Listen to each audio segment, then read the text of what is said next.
Egun ondenoi, badirudi kuoruma bagaudela. Eta ordua baino lehenago, baina hasi egingo gara. Bueno, besterik gabe, orain pixka bat gaurko egitaraua gogoratzeko neu hasiko naizelako.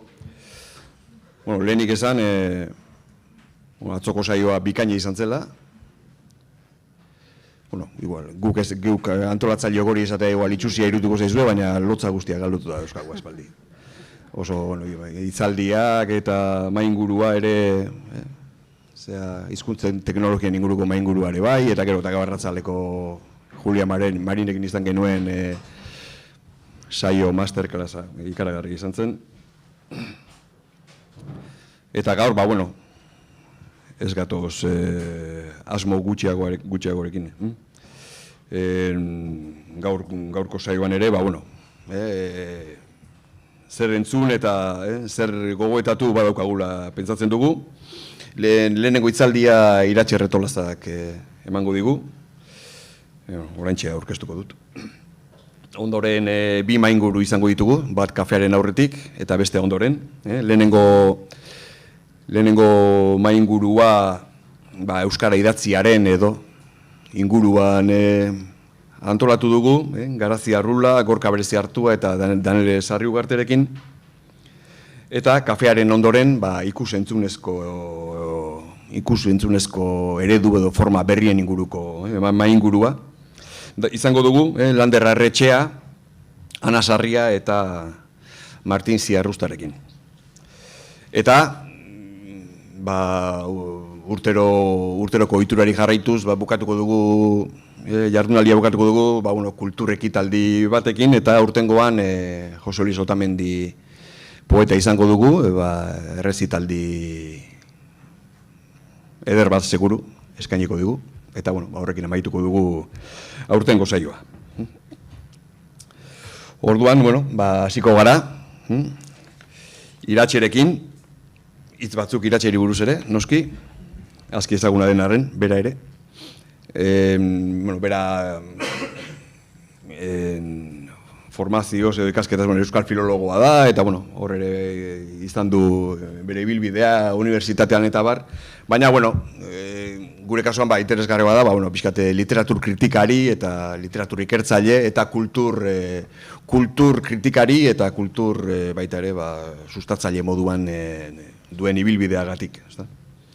Emagin taldeko kidea da, eta gero hor bai emaginen eta bai bestela ere literatur taldetan, irakurle taldetan eta halakoetan halakoak idatu izan ditu eta halakoetan esperientzia handia du. Argitalgintzan ere bai, liburu kolektiboen argitaratzaile izan da eta editore bezala lanean ere, lanean edo jardunean behintzat, ibilitakoa da. Guretzat Iratxe erreferente bada. Ez dut inor lotzarazi nahi, baina hala da. Zerbaitegatik jakineko gaur egun gure kontseilu editorialeko kidea ere bada. Eta, besteak beste, urrengo minutuetan ikusiko dugu zergatik. Edo zergatik aldatu behar diren tarteka batzorde horiek. Orduan, Iratxeren hitzaldiaren izenburuak nahiko esan indar badu. Kulturen hizkerak, hizkeren kulturak, autu linguistiko ideologikoak kulturgintzan. Hortik aurrera, Iratxe, zure da hitza. Egunon, eskerrik asko aurkezpenagatik. Gaur banator nirea ezten gai bati buruz hitz egitera. Hala atzo aipatzen nuen, irakurle talde baten agurrean, deseroso nengoela agurra farian, bihar deserosotasunez aritu behar nintzelako gai bati buruz, ez du balaka asko pentsatu honen inguruan. Baina uste dut, naizela bakarra, eta badela orokorrean, ez dakit, kulturgintzatik, soziolinguistikatik, euskal pentsamendutik egiteko dugun bide bat. Agian okar nago, baina bilaritu naiz han hemen eta iruditzen zait ona ekarriko dugun gaia orokorrean ez dugula inbeste aipatu izan. baina zorionez, aipatu zuetariko batzuei, ahozko hitzaldi honek idatzizko bertsio bat izango du, eta hemen esango ditudan intuizioen alderdi oker guztiak, esaizkidazu, gero kafean eta joango naiz, zuekin batera, birpentsatzen hau badelako ariketa kolektibo bat, uste dut egiteko duguna urrengo urteotan. Atzo hitz egin agertu ziren hainbat kontzeptu, agertu zen idiolektoa, agertu zen euskalkia, agertu zen soziolektoa ez zen agertu, baina hortxe dago soziolektoa, hizkerak, gazte hizkerak, aurre hizkerak, agertu ziren hainbat kontzeptu soziolinguistikari loturikoak, adierazkortasunarekin lotzen ditugunak, aldakortasunarekin lotzen ditugunak, eta bar. Gutxiago agertu ziren, eta neurri batean zeharka honakarriko ditut, gutxiago agertu ziren, aipatu zen, uste behin, asko aipatu zen kontzientzia, eta horri buruz hitz egingo dut. Hizkuntza kontzientzia den gaia, baina gutxiago hitz egin zen, uste dut behin entzun nuela, agian arratsaldean gehiago, arratsaldean ez nintzen egon, hizkuntza ideologiak, askoz gutxiago aipatu zen, eta uste dut behin ere etzela aipatu botere harremana. Eta botere harremanak aipatzen ditugunean, ez da bakarrik hizkuntzen arteko botere harremanen gaia, bada ere hizkuntza aldaeren arteko botere harremanak, eta bada hizkuntza identitateen inguruko botere harremanak, eta bar. Eta uste dut, hizkerez ari garenean, neurri batean, Mario Okerren diskurtso guztietan, hori zegoen atzean, azken batean nola esan dezagun komunitate batek, bere hizkuntza komunitatean boteretzeko jardun bat zegoen Maria Okerren ekimen kolektibo guztian. Baina badiot gero pentsatzerakoan soziolinguistika, pentsatzerakoan alakoak gutxiago aipatzen ditugula gure artean hizketan, gero soziolinguistik eta bar. Gaur kulturaren gaira hurbilduko naiz, eta intuizio batzuetatik abiatuko naiz, eta hasteko karri dutona alako batean, alako bizitza batean, unibertsitate irakasle nintzen garai niretzako ezain zoriontsu batean, baina gauzak ikasi nituen, 15 urtetan zehar edo ariketa bat eskatzen nien ikaslei. Eta ekarriko dut ariketa, eta ariketa hau egin duten nirekin, leku askotako ikasleek, profil soziolinguistiko askotako ikasleek, 15 bat urtez. Orduan, ekarriko duan intuizioa da, ez da ikerketa, baina ikerketatik ere badu. 3 txarri komikia jartzen nien, Azpeitiko Uztarria herri aldizkariak argituraturiko komikoa, Andoni Salegik Otxo Beltze komikizintan eginda, eta eskatzen nien, demagun berriak erabakitzen duela komiki hau edarra dela, zoragarria dela, eta gure egunkari nazionalera eraman behar dugula, eta han publikatu, nola egokituko genuke hizkuntza hori. Ariketa hori eskatzen nien, azalpen gehiagori gabe. Zeintzan emaitza, bai? Hola luzeagoa zan, eta baina diot adibide batzuk ekartzearren. Zeintzan emaitza, jontxo, eta barkatu, urolakostakoek, bai?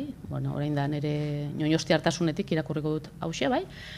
Jontxo, zein ikusiko galetik, eta nire lagun zar txoizoz, eta hor, botako ditute orokorran agertzen ziren, agertzen ziren aldaketak, eta gero horiek kokatuko ditut. Jontxo, ara, zan, bai? Jontxo, desagertzen zan, da ara bihurtzen zan. Zein ikusiko kaletik, eta nire horrekin zalantza, baina nire laguntzar txoizoz, horraino. Gero, eta nik nire beta horrekoak eta nire barkatu, agian zueko beto irakurreko ez hortek, ni igual ezaiz nerekin akordauko. Eta hor, askok zukara pasatzen zuten, baina gero, igual denek agian diodanean, egunak agian. Jartzen zuen ez, behar bada ez agian. Ez naiz nirekin akordatuko, eta akordatuko eguneko 95ak gogoratuko, oroituko, baina akordatuko ez. Ez da behin utzi nizkian eurokin ere, eta horre ere zukara. Bai, hola Hola... Nola enaupa. Bueno, eskerrik asko, bai. Izkerak eta gero ikusmena dago, bai. Nola enaupa akordatuko gauza bera. Eta pasatu zitek mozkorra, eta kasu honetan pasau hori, pasatu beharrean, ere aldatzen zuten askotan. Bai, igaro, eta guazen ere etxea, eta bueltatuko txeapelak, eta guazen nire etxera, eta itzuliko, bueltatu ere askotan, eta gero pelak dirua. Osea, xoxak edo, ez zegoen, zer erakusten zidan niri, eta horri buruz aritzeko, zan ariketa, haien kasuan, nolabait pasatzera, haien ustez, Euskara Batura aldatu behartzen testua, aldatzen zuten hizkuntza aldaera, informala zena, formalago bihurtzen zuten, Euskara Batuan onartuta zeuden hitz asko aldatu egiten zituzten, Euskara Batu eredu, zabaldu, kazetaritza eredu baten parametroetara eramanda, esan dezagun, ez dakit hori zen, baina bada, eta horrek erakusten du, hezkuntza sistemare ze hizkuntza ereduari garen zabaltzen Euskara Batutzat, bai, hori erakusten zuen, eta gero Euskara Batura eramaten zutenean, ez zutela pentsatzen ze komunikazio egoeratan ari ziren, bai, hori bazan, eta gero hori aipatzen, badibidez, ikarena, edo beste, edo jontxo hori ez aldatzarena, tabar. Bueno, pixkat adibide modura. Horrek erakusten du, azkenean, bai, kulturan beste hizkuntza aldaera batzuk erabiltzen dira, eta hizkera asko daude, baina gerora guk zabaltzen ditugun hizkuntza ideologien arabera, horiek azkenean jasoko dituzte ala ez dela bakarrik agertzarena. Eta karri dutona Joserra Gartziaren egonean doazen geziak aforismo liburuko aforismo bat, ondo biltzen duelako, hor jaso daudelako atzo ere hemen aipatu ziren gauza batzuk, ez? Jardun, idazten den bezala hitz egiten zuen, dotoreago zelakoan, idatzi berriz, hitz egiten den bezala egiten zuen naturalago agertze aldera, biak egiten zituen gaizki. Okerrena da idazten zuen bezala hitz egin, eta hitz egiten zuen bezala idatz zezala iradoki ziola norbaitek mesede egiten ziolakoan. Bai? Eta hor, oso ondo biltzen du, azkenean, momentu batean, behar genuelako eredu idatzi bat, eta idatzeari, ez nolabait, idatziaren garapen hori behar genuelako, batzuetan hizkuntza aldaerak nola bereizteko eta egon diren edo izan ditugun nolabait zailtasun batzuk. Eta gero koxka, eta hemen bi adibide hauek ekartzarren gero hizkeretara sartzeko, alegia, atzo aritu ginen adimentsuz, ez? Eta adimentsuk aukera asko ditu, baina adibidez, hemengo gogoeta uste dut adimentsuk ezingo lukeela egin, ez? Koxka. Bizibidea heriotzbide titulatu zuen Argia Astekariak lan istripuei buruzko erreportaia. Ofizioa heriotzbide titulatu izan balu, informazioa berbera zatekeen, komunikazioa ordea ez. Hitzez hitz esaten denaren eta hitzez beste esaten denaren arteko tentsioan hortxe dago koxka. Eta hori da hizkerari buruz eta adirazkortasunari buruz ari garenean, ez? Hitzez beste esaten den hortan, da hitzez beste esaten den hortan, eta hitzez beste esaten den horrek testu inguruak ditu, eta testu inguruen arabera kokatu behar ditugu. Abia puntu gogoketa horretan, eta ekarri duan komiki horren ariketa hortatik, zein gogoeta biltzen ditugu batetik, hizkuntza ideologietan ardazten direla autolinguistiko guztiak, oharkabean ala ohargabe. Batzutan ohartzen gara eta kontzienteki hartzen ditugu gure autolinguistikoak eta beste batzutan, giroan dauden hizkuntza ideologien arabera. Hizkuntza kontzientzia arintzeak hizkuntza aldakortasunaren inguruko kontzientzia arintzea ekarri duela, eta hizkuntza kontzientzia arintzea arindu da euskararen kasuan orokorrean aipatzen da, baina hizkuntza kontzientzia arindu da hizkuntza guztietan. Kontua da guri horrek kalte bikoitza eragiten digula. Esaten denean ez, gaztek orok ez da diot eskolako eta hizkuntza gaitasunen inguruko datuek ez diote bakarrik euskarari eragiten. Euskarari ere noski eta modu biderkatu batean, baina baita beste hizkuntza batzuei hitzak eta hitzen nabardurak eta hizkuntzen komunikatzeko nabardura horiek orokorrean gizartean izan du halako atzeraketa bat. Baina horrek guri nolabait eragiten digu modu indartsuago batean. Eta gero, hirugarrenik, eta hau da ona ekarri nahi dudan gaia, kulturari lotuta, eta bada komunikazio testuinguruaren, komunikazio egoeraren eta komunikazio hitzarmenen arteko tentsioetan oso gutxi iruditzen zait guk arakatu dugula. Komikiaren adibidean, eta gero sartuko naiz kulturan, komiki horren adibideari begiratuta, komunikazio testuinguru da Uztarria herri aldizkaria, hori da komunikazio testuinguru bat, eta komunikazio testuinguru horrek nolabait hor Azpeitiko hizkeran aritzeak egiten du balekoa, komikia, ez albistea. Hor dagoen komunikazio egoera komikia delako testuinguru hortan. Eta komunikazio hitzarmena komikia delako. Ulertzen da, albistea aldizkari horretan idatziko balute komiki hortan agertzen den moduan, ezkenuke balekotzat hartuko. Beraz, beti hizkeren inguruan pentsatzean, hiru hauen arteko tentsioak gertatzen dira, eta orokorrean, eta hau da gogoeta bat gero eztabaidatu dezakeguna, agian ni egon naitekelako oker, iruditzen zait gutxiago pentsatu dugula horren inguruan. Gehiago aritu garela komunikazio goeren honetan, hau da balekoa. Komunikazio goera honetan formala balekoa da, edo informala balekoa da, baina ez ditugula gurutzatu komunikazio testuingurua, komunikazio egoera eta komunikazio hitzarmena, bai? Eta hortan adibidetara joango naiz orain. Azken batean, iruditzen zait hori gogoeta horiek nolako kultura adierazpidea, halakoa da hizkuntza ideologia, baina nik ere ez dut garbi, agian zuek bai, ze hizkuntza ideologia garatu den kultur jardun bakoitzean. Baditut intuizioak, eta unekarriko ditut batzuk, baina hori egiteko dugu. Baina era berean, agian, bertsolaritzatik momentu batean etor daiteken hizkuntza ideologiaren inguruko eztabaida bat bihurtzen da euskal komunitatearen inguruko eztabaida bat. Ez dakit ulertzen den, bai? Esan nahi dudana.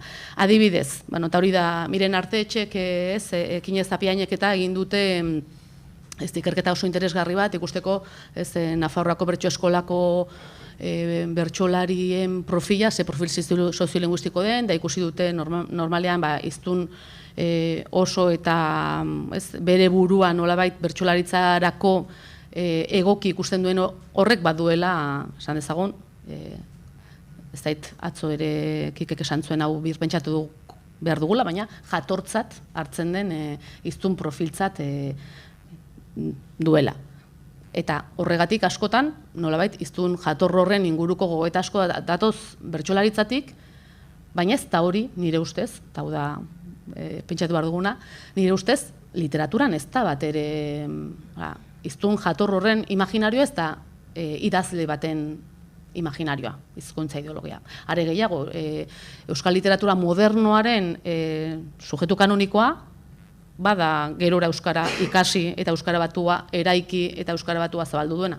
Txillardegi, Saizar Bitoria, Gabriel Aresti, hain justu, eta bada beste eredu bat. Baina gero eztabaidatzen dugunean, hizkuntza ideologiaz, ez dugu lekuan leku, kultur esparru bakoitzean, jakintza esparru bakoitzean, egon daitezken hizkuntza ideologien eta hizkuntza praktiken inguruan nolabait kokapenak egiten. Eta beraz, ari gera, komunitate guztiari dagozkion eztabaida balira bezala, oso komunikate kokatuetan dauden hizkuntza ideologiak direnean, bai?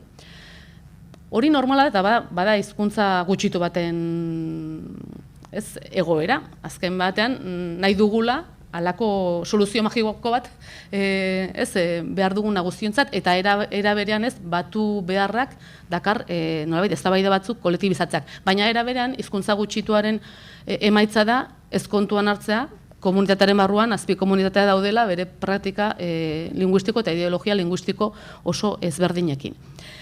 Bestetik hori gogo eta bada eta bestea da nolabait, kultura adierazpideetako hizkeren arkitekturek hizkuntza ideologiak eraikitzen dituztela. Ez da, atzo oso, izugarri gustatu zitzaidan, Miren Amorizakon ekarri zuena, baina asko aipatzen zuen, eta oso interesgarri, nola gizartean egon daitezken hizkerak nola erabilditzakegu eta nola eraman literaturako arkitektura batzuk sortzeko. Baina joan etorria ere bada, ez? Literaturan, musikan, komikian, sortzen dira hizkera batzuk gerora, gizartera ez nolabait eramaten direnak edo egin dezaketenak bidea. Eta iruditzen zait, askotan kulturari buruz hitz egiten dugunean, hitz egiten dugula pentsatuz kulturak zer jasotzen du gaur eguneko hizkuntza praktikatik. Eta are gehiago badirudi, gaur egun ez, eta horrela beti izan, eta lehen ere aritzekin hori aipatzen nuen, gaur egun badirudi nolabait bildu behar ditugula egiazki jada nolabait beti praktikan dauden hizkuntza batzuk ez. Badirudi, nolabait, hau erabiltzen da, beraz, hau eramango dut kulturara. Eta hori bide bat da, baina bideetariko bat da. Baita, horrek zer dakarren. Orain adibide batzuk ekarriko ditut, eta hori adibideak izango dira pixkate 4 ardaz hauek kontuan hartuta, baina lehen gogoeta da, kulturaren hizkerak, eta hizkera horiek, badituzte, nire ustez, geruza ezberdinak. Bata da, lehen geruza da kultur jarduna, alegia, bertsolaritza egitera baldin banoa, literatura egitera baldin banoa, ikusentzunezko bat egitera baldin banoa, komikia egitera baldin banoa, kantua, antzerkia, dena delakoa, nahi gabe, nila kultur hortara joan da, nahi gabe, oharkabean, ohartuta, hizkuntza ideologia eta hizkuntza praktika batzuekin abiatuko dute. Eta uste dut horria, espektatiba batzu daude, hizkuntzari begirakoak. Bigarrena da giharra, eta da kulturari buruz ari garenez, kulturako edozein kultur jardunean estetika kultural artistikoak daude. Eta ez da gauza bera, nik kantua egin dezaket eta kanturako badaude errutina batzuk. Eta uste dut, oker ez banago, orokorrean, euskal kantagintzan, orokorrean, euskara batuaren aldeko joera dagola, ez palin bada herri kantuan, eta gero ikusteko dago, kasu jakin batzutan, gatibuk, bizkaieraren kutsua sartzen du nolabait, nortasun baten begiradatik, edo gero badaude euskalkitan egindako kantuak, emaidazu musutxu, eta aztertzeko dugun, noiz eta aztertarako erabiltzen da adibidez euskalkia kantuan. Baina, orokorrean, nik uste dut, eta gainera adi musikari galdetu diet, orokorrean musikari batek ezpalin badu egin autolinguistiko konstiente bat, uste du, errutina dela, kantua euskara batuaz, ez nolabait kenduta, ekialdekoek, baina ekialdekoek ere, hezkuntzan da nafar lapurtera erabiltzen dute eta kanturako. Baina bestela orokorrean hori da bida. Horrekin esan nahi dut, orokorrean badago ezurduran hori, kantuan adibidez, baina gero estetika kultural artistikoa dago. Musika estiloaren arabera, erabiliko da hizkera mota bat, ala beste. Rockak eskatuko du hizkera mota bat, eta gero hizkera mota hori aldatzen dezunean, adibidez berritxarrak, diot. Rockak eskatzen du hizkera mota bat, baina hizkera mota hori birmotza aldatzen dezunean, estetika bat garatu duzu rockean. Baina horri buruz uste dut gutxiago pentsatu dugula. Pentsatzen dugula ze gai ditugun musikan, ze gorputzek kantatzen duten, baina askoz gutxiago pentsatu dugu ze estetika, ze retorika sortzen diren hizkeren bitartez. Eta horrek, eta hizkera horiek, ze hizkuntza ideologiak sortzen dituzten, ados gauden ala ez, eta zer erreproduzitu nahi dugun horrekin. Bestea da arnasa hizkeren arkitekturak, ze azkenean gauza bada estetika, eta gero beste gauza bada estetika horrek ekar dezake ahots bakarra, hizkera bakarra, edo hizkera askoren gurutzaketa.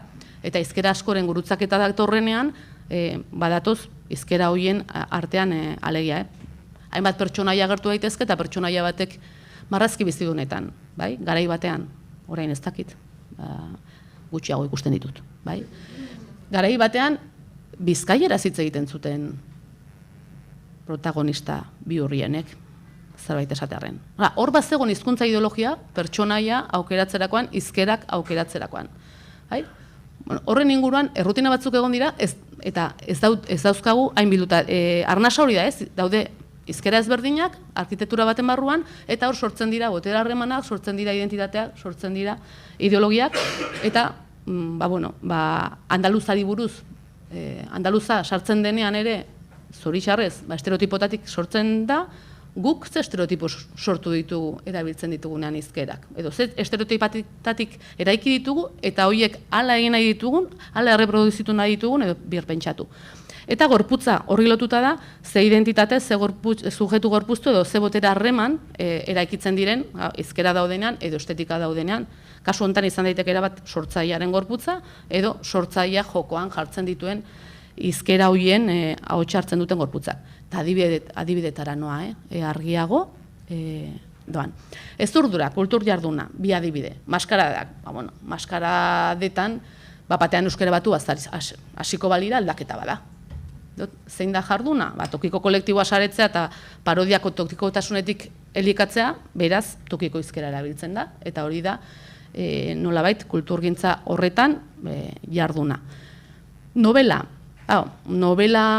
batetik, guk jaso dugun novelaren kanona, aldatzen ari da, baina jaso duguna eta eraiki zena Frantziako eta Espainiako novelaren kanonaren oihartzunetik dator, beraz, errealismotik elikatzen den novela bada, eta gainera, nolabait novela izan zen ere, Euskara Batuaren abia, kultura idatziaren abia. Euskara Batua sortzea erabaki zenean, jende asko hasi zen novelak idazten Euskara Batuari nolabait, garapena emateko. Horrek dakarrenarekin da, Birena Muritzak atzo aipatzen zuen, sartzen zuenean Bizkaierako kutsua, esaten zuen, zatik ez du Bizkaieraz, ez edo Mariane Txoperenak ere esan izan dio hotelari. Badu horrek lotura novelan, espero den erregistroa, badelako Euskara Batutik eta Batuaren eredu batetik, nik lehen komikiarekin, adibidearekin jarri da hortatik, hurbilago dagoena. Eta Euskara Batuaren eredu horrek, ustut baduela kazetaritza eredutik hurbil dagoela, eta kazetaritza eredurako zoragarria da, funtzionatzen du, eta oso ondo garatu da eta zabaldu da, novelaren hizkera literarioak behar luke hori ala behar denean, kazetaritza erregistrotik elikatzea nahi duenean, baina beste eredu bat izan daiteke hori helburu ez duenean. Nahi du badugu Euskara Batu kazetaritza bati loturikoa, eta askotan erabiltzen da hizkera hori iruditzen zain eri, ez beti, baina askotan kazetaritza eredu hori bihurtu da literatura eredu nagusitu. Baina okertu aurpegiak, behar dut jakin, eta intuizioak dira, eta diot, ez du alako ikertu, baina nire intuizioa da. Pixka bat ikusteko, hori balin bada araua eta ez bide bakarra, esan genuen bezala, bide okerrak ere hartzen ditu jendeak zorionez, eta hortik adierazkortasuna sortzen da.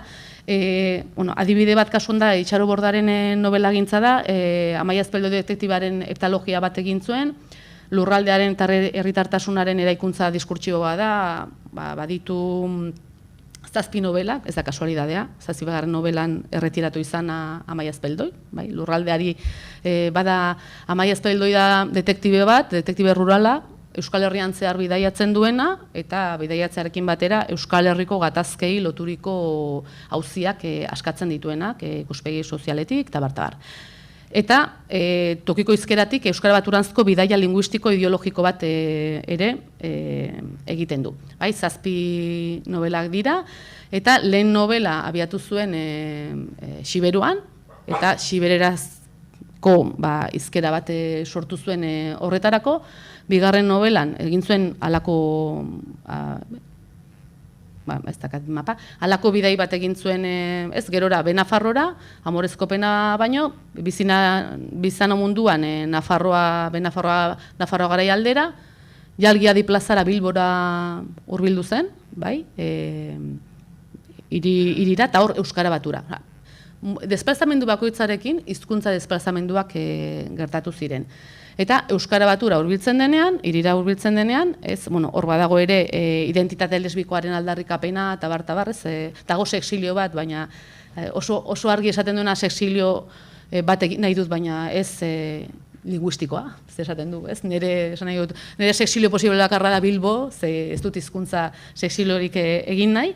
Eta gero, nolait, egin ondoren bilaketa hori, sexiliorako behartzuen ere bilaketa bat, linguistiko bat ere badena, boga-boga idatzi zuen da Lapurdi Donostialdeko mugimenduan hor dagoena, eta Lapurteratik baduena, eta baduena Euskara Batu Gipuzkoar hortatik.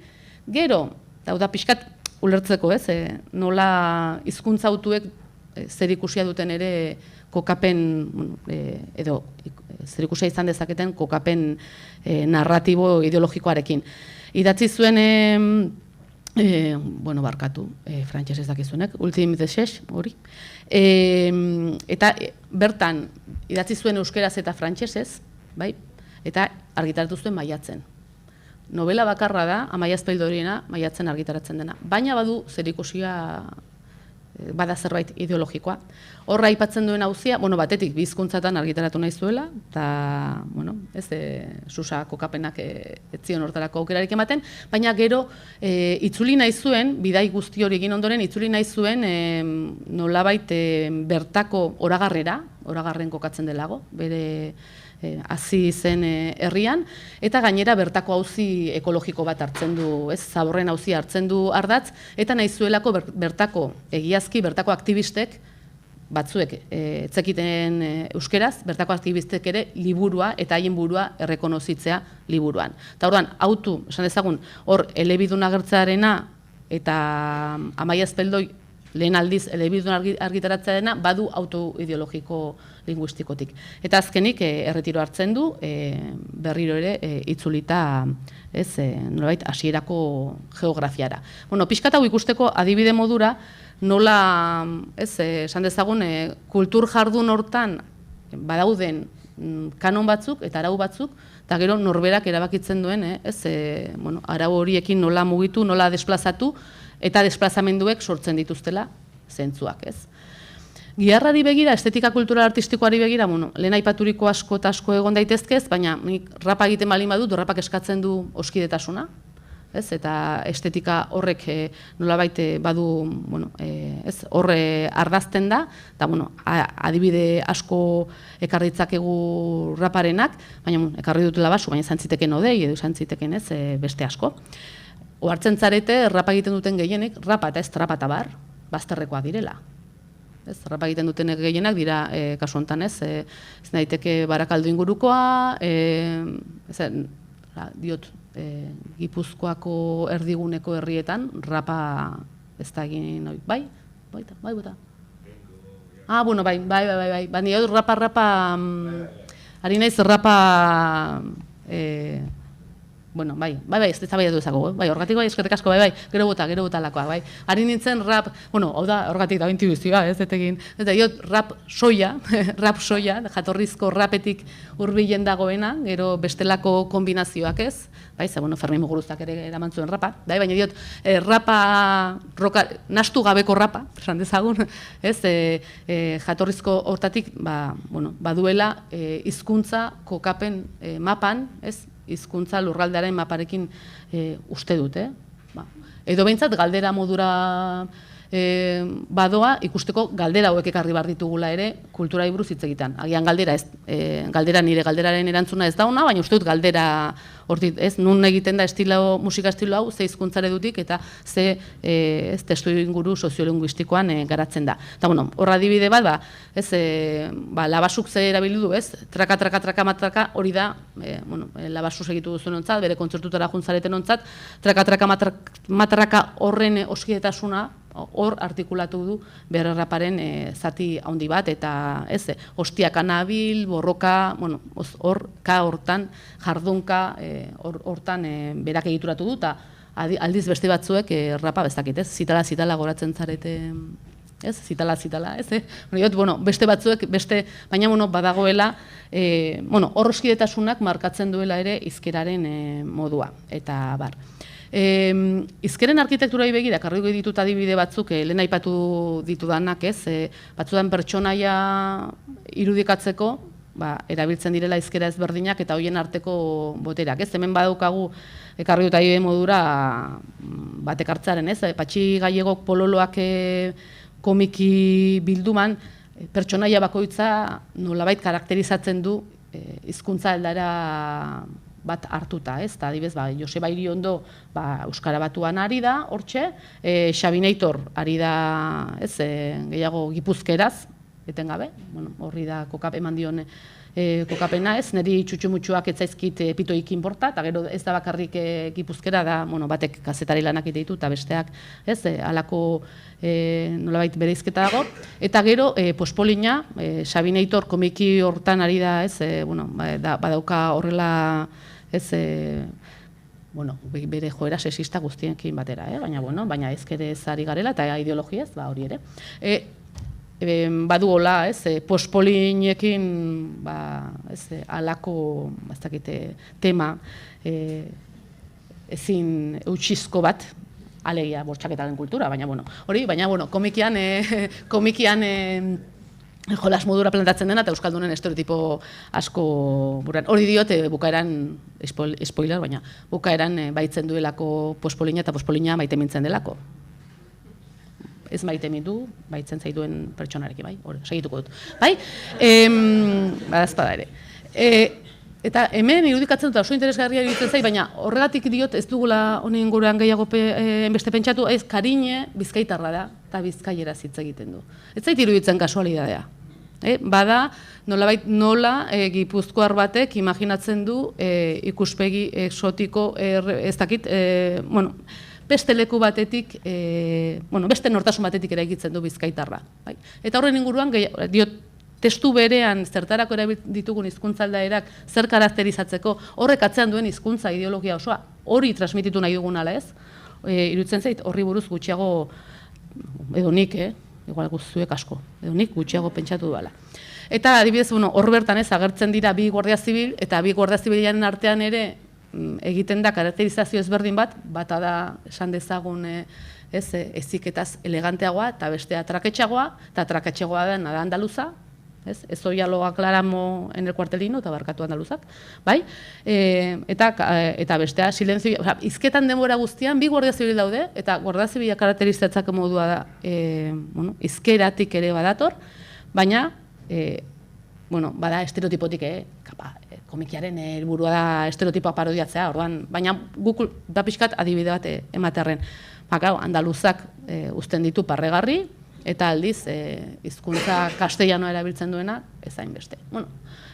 Pixkat ikusteko, hau da arnasa, komikiaren arnasa, hizkeren arteko arkitekturak, baina horren atzean ideologia batzu daude, eta hemen ulertzen da parodia delako, baina batzutan ez da parodia.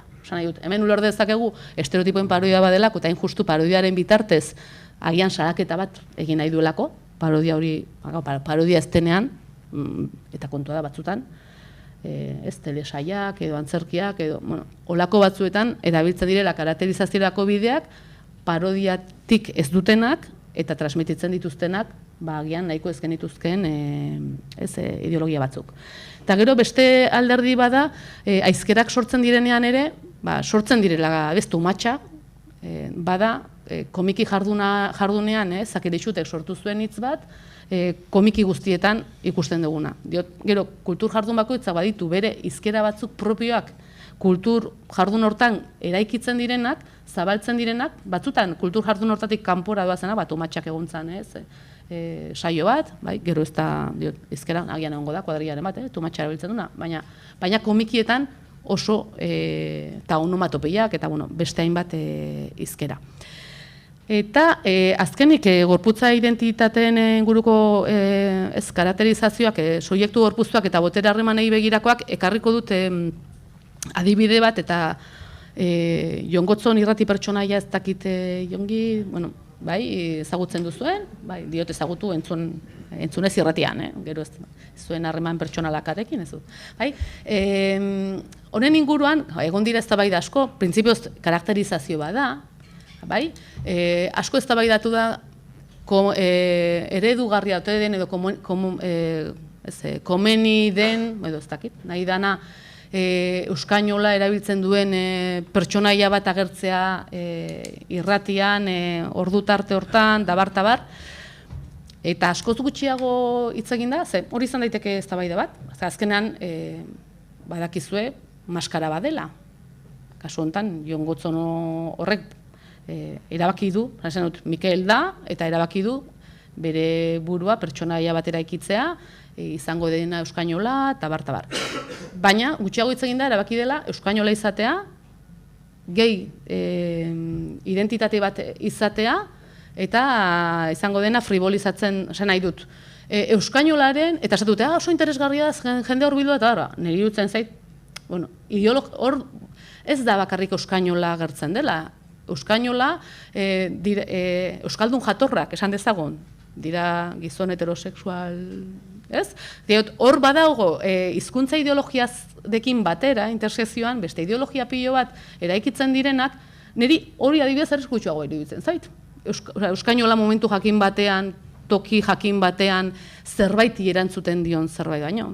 Hemen euskainola erabiltzen da, hain zuzen ere, parodia eta parrea sortarazteko, baina nondik sortzen dugu parodia eta parrea?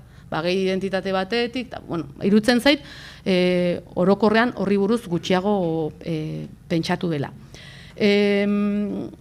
Eta, orain txekarriko ditut adibide batzuk, eta gero, zabalduko dut zuekin elkarrizketa esateko beste adibideren bat, edo nire intuizioetatik oso urrun dauden gauzak egon daitezkeen. Kultur jardunean, ez bada oso egon daiteke heteroglosiala ez, baina askotan dago heteroglosia, eta ez bada kultur jardun berean, ez, barruan bertan egota hizkuntza aldaera asko, ez daitezke geografikoak, sozialak, identitarioak, eta hizkuntza ezberdinak ere egon daitezke, eta beraz daude hizkuntza ideologia asko eta hizkuntza identitate asko gurutzatuta leku berean, baina horrek zer dakar? Nolabait daudela hor ere, modu hortara eraikitzen direla tentsio ideologikoak, bakoitzak ere, orain aipatu duguna, posizioak. Eta beraz, horiek kokatzeko moduak sortzen dituzte marko linguistiko ideologikoak. Baina, orokorrean, uste dut, eta ari naiz, usteak ordia ustel, uste dut, ez dugula garatu horiek kritikoki, diot, orokorrean, komunitate bezala, soziolinguistikaren esparruan, tabar, horiek kritikoki irakurtzeko bideak. Adibidez, poesia da nobelaren modura, poesaren kultur, ez urdura nagusia poesia idaztera noa gaur egun, eta euskara batutik aritzera, seguraski, hori beste zerbait sartu nahi badut, pentsatuko dut ari naizela bestelako ariketa bat egiten. Oihan Arenaren Zerua hemen ez, azken poesia bilduma, ez oso gomendargarria, irakurri ez duzuen ontzat, badu poema bat, gero irakurriko dut eta gero egingo dut, kokapena. Damua, ezentzunarena egin nizun, ni hiltzen nazenien, esan zenuen aldi bakoitzean.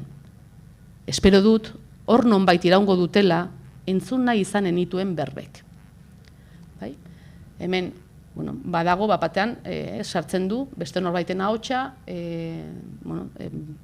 ideolektoa izan daitekena, poema liburua irakurtzen duenak badaki bere aitaren ideolektoa dela eramaten duena poema bildumara, bere aitaren heriotzaren ondoren, bere aitaren arrastoak biltzeko, jasotzeko, dolu prozesuaren parte, hizkuntza, hizkera hori, aitaren hizkera hori biltzeko ariketa egiten duelako.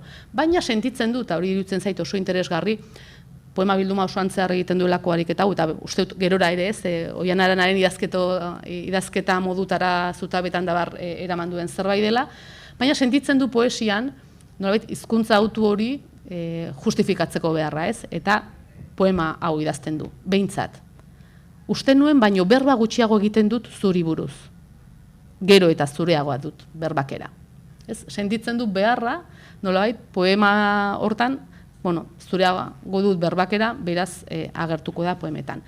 Eta orduan, hemen, nolabait heteroglosia badago, dagoelako poetaren ahotsa eta dagoelako aitaren hizkera hori, baina esplikatzen digu zergatik dagoen arkitektura hori. Eta, halako gauzen inguruan pentsatzeko da. Eta ekarri dut amaitzeko kode aldaketarena, adibide argiagoa delako eta ikusteko, bada orain ere ez dakit, ezin egonak, galderak, korapilloak sortzen dituen gai bat, kode aldaketarena. Eta, atzo ere Miren Amurizak aipatzen zuen, playbacken, eta gainera aritu naiz playback irakurtzen, beste zerbait irakurtzen jende askorekin irakurle taldeetan, eta liburu horiekin gertatzen zaigu, Elurre, irakurle taldeetan esan behar dugula, listo, ez dugu gehiago hitz egingo kode aldaketaz, goazen hitz egitera liburuaz. Ez, momentu batean egin behar dugula lako, horrek asko esaten du, gure kulturara hurbiltzeko modu ez, euskaltzain txiki hori, baina, klaro, egia da, lehen aipatzen gula euskaltzain txiki horrek izan zitzakela buruan hizkuntza aldaerak. Eta ez bakarrik komunikazio testunguru jakin batean euskaltzandiko hitzaldietan erabili behar den nire hizkuntza orain jaso eta egoki eta izan zitzakela bestelako aldaerak ere. Orduan, ekarri dut kode aldaketaren inguruko gaia, izkerekin ariketa bera egin daiteke, baina ekarri dut iritzen zaidalako gaian edo erresago, edo adibideak erresago nitolako ez dut gezurrik esango. Nogen taldeak badu kantu bat, ez da ondo aterako izena duena, eta hasi, he venido a mentir otra vez, subir aquí a decir que estoy bien, y volver a empezar y volver a tropezar hasta que aprenda a caer, ez? Eta gero euskeraz segitzen du. Zergatik hasten da gazteleraz, hori da galdera, ez? Zergatik ekiten dio gazteleraz, moda taldearekin egindako kantu bat delako, eta moda taldeak abesten duelako zati hori. Ados egongo da ez, baina hemen kode aldaketak badu erantzun hori. Horrekin esan nahi du, ez da, kode aldaketa guztiak ez dira egoera bera. Niretzat ez da gauza bera, kantu hau, edo izarok erabakitzea, kantu bat egingo dut osoki euskeraz, eta kantu bat egingo dut osoki gazteleraz. Bi erabaki ezberdin dira gutxienez, baita hizkuntza ideologiari begira dagokionez, ezberdin dira. Kasu hontan oso nabarmen daiek diskoan La Modak abesten zuen hori eta gazteleraz abesten zuen. Eta ekarriko dut gogoeta bat, kasu hontan La Moda talde bazan da bar. Esne beltzak askotan, garai batean, gero ez dut egin ikerketa, baina garai batean sartzen zuen kode aldaketan gaztelera, eta askotan ziren kanpoko emakume musikariak ekartzen zituelako, ez dakit, adibidez La Mala, Rodríguez edola, eta jartzen zituen kantuan. Niko goratzen naiz orduan sekulako mina niri, ez bakarri gazteleragatik, baitik esaten nu, holtzara, eta gustatzen zait Esne beltza, eta jo nintzen azken kontzertura, eta oso ondo pasan hone.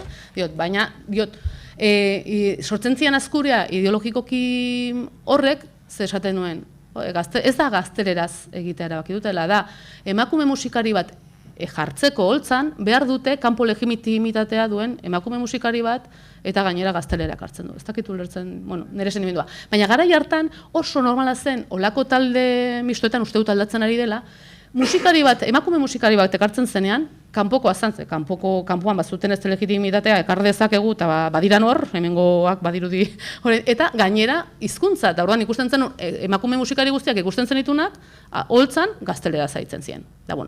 Eta egia da, kasu hemen gertatu bezala, bazuela ideologikoki, kanpoko musikari batekin egiten dudan kolaborazio bat da, baina bazuen ideologikoki ere generoaren inguruko ardatz hori, nire kasuan, diot, halako gauzaei ere erreparatzeari buruz.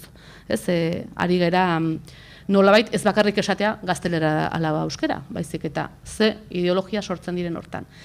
Adibidez, Ibai Iztuetako du poema bat, eta esaten du, umea artean, konturatu nintzen nire hizkuntzan hitz eginez gero, ez idatela ulertzen, inguruko ez ezagun guzti horiek. Behin baino gehiagotan gertatu zitzaidan hau, etzen beraz kasualitatea, etzen sorte txarra. Beste bat denetan zerabiltena, ulerkaitzak telebistako, telefonoko, kaleetako hitzak.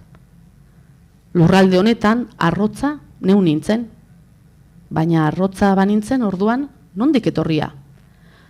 De todos modos, cuando aprendí la lengua del lugar, me hicieron entender que no, que yo también era de aquel, que no me preocupara, que me convenciese de que yo también era parte de esta tierra de todas y de todos. Hemen kode aldaketa dago, baina kode aldaketak salaketa dakar. Horregatik diot ez da kode aldaketa, da kode aldaketa horrek ze zentzura ikitzeko eta ze testu ingurutan erabiltzen dugun.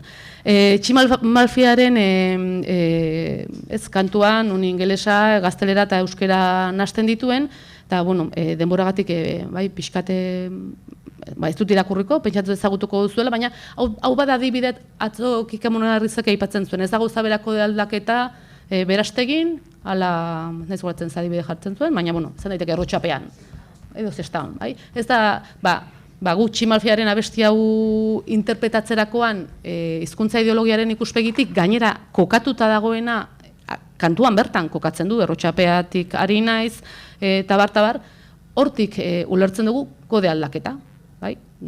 Kokatua dagoelako, ez da, gero gaina, ez zentzuan ere, noiz erabiltzen du gaztelaz eta euskaraz bukatzen du, I was born errotxapean, badago horre keinu bat, diote, espestinen, zerbait oso zabalduari bertakotasunetik ere ez, keinu parodieko bat egitearena, badago, baina kodaldaketak ere, honek zentzu badu errotxapeari loturikoa, tokikotasunari loturikoa. Ezin da ulertu, ez euskararen edozein lekutarako eredu modura proposatzen den zerbait, da, zerbait kokatua.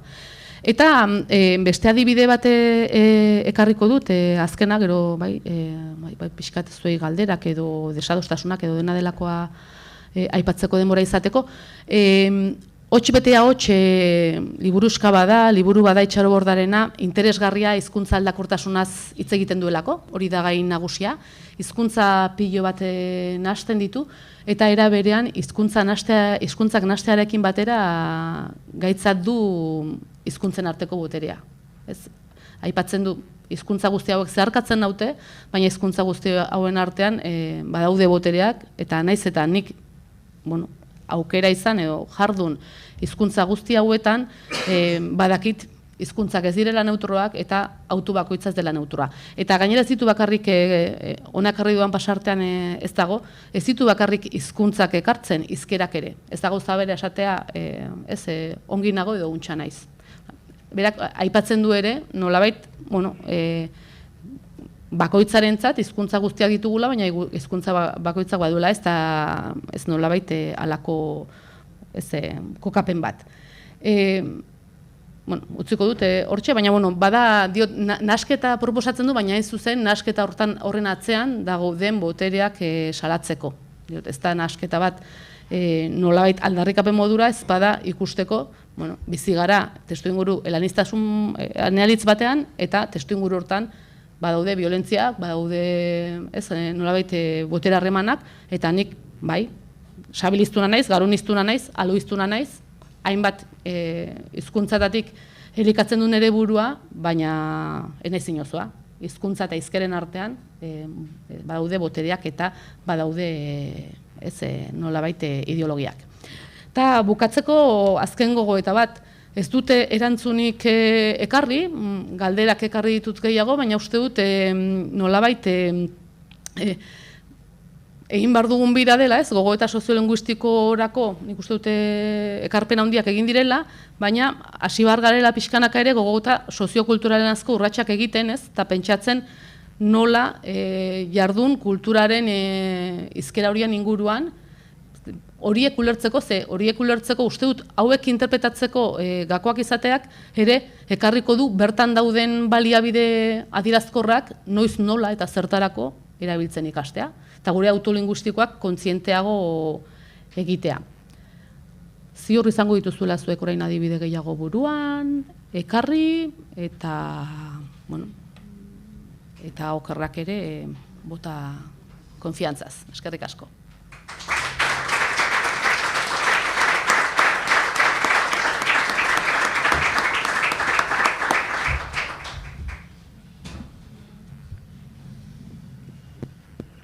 Eskerrik asko, Miratxe.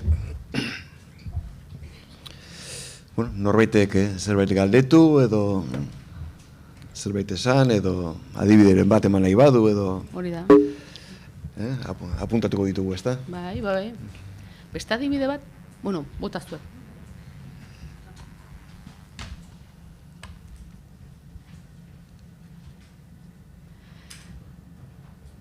Beste adibide bat, atzo aipatzen zen, Guazemak, Noaua, baina gero Aupatxe beste, Kutxia Zubia de Xabel, ez? Hasieran, hasi zirenean euskalkiak, adibeste, ikusentzunezkoetara sartzen, umorea sortzeko eraiki ziren. gerora beste bide batzuk egin dira, 80 egunean eta beste leku askotan, ez? Baina, zergatik euskalkia erabiltzen duten protagonistak erabili haiek gu, ez? Nolait barregarritzat hartzeko, ez? Eta ze testu ingurutan bai, ze testu ingurutan ez, ez? Pixkat hori gero ikusentzunezkoetan beste gogoeta batzuk egingo dituzue.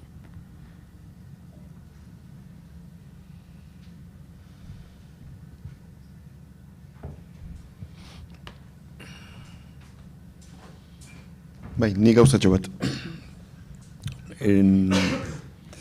Erabili dituzun adibide gehienetan eta izkerak eta aldaerak. Tentsio handiena edo sumatzen da batu bat euskalkiak edo. Zera horretan, ez da, kaso. Bestelako erregistro motetan, eta gazte izkerak, edo tribuak, edo gizarte... Horrek ere hizkuntzaren beraren egoera soziolinguistikoa eta barrekoa islatzen ditu, ez da, baina egia da ez da hor batu euskalki, zentralidade handia daukala aldaeren eta izkeren eta zera gatazka buetan, azterketa buetan, ez da? Ez dakit ez da, maskara da novela versus novela, aipatu duzunean, edo Itxaro Bordaren ibilbidearen egin duzunean, edo pololoak komikiarekin, edo, ez da? Edo guantxe aipatzen ari zinen Guazten Bank, eta... Besteetan ere badago, Besteetan ere bada, egia da, adibidez, pololoaken hortan agertzen diren gauza asko informal ez informal dira. Adibidez, Xabi Naitorren kasuan bada informaltasunetik, gehiago da soziolektoa euskalkia baino. Badago bestetik, baina iruditzen zait orokorrean irakurtzeko edo interpretatzen dugunean gure marko hori izarri digutela eta bestea zaritzeko nik neuk ere, ez begirada murritzagoa degula orokorrean. Baina eztabaida nagusiak hoien inguruan izan direlako.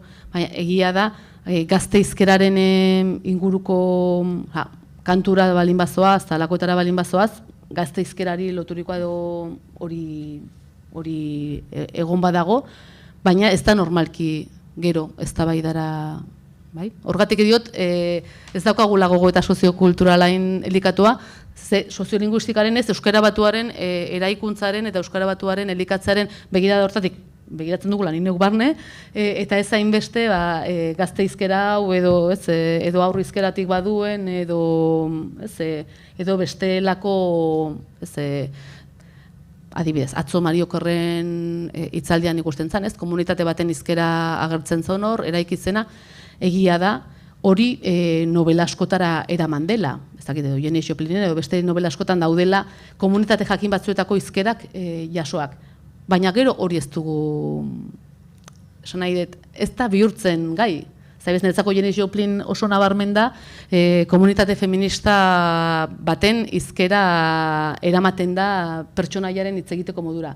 Eta gaina komunitate feminista jakin baten hizkeratik elikatzen da pertsonaia oso modu nabarmenean. Baina nire galdera da, hori interpretatzen dugu?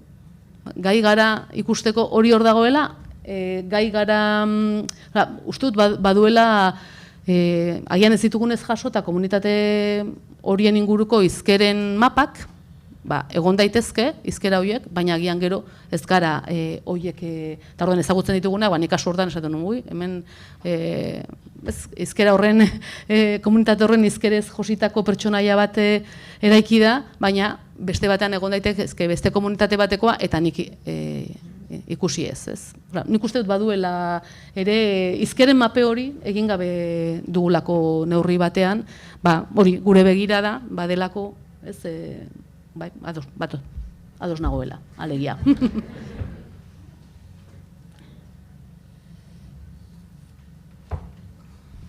Beste norbaitek?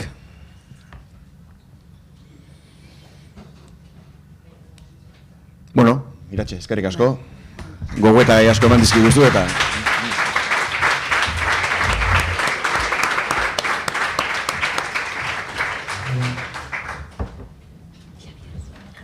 Bai, hori da, ni bastarrian jarriko naiz.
Etorri banitzen behatzeko zortzetarako, behatzetarako, eta zerda ez nahastu naiz.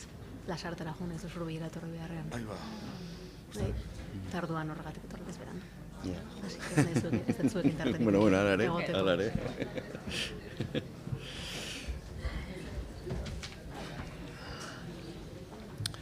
Bueno, gaurko, lehenengo mahai inguruari ekingo diogu.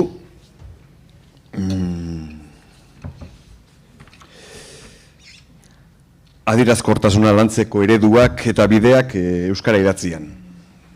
Bueno, euskara idatzian esperientzia ikaragarria duen hirukotea daukagu, emaian. Garazi, Gorka, Danele, idazle gisa, editore gisa, itzultzaile gisa, kazetari gisa, hainbat generotan, eta, bueno, Garaziri buruz, hori da, idazle, itzultzaile eta editore da, txalapartan bera, eta novela, ipuiliburu pare bat baditu, argitaratuta, gu orduko hauek eta lurraz beste, zutabegile gisa ere aritu izan da, Danelerekin elearazi bloga izan zuten hainbat urtetan, blog emankorra, itzulpengintzaren inguruan, oroar, baina,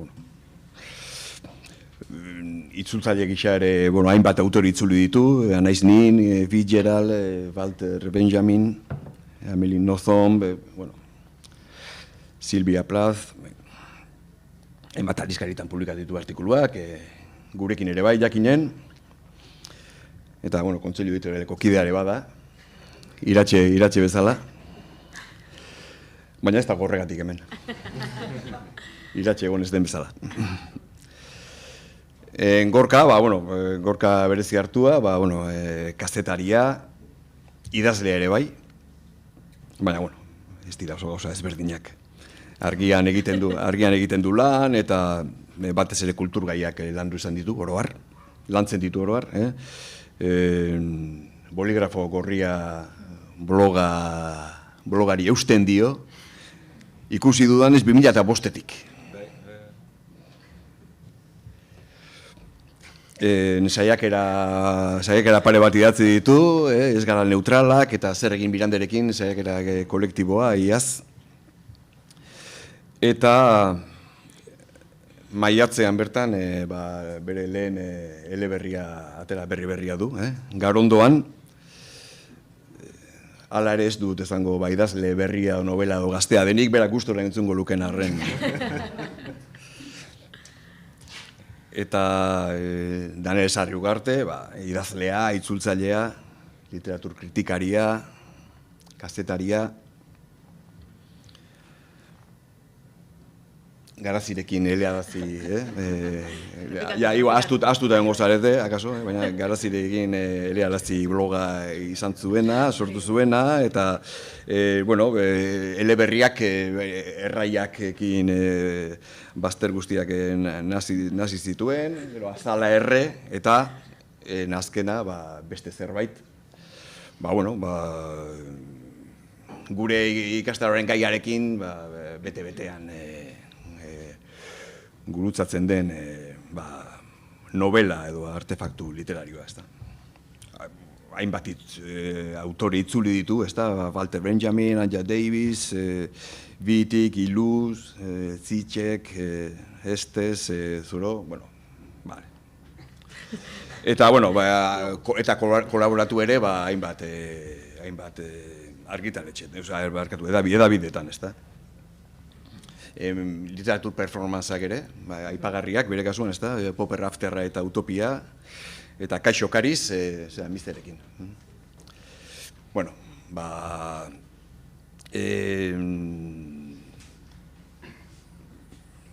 Nik uste oso profil egokia daukazuela hirurok, ez da, hitz egin behar dunaz hitz egiteko, hasieran, ez da, 10-15 minutu izango dituzue, pixkat zuen kokapen hori egiteko, eta gero bortik abiatuko gara, bai gure artean, eta bai bukaeran ikuslekin, horrentaz aritzeko. Garazi, zuazeko zara orduan, gero Gorka, eta gero... Mi esker, Xabier. Mi esker jakin egon bidapenagatik eta gai honen inguruan zerbait esateko dudala pentsatzeagatik. Gure Aiton Amonengandik eta Senidengandik jaso nuen sukaldean el refranero español Jori eta Beratxanik. Eta, barra entzuten zen, es más malo que un nublau, edo entre prisa y prisa marito mesemonos, eta alako atxotitzak eta beste ahozko baliabide batzuk. Eta euskaraz, hezkuntza arautuan jaso nuen nik adierazkortasunarekin lotzen aldirenak, hori ez da hauntzaren gauerdiko ez dula, eta zozoak beleari purbeltz, adibidez, eta orduan trufarako erabiltzen genituen. Eta gero osatuz joan naiz, ikusentzunezkoekin ere bai, gero aipatuko dituzte, baina, Dragoi Bola, Captain Planet eta Goinkale, zuetako batzuek bezala. Eta batzuek esanen zuten, ez zirela elkarrizketa naturalak, atzoiak ikek problematizatu zuen, etiketa horren inguruan, baina gurean, Itanoa adibidez, hoien bitartez sartu zen, eta gogoan izanen du batek, baino gehiago kerraz, hori eginazagok, ura. Horrekin esan nahi dut Euskararen senaren edo usadioaren araberako Euskara ez dudanik belarriz jaso, gaztelania jaso duan neurrian eta tenorean behintzat, atzo mienek aipatzen zuen entzuketa espontaneo hori ez da. Nik begiz jardun izan behar dut, gehiago irakurtzearen, bilatzearen eta galdetzearen bitartez, batez ere galdetzearen bitartez, horrek dituen mugekin, ez da. Baina, antolatzaileak bazegiten beste eta idatzizkora azitze egiteko gaude hemen. Ez naiz aditu gisa mintzatuko, aritu gisara baizik, idazten, itzultzen eta editatzen ibilitako bidez. Eta zer egiten den edo aipatuko dut, ez zer egin behar den, hori argi utzi nahi dut. Eta baita Iratzek arnasa edo deitu duen horri begiratuko dio dela pixka bat, gainetik. Eta pare bat lagunekin izan dut izpide gaia, Naroa Zubillaga eta Maia Palauzarekin, eta haienetik ere izanen du zerbait gaurkoak. Beraz, adierazkortasunaz mintzatzeko eskatu zidatenean, nik behintzat zalantza pixkat egin nuen, ez? Errazago datorkigu burura zuzentasuna zer den, edo egokitasuna zer den, Kike Katzo ere hoien aldeak aipatu zizkigun, eta beraz, erronkei eta baliabideiekin aurretik, nahiko nituzke aipatu pare bat gauza hortaz. Atzoin zuzen justo, Aritzek aipatuzun, nik ere aipatu nahi nuen artikulu bat, Zelin Mulon Unibertsitate irakasleak Iazberrian egin zioten elkarrizketan, zioen Euskara galtzen ari dela, bere adierazkortasuna, hori eraman zuten titularrera, eta honela zioen gazten, frantsesaz, anitz kexatzen dira jendeak, baina segitzen du gramatikala izaten eta adierazkorra izaten. Eta orduan zioen Euskara hain zuzen galtzen ari zela hori xebera. Eta nik lehenengoan kolorea etortzen zaite burura, ez, adierazkortasunaz hitz egitean, eraginkortasuna, potentzia espresiboa, esan nahi den hori, xedearen arabera beti ere, esateko gaitasuna, berdin mehatxatzeko, limurtzeko edo adarraiotzeko. Nahiara Katzo isataldekoak gustatu ditzean berak eman zuen definizioa, erantzun emozionala lortzea litzatekela gaitasun hori, ez. Erabilera espresiboa eta hortarako noski hizkuntza baliabideen jabe izan behar. Gaur egungo komunikazioan idatzizkoaren eta ahozkoaren mugak izugarri lausotu dira, sare virtualen eraginez, ez? Hizkera ahozkoa baita gehienetan, naiz eta idatziz egiten den, eta alere literaturan, esanen nuken kazetaritzan ere, baina are literaturan, ahozko adierazkortasuna eta idatzizkoa berizi beharko genukela iruditzen zait. Batzuetan tematzen garelako idatzizkoan ahozkoa islatzen, eta gauza bat da ahozko baliabide batzuk idatzizkora ekartzea, esan indar bila, ados, baina horrek ez du esan nahi idatziz bildu behar denik modu berean ahozkoaren forma guztiak. Iratzek ere aipatu du Jose Erragartzearen hitzak bide beretik. Itanoa adibidez, diotenez gero eta gutxiago erabiltzen da ahozkoan, baina literaturan nahiko erabilia da eta erregistro eta efektu batzuk lortzeko, naiz eta Beñatzara Solari justu irakurri nion duela gutxi, bere novelan asko aipatu diotela Itanoaren erabilera gauza ona balitz bezala, gauza berritzailea balitz bezala, ez da, berak pixkat hori zalantzan jartzen zuen da kritikatzen zuen. Orduan, mezua euskarriari egokitu behar horretan, hizkerak erregistroek eta alakoek garrantzi handia hartzen dute, eta horiei behiratu beharko diegu adierazkortasuna hitz egiteko. Aurliburuetan, nabarmen, oso ohikoak dira onomatopeiak, hotsak, errimak, itziokoak, ahokorapiloak, eta bar. Badago nahikoa material esanen nuke, naiz eta egia da han hemen sakabanatua dagoen asko, Jolanda Arrietak bilketa lan hortan lan handia egin du adibidez, ahozkotasunari lotuta batez ere.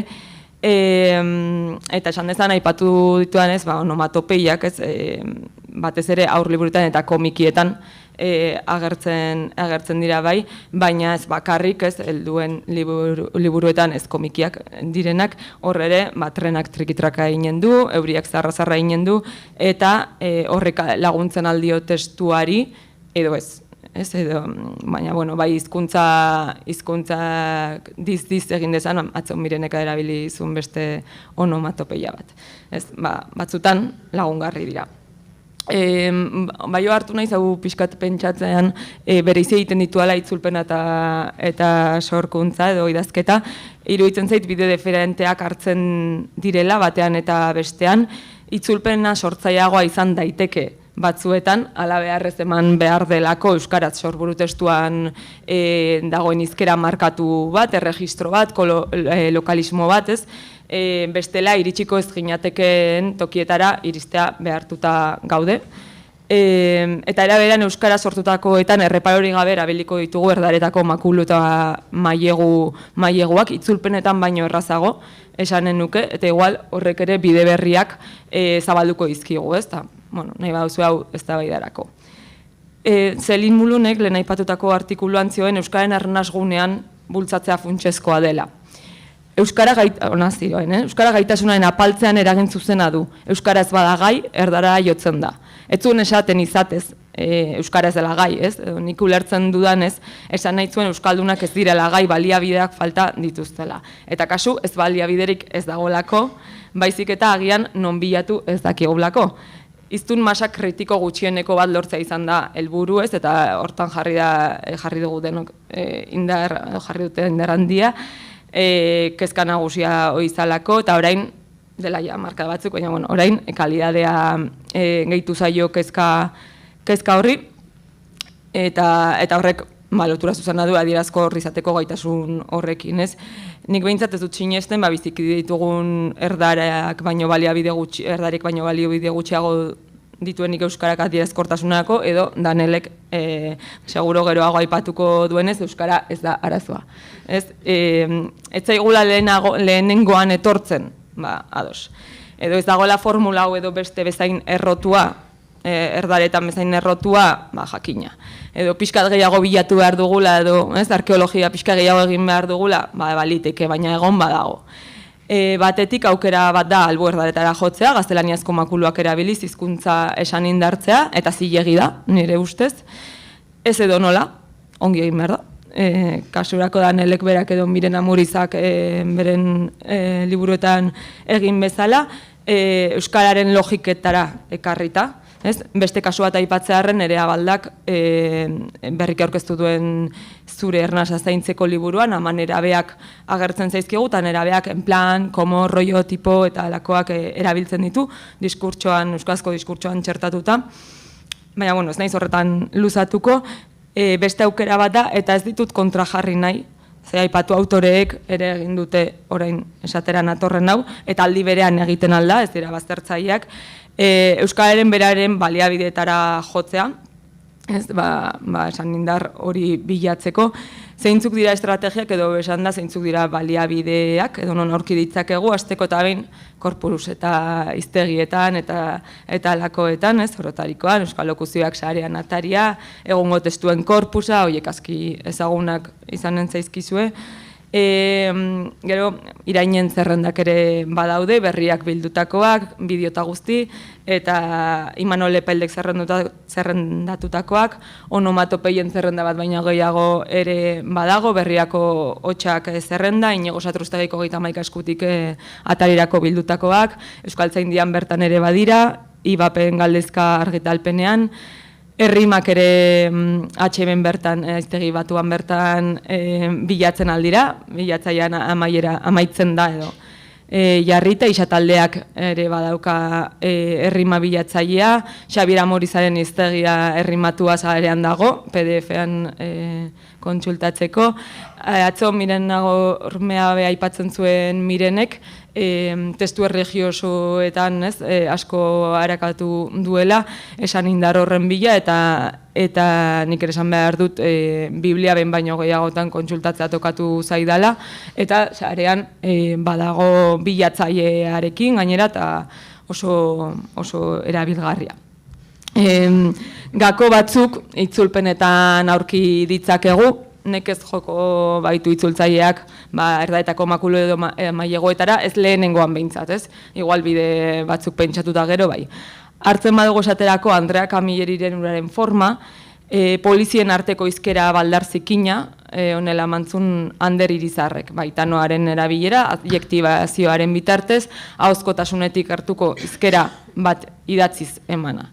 Pier Paolo Pasoliniren Kale Gorriko umeak eleberrian ere Fernando Reikitanoa erabiltzen du, eta egitura jakin batzuetara jotzen du, informatasun hori lortzeko, ez? Erromako kalizkera hori.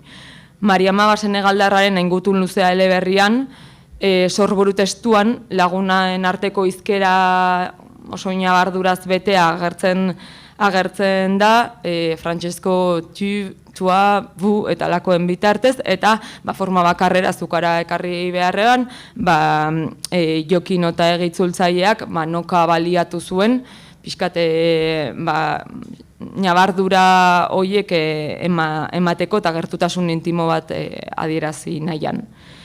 Euskalkia ere erabili izan da dialektalak agertzen badira, adibidez, oso agerikoa da, igual italieratik ekartzean, Napoliko hizkeran edo printzak agertzen badira eta lakoak. Edo oso informala, erregistro oso informala baldin bada, edo klase jakin bateko jendearen hizkera emateko, edo toki jakin batekoa. Emili Bronteren Gaiztxuak eleberrian, Irene Aldasorok itzulia, morroi klasea paleko bat agertzen zaigu, Gipuzkoako euskalki batean hizketan.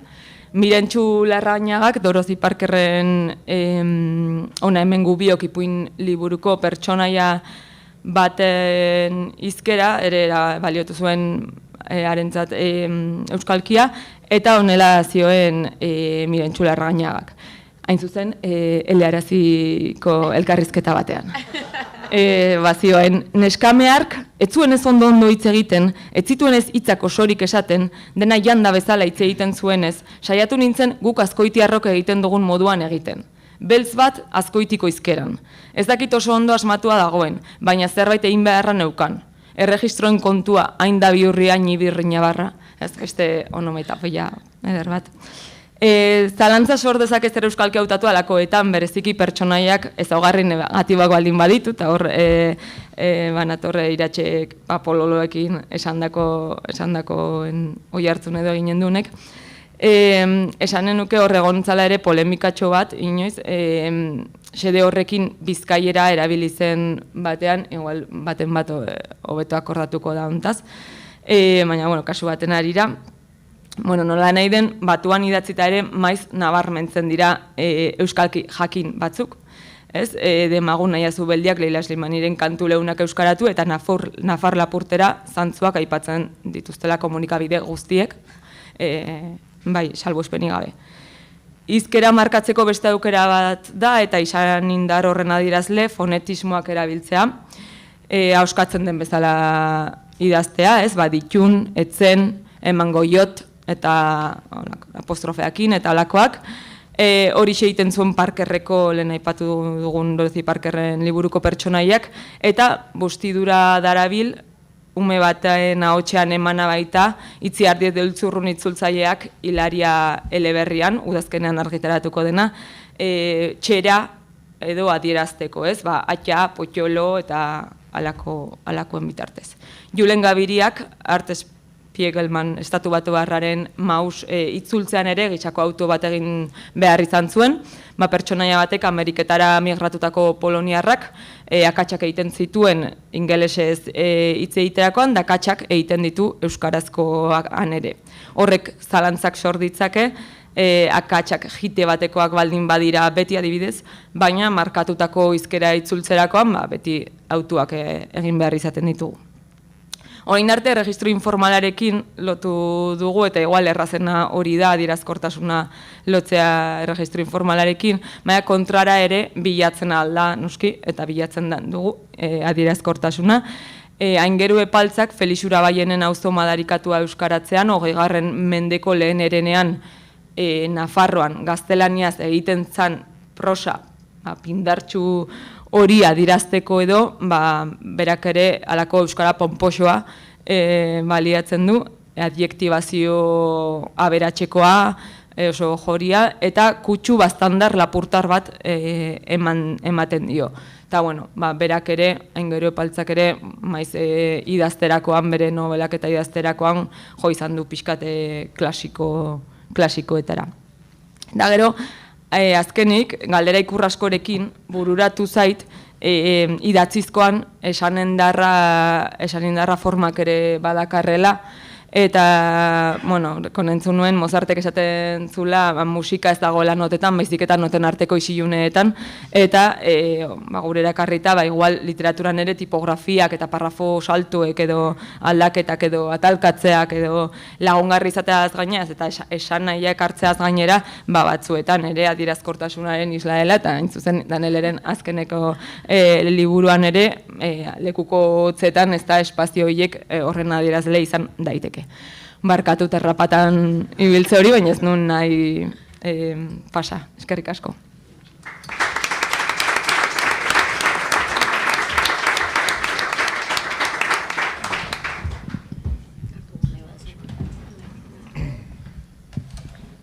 Bueno, eskerrik asko entzuteagatik. Nik ez dut hain aurkezpen landua ekarri. Hori abisatzea izan. Niko har batzuk ekarri nituen lehenbiziko zati honetarako, eta egia esan, pixkat, hau prestatzen ari ginela planteatzen nizuen ere, ez. Adierazkortasunaz hitz egiten degunean, eri kosta egiten zai definizio positibo bat ematea. Ikusten dut, badukagula premia hau, jardunaldi honen existentzia berak implikatzen du euskara ez adierazkor bat badaukagula, eta behar bada falta zaiguna dela adierazkortasun hori edo espresibitate hori hortara nola iritsi, ez? Orduan, zuen baimenarekin negatibotik hasiko naiz behar bada, hau da, zer ez den adierazkorra euskara idatzian. Hor badago testu bat, nik askotan itzultzen naizara, espresibitatea galtzen ari naizela ikusten dudanean, eta da Italo Calvinok antilinguari buruz esaten zuena, ez? Italo Calvino, zituen oso ondo uzten abokatuak, funtzionarioak, ministerioetako kabinetetako langileak, edabidetako langileak oroar, batez ere kazetariak. Haiei leporatzen ziren antilingua batean idaztea, baina bakarrik idaztea, baizik eta pentsatzea eta hitz egitea, ez? Eta antilinguaren ezaugarri nagusi gisa terrore semantikoa deitzen diona jartzen zuen. Hau da, bere horretan esan nahia daukan edozein hitzi ihes egitea. Eta aipatzen zuen, botila, berogailu edo olako hitzak gauza lizunak balira bezala, ez? Pixka bat gaizto jarritak esango nuke abokatuak, funtzionarioak, ministerioetako edo sailetako kabinete buruak eta edabidetako erredakzioz gain euskararen antilinguak behar bada badituela beste ekoizle batzuk ere hurbilagokoa ditugunak, ez? Sindikatuak, mugimendu sozialak, gaztetxeak, mota guztietako kolektiboak. Zeni behintzat, argian lan egiten nuenean eta sarritan tokatzen zitzaidan horrelako eragile batzuen testuak jasotzea, zerbait salatu naizelako, mobilizazio batera deitu, eta bar, ez? Eta gainera, batzutan sumatzen zen, eragile horietako batzuk, pixka formal eta zuzen hornetan ez idazteagatik, alegin bat, kolore pixka bat ematekoa testuari, euskalkiaren edo sukalkiaren bitartez, ez? Nire ustez, emaitzan nahiko txarrekin. Adibide txiki bat hartu dut, hauxe litzateke da. Abendu hontako gaztetxetik hainbat ekintza antolatu ditugu, aisialdi mota ezberdinek egun ematen dien talka imperialisten inguruko hitzaldi bla, bla, bla, bla. Urolako euskara dirudien arren hau antilingua da. Hau da, antilingua eta gainera gure antilinguan esango nuke gaztelaniazko kalkoek pisu ikaragarria dutela. Gaztetxetik esatzen dugun hau, desde el gaztetxe organizamos esto, baina hori gaztetxeak antolatu du, ez? Nire bentsat belarrira hobeto egiten dit. Aisialdi mota ezberdinek, diferentes maestros de ocio, gaur egun ematen nahi dien que se están dando. Hau da, bustidura jartzen dizkiozu, halako lokalismo batzu txertatzen dizkiozu, baina gaztelaniazko kalkoa dira, eta gainera antilingua da. Antilingua da, ez daukalako espresibitaterik. Hau bera idatzi beharko genuke, gai izan beharko ginateke, horrelako gauzak adierazteko, ez dakit, beste modu batean, ez? Eta iruditzen zait, batzutan bilatzen ditugun soluzioak ez dira zuzenak. Baina horrek adierazten du ere, badagoela arazoaren kontzientzia minimo bat badagoela, irtenbide bat bilatu nahi zaion momentutik, ez? Kontua, zertarako nora jotzen dugun irtenbide horien bila. Beste kontu bat aipatu nahi nuena, eta honekin pixka lotuta dago nik uste da, automatismoena, ez? Uste dut askotan aurrez kozinatutako formulekin komunikatzen garela. Eta, hor, literatur ikerketetan eta badago kontzeptu bat Viktor Shklovskirena dela desautomatizazioa, hain zuzen, ez? Hau da, Shklovskik definitzen zuen hori prozesu kognitiboa bezala objektu baten pertzepzio diferente bat lortzera bideratua percepzio benetakoago bandola bait, ez? Jarri milako matxo, benetako horri, baina ni ideia gustatzen zait. Gero Mikhail Bakhtinek hartzen zuen ideia hau, nolabait esateko, hizkerak munduarekin konektatzen dugun eragina daukala, eta estetika bat bilatzeak bizkalen bilatzeak aipatu dut, eta uste dut hor badagoela gako bat, badela hau gauzi estetiko bat ere, ez? Desautomatizatzea lortzeko benetan gauzen beste pertzepzio bat, ez? Kontua, estetika ikuspegi komplexu batetik aztertu behar den zerbait dela, ez? Hau da, zer da adierazkorra, zer da ederra, zer da zitala, zer da emotiboa, zer da mehatxagarria edo iraingarria. Testu inguru espezifikoen arabera asko alda daiteke, lekuaren, adinaren eta inguruan nagusi diren praktika linguistikoen arabera. Lankide izandako bat, Pello Zubiriamen agina auzokoa da, berak esaten zuen aginan gaztea zirenean bate besteari eona isilik gixaxua esatea zela ja mutur joka azteko marra, ez? Hau da, hori esate baldin badizute, ja, niretzako ez da izan, Hernanin 80ko hamarkadan jaiota. Orduan, zer da adierazkorra, zer provokatzen ditu erreakzio batzuk edo ez, oso gauza kontestuala da, ez, neurri handi batean. Eta, ontatik, noski, erortzen gara egoera soziolinguistikora, eta segurazki egoera soziolinguistika kontuan eukita, lantua jotzeko motibo asko eduki ditzakegu, ez? Iurra Basori irakurtzen diozunean hiztun aktiboen erdiak gaztelania zerrazago egiten duela, esan dezakezu, zail daukagu, adierazkortasunaren kontu hau, ez?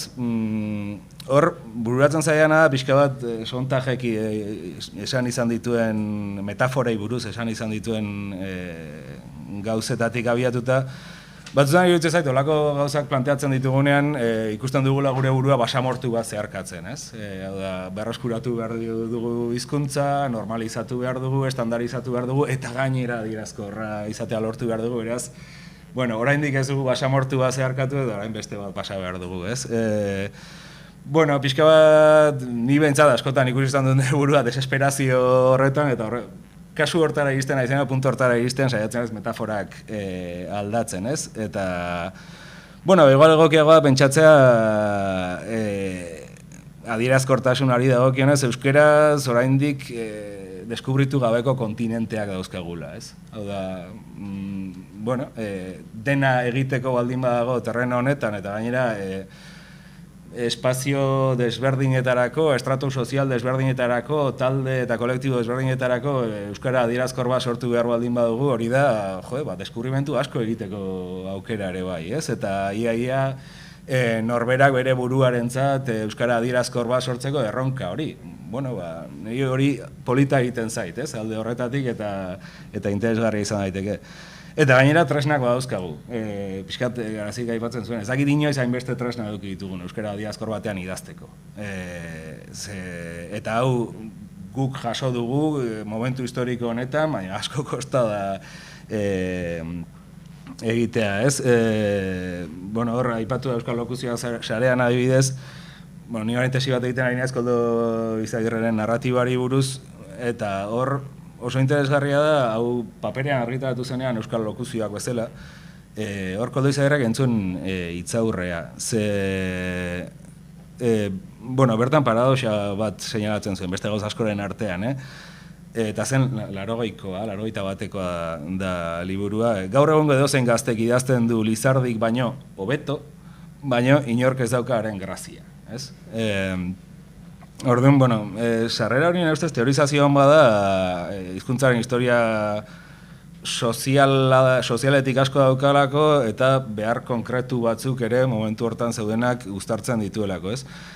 Eta hor bereizketa bat egiten zuen, eta zen hizkera berak deitzen diona eta hizkera literarioa, ez? Hau da, estandarra lehenbiziko horren premiak kontuan hartuta osatu zen, eta beharrezkoa zen. Baina Izagirrek zioen orduan literaturako, eta esango nuke beste funtzio askotarako ere bai, beste zerbait behar zela, ez? Eta hortarako aldarrikatzen zuen euskararen zoko guztiak miatu behar zirela. Eta guztia direnean dira guztiak. Hau da, izan daitezke noski literarioak ez diren iturriak, ahozkotasuna eta aurkitzen ditugun edozein forma, ez? Eta, uste dut, lan horren parte handi bat egina dagoela. Orotarikoa daukagu, badauzkagu, ez dakit, ni egunerokoan erabiltzen dituan milaka tresna, ez?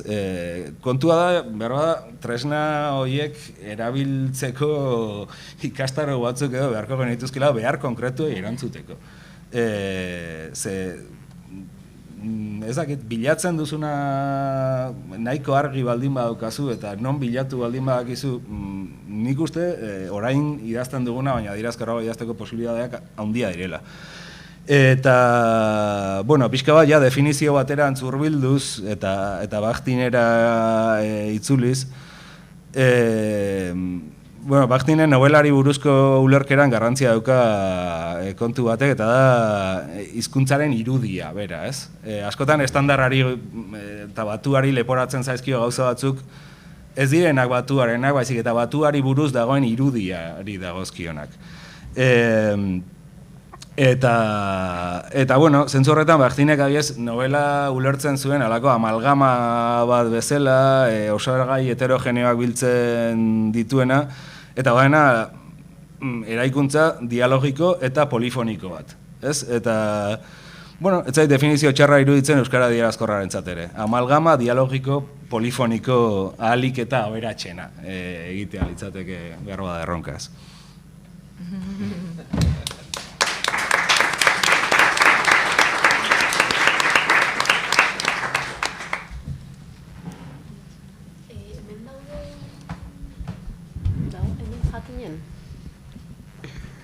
Vale, ez dut behar oraindik, baina gero hori jakinda ez dut horrutziko, bai, hor ikusten dut, bai, eta listo, oso ondo, vale.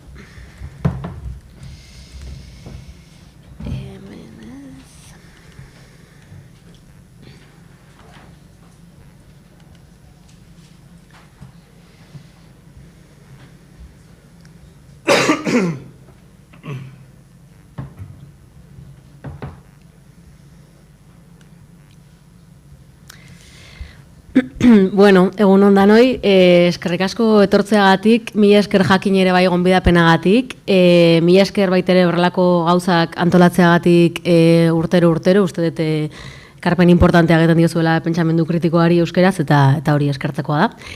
Garaz eta gorka plazerra zuekin maia konpartitzea, eta gero Xabierri bereziki eskerrak elegazi bialdiz aipatzeagatik, zeia gure aurreko bizitza bateko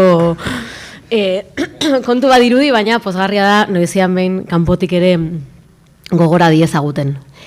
Gaurko mai inguruaren arira, Xabier berak esan duan bezala, nire azkenengo liburuan beste zerbaiten gogoeta batzuk ibili ditut, eta ez hori bakarrik erabaki batzuk ere hartu ditut liburua bera osatzeko gaurko gai guztiekin eta zer ikusi izan dezaketenak, eta lehen hitzartze hontan edo hortik tiratuko dut batez ere. Sartu aurretik alere, baina nuke nire ura pixka bat kokatu, euskararekiko harremanari dagokionez nik euskera jaso, eta etxean eta hezkuntza arautuan, etxean ez dut bakarrik euskera jaso, eta gero, hezkuntza arautu osoa 3 urtetatik 21 urtera egin dut euskeraz, problemari gabe esan nahi, orduan pixkat hori da testu ingurua, nolabait normaltasun handiena daukan eremu batean, ez? Euskarak normaltasun handiena eduki dezaken eremu batean. Gero ja hor ñabardura pila sartu daitezke, baina hori kokatzea importantea iruditzen zitzaidan.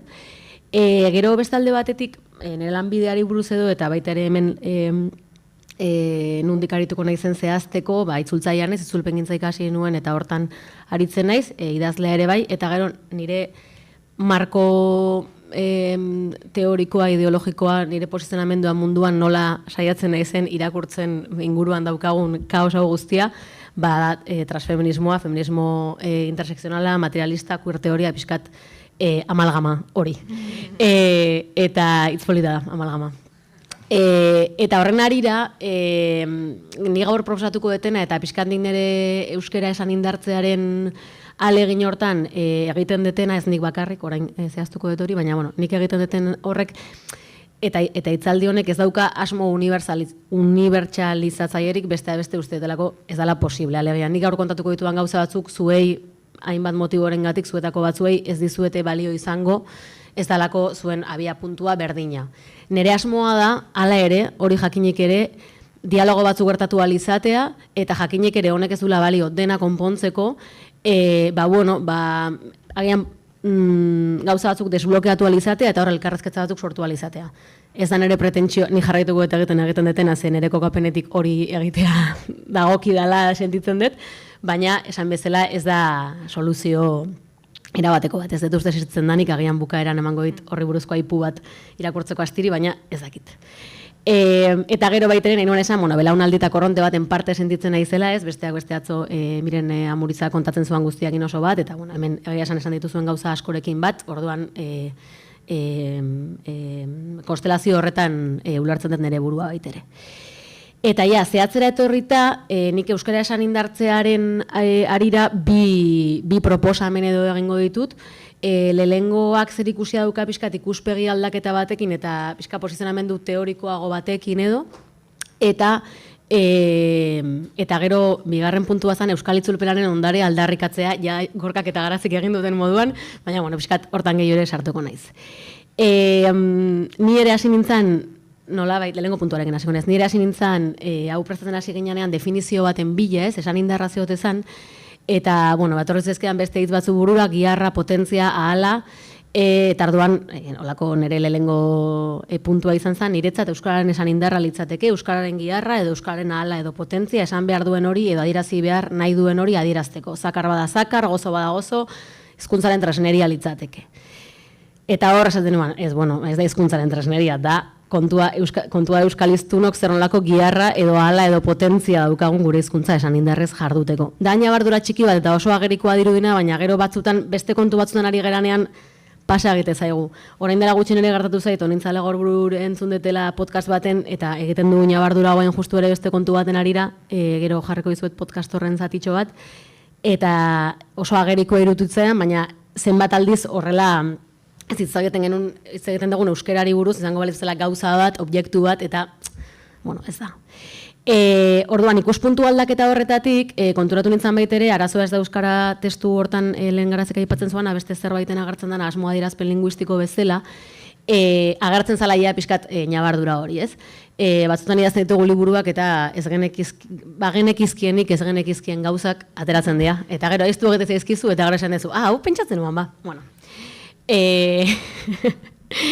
Eta arazo ez da euskaran hor, kontatzen nuen azan pixkat euskararen ustezko giharrik falta horren arira edo, neri hori iritsi zedala asko itzultzaile moduan, jendeak esaten diala galdetzen diala nola itzuli gauza bat euskerara, eta askotan esaten diala hainbat aurkera ematen dizkiet, eta eskartzen dizkiate, baina beste batzutan esaten diate ez duela berdin sonatzen, eta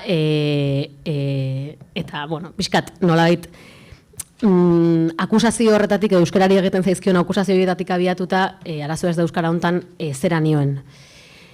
Alakoak irakurrita badirudi arazo euskara dela, euskara ez dela nahikoa, eta pentsatzen dut, ez dela nahikoa zer, nahikoa gaztelania. Euskararekiko dugun harremana norabide bakarreko gabezia akusazio bat izatea problematiko xamarra iruditzen zait. Gabezia ez ote da idazten ari denarena, hitz egiten ari denarena. Egia esan, euskaraz hau ezin dela eta bestea ezin dela irakurtzen dudanean, neure buruari galdetzen diot, ea benetan alakoak esaten dituen jendeak ez duen gaztelaniaz idaztea desio. Pizka desirari buruzko beste gauzatzuk esaten ditun, orain helduko dianak. Eta azken baten, esaten nuen izan gaitezen zintzoak idazten ari garenean behintzat, eta ez diezaiogun euskarari leporatu euskararena ez dena. Euskarara gu gara, guk egiten dugu. Liburuan agertzen den pasarte hau berez hitzaldi bazan, eta ni jende aurran irakurri nuan, eta Bilbon oraina etorkizun jardunaldietan, eta bukatu zanean hitzaldia Ana Morales itzultzaileak esan zidan, buruzari naiz, azken batean nik planteatzen nuena testu hortan zala generoaren ingurabida ez, ea emakumea jaio egiten den, ala egiten den natura eta kultura. Eta hortan, posizio bat ni behintzat badakat, horrez de galderarik egingo, niretzako egiten da, edo ekoitzi.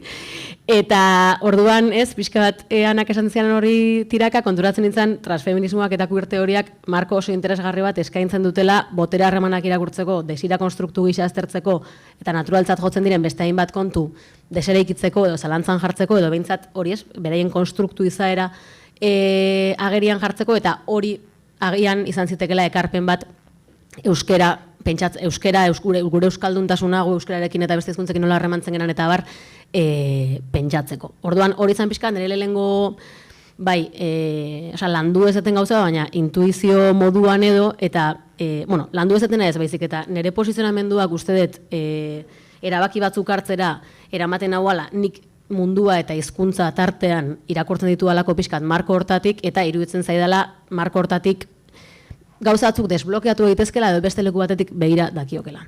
Hola, provokazio txiki provokazio txiki batzuk edo ekarri ditut, ezakit provokazioak izatea iristen dian, baina, bazpada esango dut. Adibidez hori, desiraren desaraikuntza, ez? Nolabait, testu bidatzen nuanean da, lagun batzuk irakurri zuten da, Uxu Albardik aibez esatezian, ez, karo, igual aibez gaztelaniarekiko desira, hetero arauarekiko desira, bezala irakurri liteke edo, ezin dia egin konparazio direktuak, baina hor nik uste badaudela tresna batzuk naturalak ez dian gauzak desnaturalizatzeko. Natura eta kultura bikoaren zentzuan. Eta, orain bai jarriko dut, onintza Legorbururen pasartetxo hori, da Badalabek eta Irudamatxo batera egindako podcastaren nor-nori nork da, ez dakit hemen badago baten batez aldian esan, baina nor-nori norkorko korte bat, Oierzuñegarekin da elkarrezketa, baina onintza bakarrik entzungo dugu, eta orain hau entzun da tiratuko dut pixka gehiago.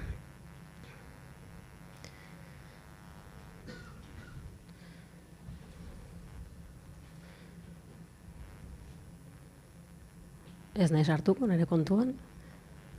Jasuta galdutu dira iztunak. Eta orduan zer gertatzen da iztun horiekin, ez? Hori da niri interesatzen zaidana eta hortan nabil. Espazio transfeminista informaletan, horko hizkuntza ideologiak aztertzen. Zer ari den gertatzen, hizkuntzarekin berarekin, ze forma, ze adiera, ze materialitate, zer nolako iztunak ari diren sortzen espazio transfeminista informaletan.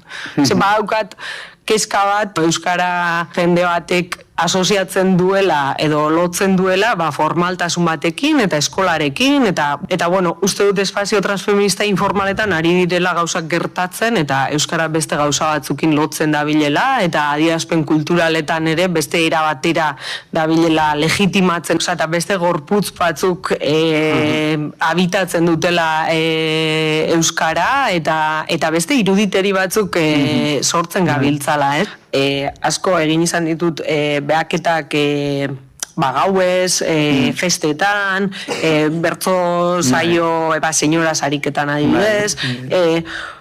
Hor, nik uste dut euskara bai ari dela politizatzen, eta hor badabil lotzen nolabaiteko berriz ere transgresio moduko batekin euskara. Hasieran justu ez dantzu, baina esatezuan euskara ez da galduko. Euskara jasota dago ez dakize, galtzekotan iztuna galduko dira. Orduan, nintza Legorburu egiten entzuteko aukera baldin makazu egun zaiteztez, uste dute oso sakon ari dela lantzen gauza guztiak, eta Eta, bueno, aipatzen nuenean belaunaldi edo korronte hau, baita ere beste arlo batzuetan ari dian pertsonen ekarpenak ere oso, niretzako oso asko likatzen naute. Baina batez ere nahiko niok heldu bukaerako horri esaten du ez, euskara berriro ari dela politizatzen eta transgresioarekin lotzen espazio informal transfeministetan, ni espazio horien parte naiz, orduan horregatik ere kardegadet ezagutzen dutena hori dalako. Eta pixkat, transgresio de politizazio horretarako provokazio ideia batzuk ekarri ditut, bi adibidetxo, bata da, Bilgune feministak 2023an atera zuen kartel hau, ez dakit, hau, ez zabaltzen. 2023an atera zuen kartel hau, aprilean 26an, ikusgaitasun lesbikoaren nazioarteko egunaren arira, ez da ondo irakurtzen, igual. Bueno, jartzen du, inoiz ez da berandu, nola jartzen dut hau ikusteko pantalla osoa? Ikusi horta. Amen. Ikusi. Bai, ikusi eta aurkezpena. Bueno, atrazuen kartela ez da ondo irakurtzen, baina, bueno, inoiz ez da berandu boieri izatea erabakitzeko, da leloa, behiz ere, antzeko, oza, Bilgune feministaren ekarriet, bueno, hor zagolako, gertu, baina ere jartzen da, beste lelo bat izan da, inoiz ez da berandu heterosexuala izateari usteko, orduan petxatzen nuen, inoiz ez da berandu erdalduna izateari usteko, edo, Mario, hau igual ezagutuko ez, Mario Laxon Galiziarrak atera zuan kamiseta hau, falas castelan como quería Franco. Pues, ez da gendona esan, oso nahi dut ez zait. Eta, bueno, orduan alde horretatik,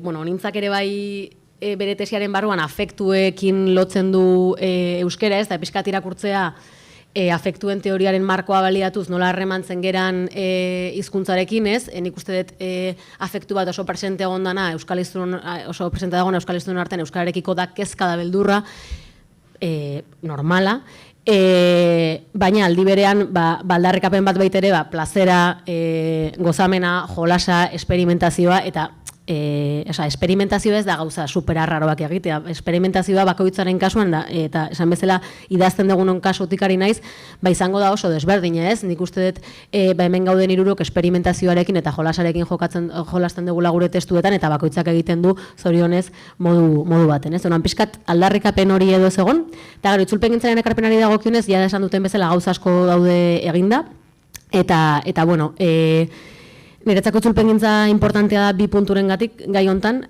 bata da, bueno, esaten diatenean, iristen den gauza bat da, hau ezin da esan, edo hau esaten baldin bada ez du berdin sonatzen, edo ez dakiz zer, eta gero baita ere hau ez dago euskeraz, hau ez da, zema gauza falta dian euskeraz, ados, gabezia hori hala da, baina batzutan irutzez, horrek amorratu egiten nahi zegi esan, sentitzen dut ikuse ezin bilakatzen dela egindan lan guztia eta dagon lan guztia, ez? Orduan batzuetan ere gogoa esateko, gauza pila bat daude jende, pila bat egin du lan eta utzi ditu hor begiak eta bizkarra eta dena, eta gu orain esaten hau ez dagoela eginda. Bueno, horran nire pitch txikia. Eta gero, nik uste dut baita ere, euskararekin daukadan harremanaren parte handi bat itzulpengintzak eragiten dula, ze itzulpengintzaren abia puntua da itzuli egin daitekela. Osea, hizkuntza baten idatzi dan gauza bat, idatzezko itzulpena zain naiz, hizkuntza baten idatzi dan gauza bat, aldala beste hizkuntza baten esan. Orduan, abia puntu hori onartzeak ekartzen du beste hizkuntza batean esan dena euskaraz esan daitekela, ez? Eta itzulpengintzan, lehen Garazik esan duan bezala, ezin diogu itzuri egin, ez? Tokatu zaizu esaldi bat zaila edo konplexua zentzu askotan, eta ez dakazu besterik ematea baino. Orduan, batzutan baita ere igual, niri uste dut idazten jarri nahi zenean baita ere, aipatzeagatik oso urruti garatzen zedan gauza, baina niretzako adibez, David Foster Wallace-en estiloa, pentsaz dago noizko kontuak, David Foster Wallace-en estiloa, nik irakurtzen nuanean, irakurren nuanean gaztelanezko itzulpenan, ez nuan pentsatu, ai ze pena ez daukagula erlatiboko esaldirik, ez? Osea, pentsatu nuan, gustatzen zait estilo hau nahi dut nire idazketara eraman, ez? Orduan, igual hori ere, osea, igual itzulpenaren txip hori, guk lanbideagatik txertatu daukaguna, eta beste idazle askok ere lantzen dutena, baina, bueno, hori ere ekarpen bat izan zitekela. Eta ez dakizen denbora garatzen zaidan, baina Eske uste nuen marziala eta asko kronometratu dut nire burua. Bale, nahiko nuke azken erronka bati buruz edo hitz egin, hau utziko dut ondo iruditzen baldin bazaizue, eta irudi hori diot. Eta, bueno, lehen Iratxek aipatu du, eta da kode aldaketaren kontua. Bueno, nik hori beste zerbait idatzi dut, erabaki asko hartu ditut esan indarrari dagokionez eta hizkuntzari dagokionez, baina hartu duten erabaki bietako bat izan da, kapitulu batzuetan, lekukotasunean, erregistroaren parte moduan ahots narratiboak kode aldaketa bat egiten du eta euskeraz egiten du, baina gaztelaniazko esaldi eta gauza asko daude. Erabaki bat da, nik kontzienteki hartu nuana, jakinik eta kontraesanak zituela eta jakinik eta bazitula hori, zala unibertsala eta hiztun batzuk egin justu kanpoan utziko zitula. Irakurle taldetara juna izenean eta bueno, nik hartu nuen erabaki hori jakinik kontraesan hori zegoela, baina iruditzen zitzaidalako beste motibo askorengatik hori zela zegokiona egitea momentu horretan, eta gero irakurle taldeetan asko batera da gai hau. Eta jendea oso, bueno, esan behar dut jende batek asko konektatu duela, baina gero iritsi zait olako deserosotasuna, kontrakotasuna, eta oso ondo, zilegi, erabat. Orduan, gai honen harira, beste zerbaiteko lekukotasunak Gamarteko gazte batentzako oso urrunak dira. Elgoibarreko batentzako ez. Hori da errealidadea, ez? Eta nik azken batean pixkat hartu duten erabakia esplikatzeko edo eta marko transfeministarekin eta afektuekin eta barlotuz ekarri dut Sara Ahmeden aipu bat. Sara Ahmedini galdetu nion ze petxatzezuan itxaropenari buruz, utopiari buruz, ez? Eta berak esan zian, bueno, berarentzako utopia bastante etzala hitz bat anatema zala pixkat. Eta itxaropenean sinestekotan sinesten zuala alako itxaropen nekatu moduko batean, ez? Eta esate zuan utopia eta alternatibai dagokionez. Dagoena desereikitzeko lan praktikoaren bidez sortzen ditugu alternatibak. Etorkizunarekin zerikusia duen arren, horretarako ez dugu aurrera begiratu behar, daukagunari heldu behar diogu. Orduan, ni baitere pixkat nahi zanuan erregistro hori hor jarri, hainbat motiboren gati, baina bestea beste daukaguna ere hor dalako, eta daukaguna da, Gamarteko gazte batek eta Elgoibarko gazte batek daukatela hizkera oso desberdina, eta hizkera oso desberdin hortan dagola faktore oso potente bat dala gaztelania eta frantsesaren zeharka, bueno, impactu hori. Eta nik galdera bezala planteatzen dutena da, bueno, hori da daukaguna, horrekin zer egingo dugu. Horren aurrean esatea Euskal Herri monolinguistiko bat dugu amets eta beste monolinguismoarena problematiko txoa da, baina, modu zabalago baten, baina horra iritsi aurretik, batzuentzako hori horizonte bada, beste batzuentzako ez da izango, baina bien bitartean ez, pixkat zer egingo dugu horrekin. Hau da galdera bat idazle moduan, eta la galdera bat hiztun moduan. Eta, bueno, azkenik aprotxatuko irakurtzeko niretzako esan indarra da kantestu bat, da Jule Goikoetxearen politeismo bastartako zati bat, eta hala dio. Monoteismoa bizitzaz nekatua dagoen jendearentza da, bizitzari beldurra izatetik sortzen baita, bizitzaren aniztasunari izua izatetik, horregatik murriztu behar du, dena bakar batera, beste jainko guztiak hiltzen ditu, eta fase historiko bakoitzarako gaizto bakarra aurkitu, lehenik Satanas, gero erragea, gero estatua, gero dirua. Ongiaren kausak ere bakarra izan behar du, arima, arrazoia, lekea edo ekonomia, subjektu salbatzaile bakarra, egiazko maitasun bakarra, eta moral unibertsal bakarra. Pixka bat azkatuz gero beti agertzen da jaun buruzu hilberbera atzean. Eta guk, politeistok, ez dugu astirik ezagutza gisa zertifikatutako depresio honetarako. Orduan, bueno, pixkat politeismoaren aldarrikapen honekin bukatu nahi nuken ere hitzartzea.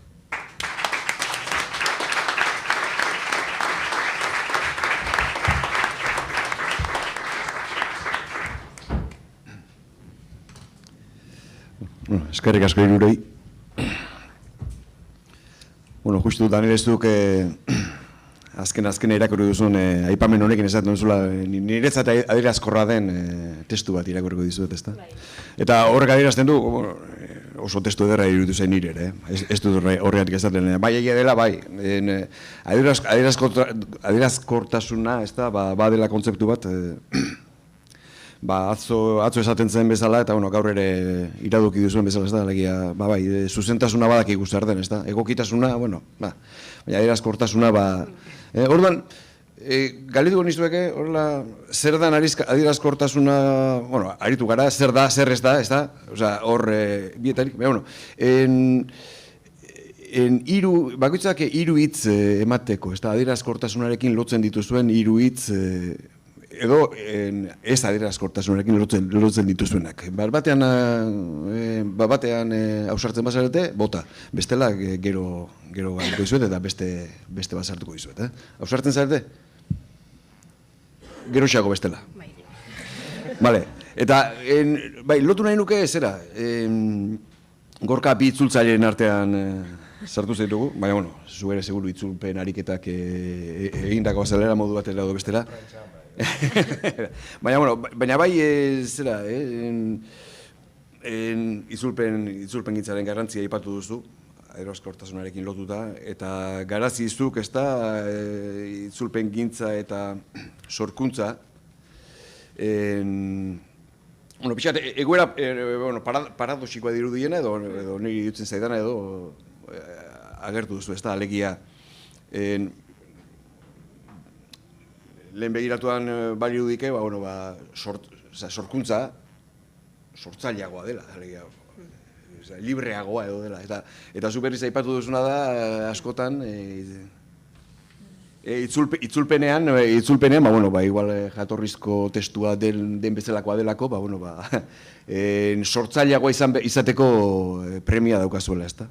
Eta, akaso, sorkuntzan berriz, beste estrategia batzuk, edo erdaretatik, zuk zeko esan duzu, makuluak hartzea, edo... Alegia, itzulpen gintzan, akaso, sortzaileagoak izan beharra, edo ausartagoak, edo... Nola, hori da, esan nahi dute, nola... Itzultzaile idazle, itzultzaile eta sortzaile zareten, edo izan zaitezketen neurrian, ez da? Batek bestean nola elikatzen du, eta nun, adierazkortasunarekin lotuta nun ikusten duzu lan gehiago dagoela egin daitekela, edo, ez da, horren inguruko zera bat? Eskerrik asko galderagatik, ze gainera Garazik aipatu duanean azken puntu hori, interesgarria iruditu zait. Azken baten, itzulpen baten aurrean jartzen zeranean mugapen bat daukazu, eta batzuetan mugapen bat eukitzeak eramaten zaitu, batez ere itzulpen gintza ez daki sorkuntza baino sortzaileagoa da, baina bai eramaten zaitu berez agian iritsiko ez zinateken lekuetara, ez? Eta orduan, ez dakit nola esan, etortzen zean lehengo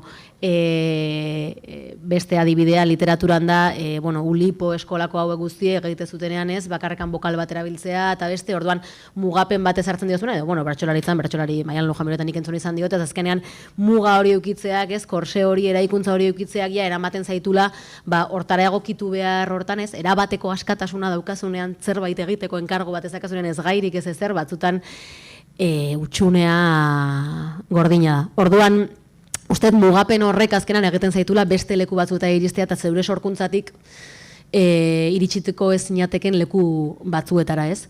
Eta niri oso praktiko jarreko naiz, agian batzutan pixkat gehiago ideietan ibili naiz, niri itzulpenak eman diala, itzulpen zaie moduan jarduteak eman diana, nire eguneroko oraintxe bertan hitz egiten nahi moduan hitz egiteko eta noski idazteko, izan da, hitz pilo bat askoz normalizatuago ditu dela, idatzizko egitura pilo bat askoz normalizatuago ditu dela, eta bai daukabala hizkuntza registro jaso bat landu detela asko. Jo behar izan detelako gauza batzuk esatera, hori badakit esaten lehiarra, edo badakit esaten ez dira baztertzaileak esan dulen Garazik ez, olako hitzak ohikoak direla, guretzat, hori izango nuke.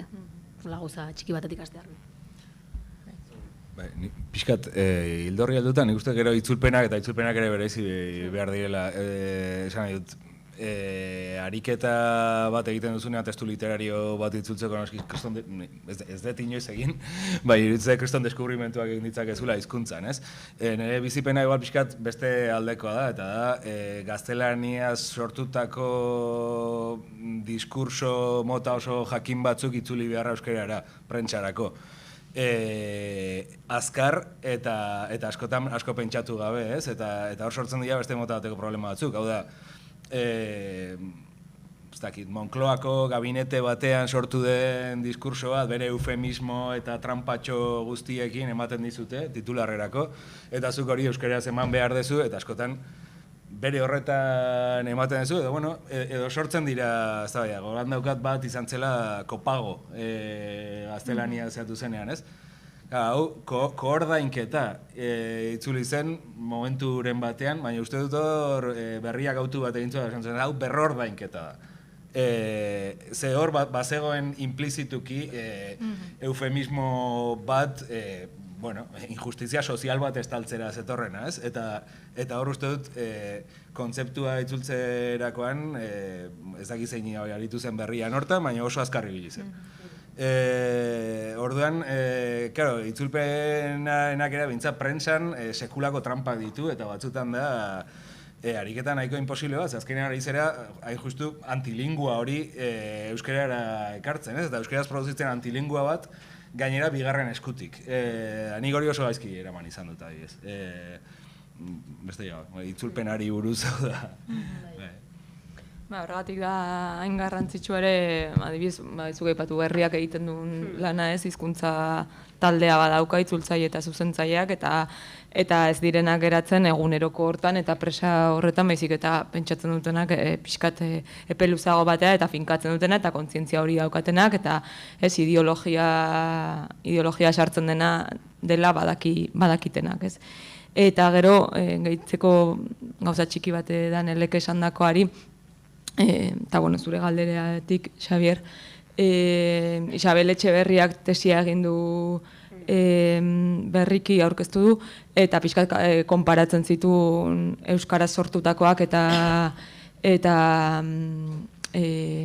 euskarara ekarritakoak, eta fijatzen zen, hainbat parametro aztertu ditu, eta horietako bat igual zer ikusi daukan adierazkortasunarekin, adjetibazioa, eta kolore, uste dut koloreak, besteak beste koloreetan fijatu zela bera, eta hor nola, horietako bat hori izan ez zelako gama zabala dagon itzulpenetan, eta murritzagoa dela euskara sortutakoetan, adibidez.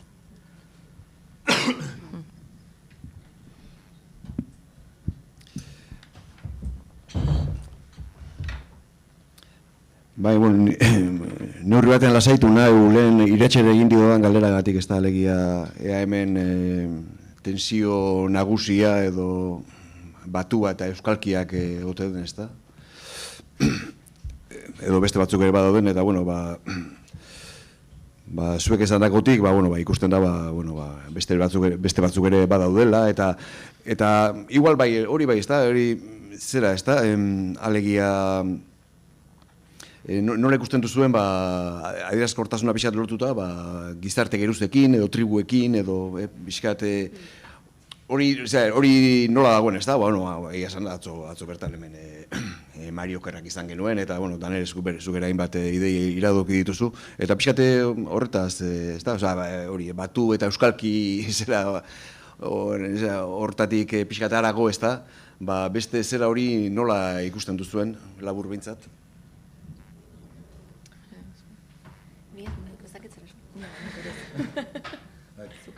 Gizarte geruzekin, esan nahi ez, bai.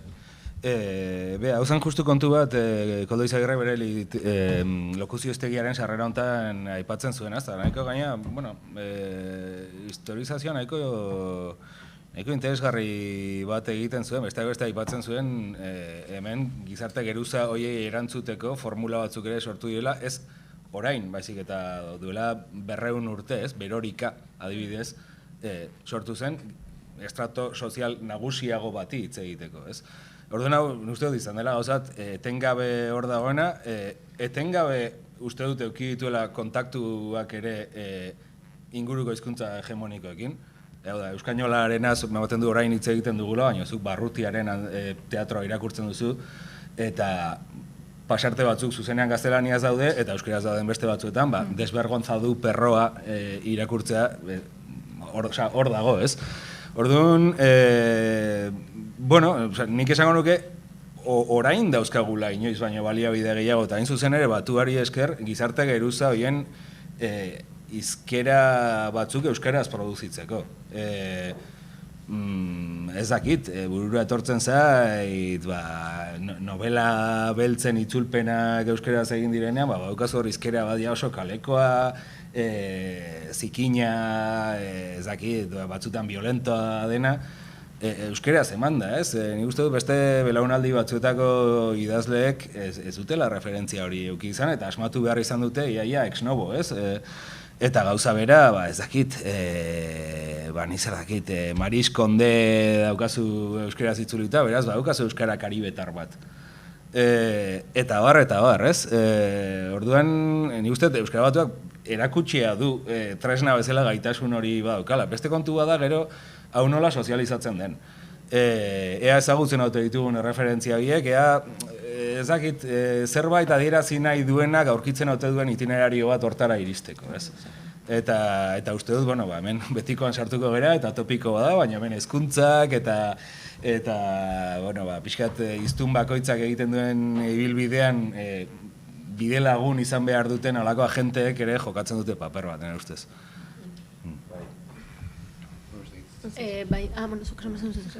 Nik igual gizarte tribunarira eta esan atzo zintzanuan ikusi Amaia eta Juneren hitzaldia, orduan ez dakiz azki zer kontatu zuten, baina, bai esango nuke transfeminismoan eta queer mugimenduetan eta sexu askameraren inguruan eta komunidade horretan egon diala eta bagaudela euskaldunak eta euskaltzaleak eta euskeraz ere bai bizi nahi dugunak, orduan hor lanketa bat eginda eta badaude hainbat iztegi eta hainbat kontu. Orduan, alegin hori hor dago eta nire kasuan itzulpen gintzaren bitartez, adibez itzuli ditudan Fan Home edo Mackenzie Warken liburuak eta beste, hain justu ere ekartzen duten gauzetako bat eta irakurri dutenek esan diatena da, zelako poza ematen dula olako gaiei buruz irakurtzea euskeraz eta bat beste, eta niretzako ohore handia eta zorte handia da. Eskerrik asko Garaziri Fan Home itzultzeko proposatzeagatik. Eta gero, etorzean orain burura da, niri asko gustatzen zait labar musikaria, eta uste dut bai dala sortzen ere hizkera bat ez da bakarra, baina orain etortzea burura bera, aidala sortzen beste iruditegi batzuk eta beste gorputz batzuk eta agertzen dian hizkuntza molde bat, eta bere kantuetan badagona, ez, herrimarekin jokatzen duana baita ere, eta diki bat agertuko zaizu hor. Gero berriro ere diki da referentzia bat horrela gaztelaniazko musika urbanotik. Baina hor gaude gure kontra esan egin dut, baina hori ari dala gertatzen, ez da, hor autua gainera labarrenak kasuentan kantu horiek euskaraz egitea da, ez, eta hori izan da gertatu duana beti, jendeak erabaki duela punka egite euskeraz, ez da gizerra egite euskeraz, eta hor txagabiltza.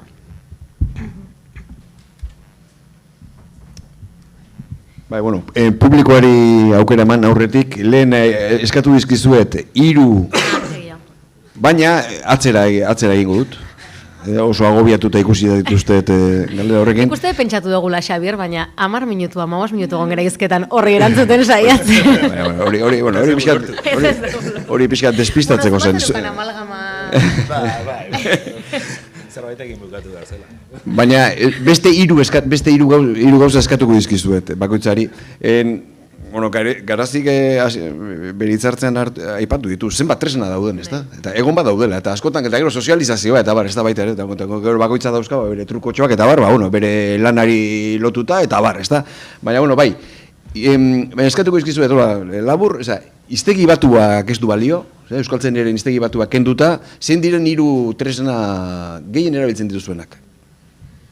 Korpus, edo iztegi, edo bestelako...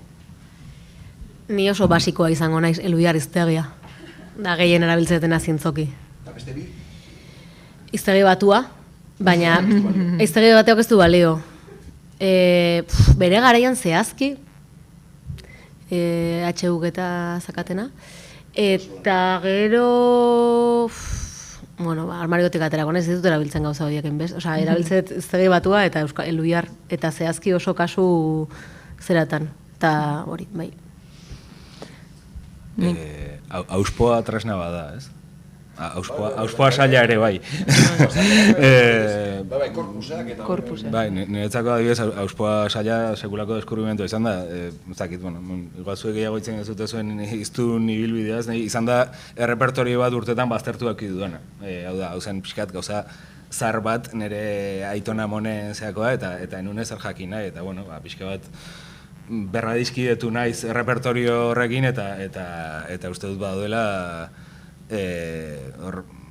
gauzak berraktualizatu daitezkenak, hau da, hitz egiten interesatzen hori tradizioa zera hitz egiten dena bezala, ez? Bere hortan edo argitaratu zen testu inguruan eta argitaratu zen intentzioarekin baizik eta nolabait badalako errepertorio bat segurazki pixka bat bazterrean gelditu dena gure literaturan, baina justu bazterrean gelditu denak hor badago uste Tinianov zen formalista rusiar bat esaten zuena, arkaismoak erabili daitezkela zerbait berria sortzeko hain zuzen arkaikoak diren ze hori baliatuz, ez? Bueno, gutxi gora bera, ez auspoan eri termino horietan interesatzen zait. Nik lehen aipatu dute euskal lokuzioak sarean, orduan ja. Eta bai, hori bai, eta gero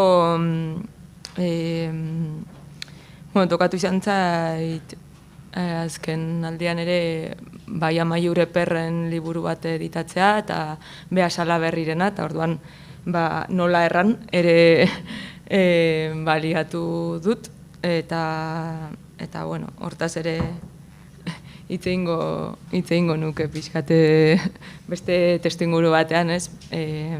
Argitaratzeaz Lapurteraz, Baxenafarteraz eta bueno, zatzore beste gai bat eta zabalduko dut igual beste meloi bat, orain gaizki esan da, baina bai, atzo ere izlari batek aipatu zuen Nafarroko euskara. Ez, eta nahi hori egiten zait Baskongaletako euskara esatea bezala, edo iparraldeko euskaraz hitz egiten denean bezala, eta hori bai barra aditzen dugu, ez, bueno, baixe, beste gai bat dela, baina bueno, nola erran aipatzearren eta hiztegia hori ere badagola, eta erabiliko bagenu gehiago denok, areta hobeto. Eta gero banukan beste bat, eta aztu zait. Ze oso txintxoki 3 pentsatu ditut, baina 3. aztu zait, jo naiz beste bide batzutatik, eta... Bueno, ez dugu aipatu dezu helen biek, baina berriaren estilo liburua eta baliabideak ere oso... Egongo testuen korpusa. Aipatuko nuen batez ere hitz kombinazioak eta miratzeko. Bueno, norbaitek zerbait esan edo galetu nahi badie.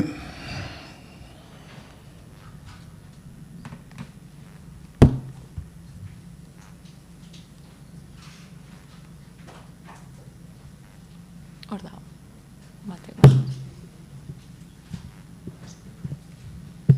Bueno, eskerrik danoi.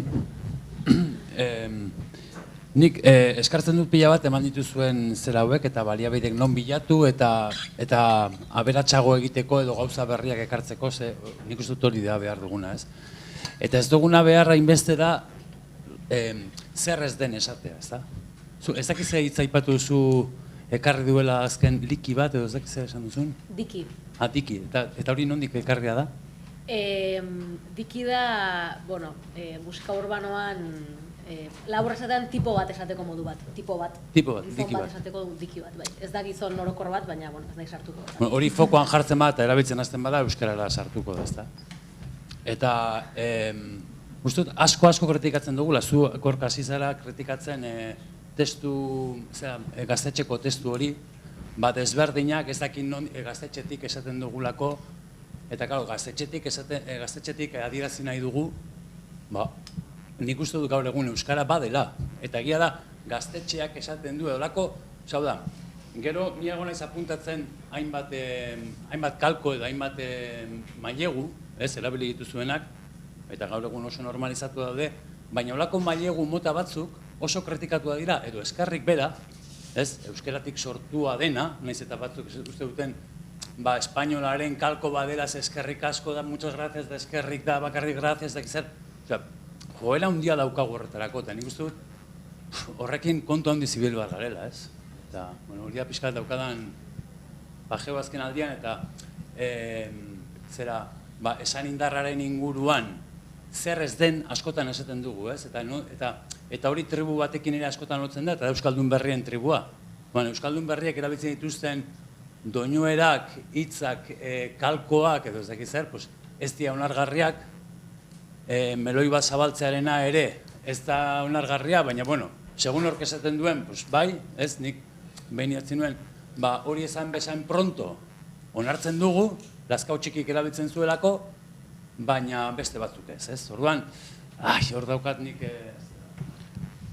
Ni pixkat erantzuteagatik, nik uste kontuare dela kontzientzia, ze punturaino daukagun kontzientzia gauza bat erabiltzen ari garenean. Ekarri dudan gaztetxeko testu hau iruditzen zait, kalkoak direla konturatu gabe egindako kalkoak direla. Eta horregatik iruditzen zait, badala automatismo bat. Hartzen duzu, hau gaztelaniaz horrela pentsatuko nuke, eta bere hortan ematen dute euskeraz, eta gero bustidura batzu gehitzen dizkiot, kutsu lokal edo popular edo nahi duzuna emateko.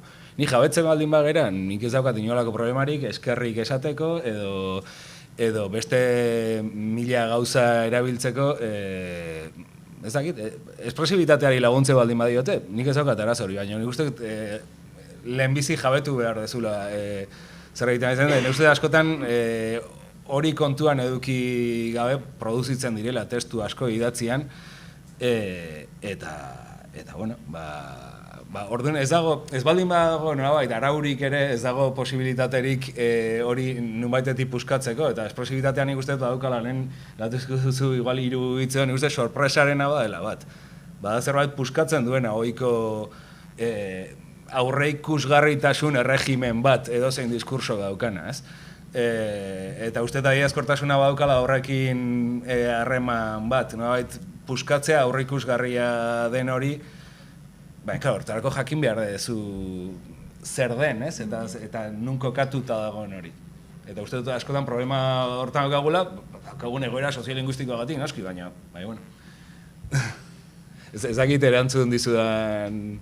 Baina adibidez, ezberdinena gertatu zu, eta gero zeuk izan duzu, kolektibo ezberdinentzako hau ez dakit zer.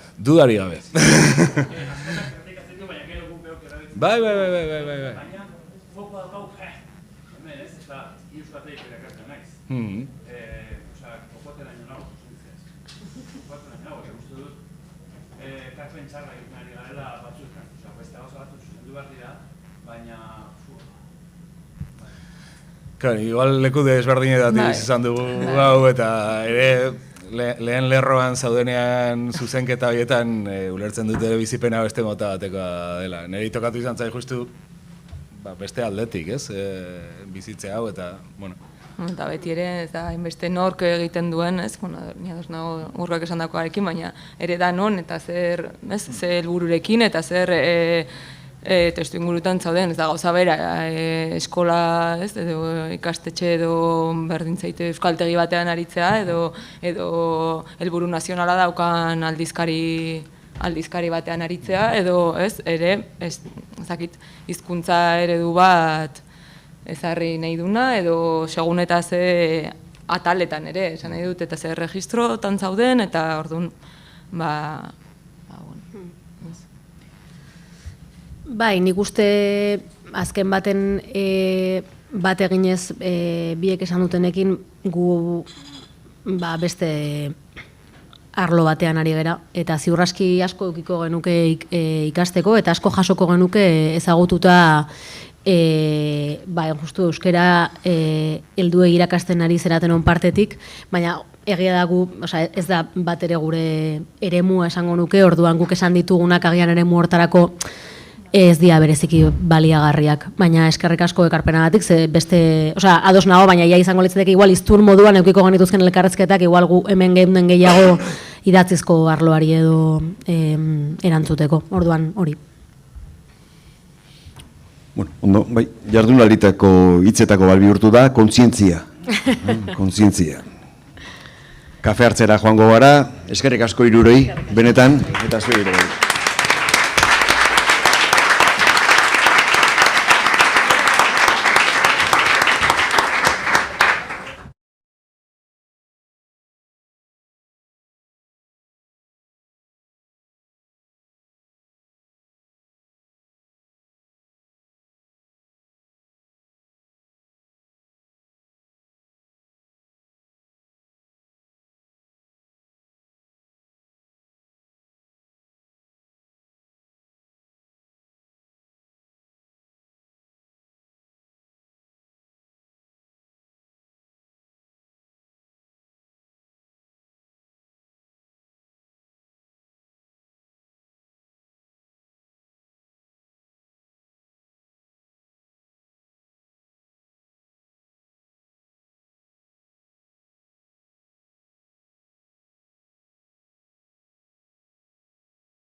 Bueno, hasi egingo gara, pixkanaka.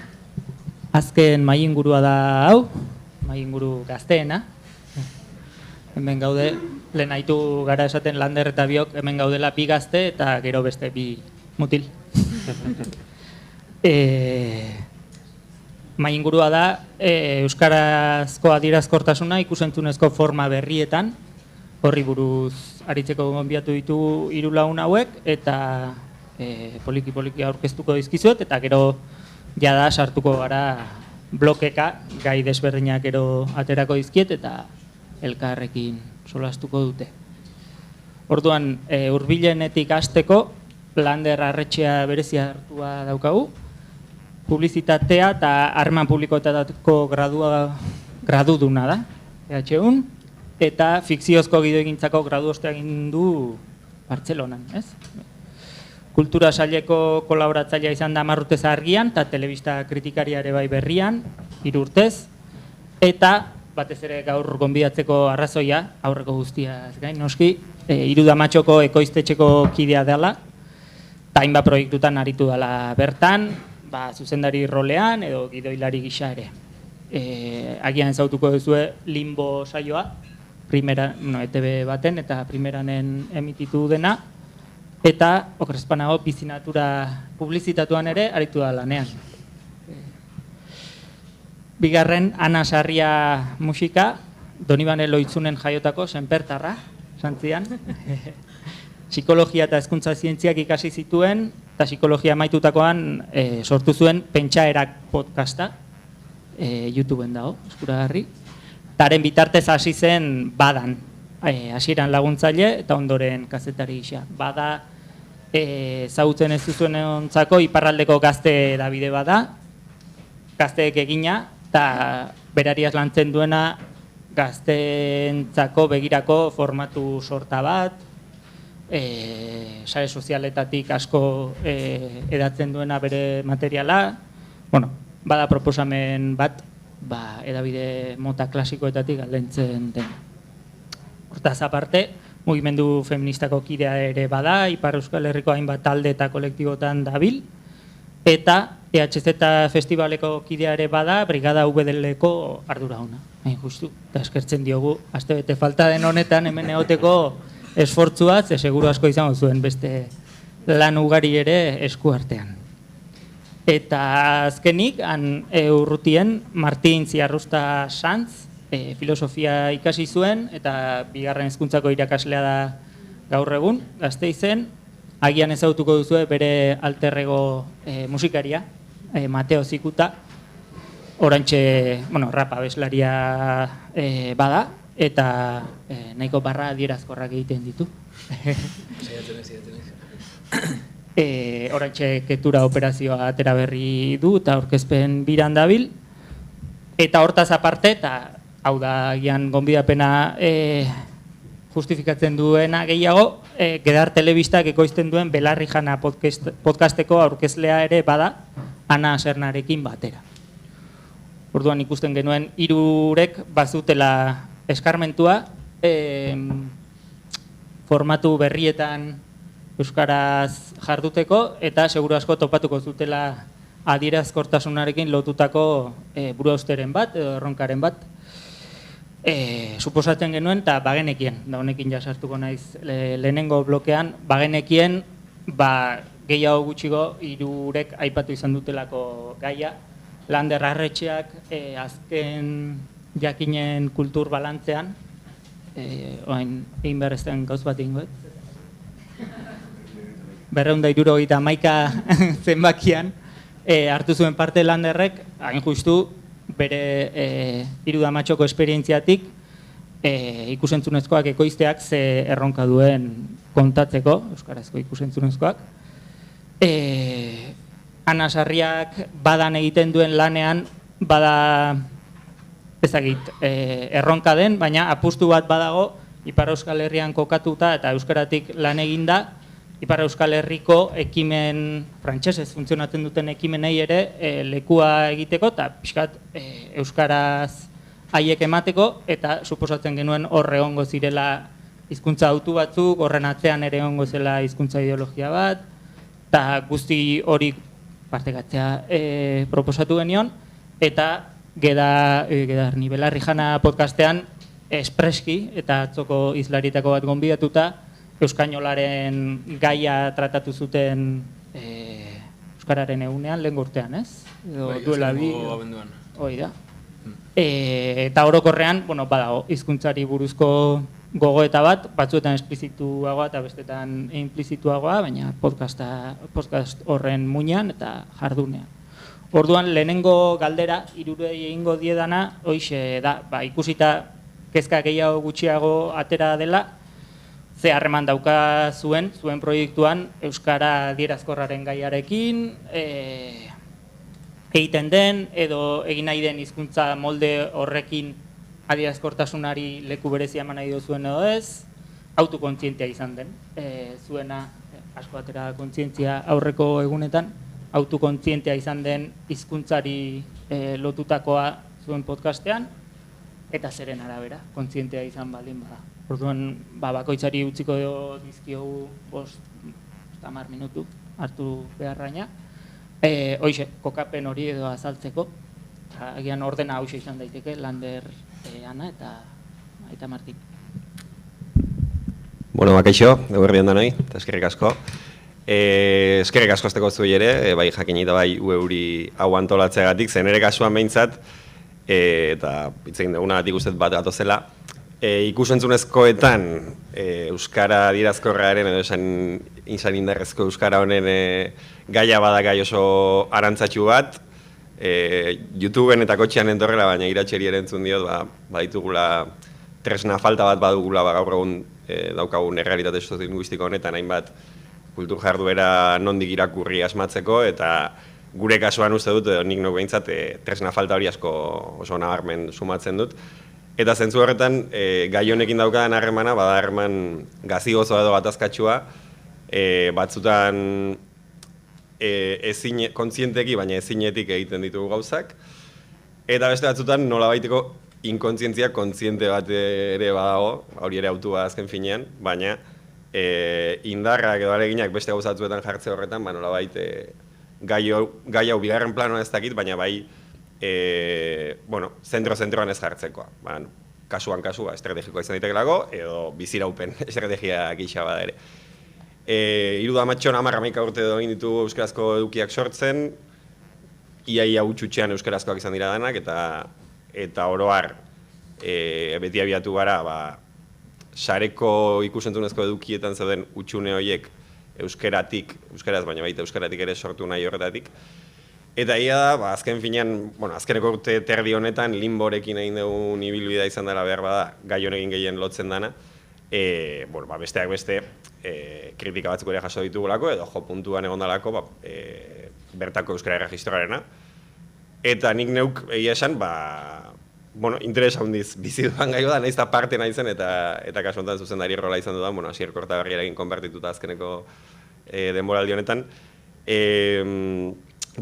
Badalako asko arduratzen nauen gai bat, baina aldi berean, uste dut, dagokigula ikusentzunezkotan gabiltzanei, proba desberdinak egitea, asmatzen batzuetan beste batzuen asmatu gabe, baina guk saiakera mota askoen ditugu bide desberdinetatik, eta dena egiteko dagoen honetan, uste dut gehiago ikasten dela probak eginez, eta behar badan kasartuz batzuetan, eta hortik natorni gaur hona, entzuteko gozeren ere kidek zer esango duten, lezio horik emateko indarrik eta asmorik gabe, baina gai oso pertinentea delakoan.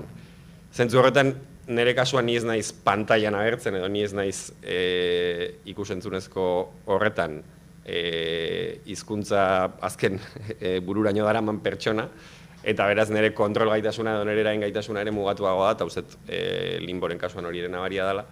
Eta bai izango nukena da, gure autuak izan dela, ez abiatzea erregistroarena edo euskara motarena ez jartzea, ez izatea aldagai nagusia pertsonak hautatzeko edo nondikekin erabakitzeko.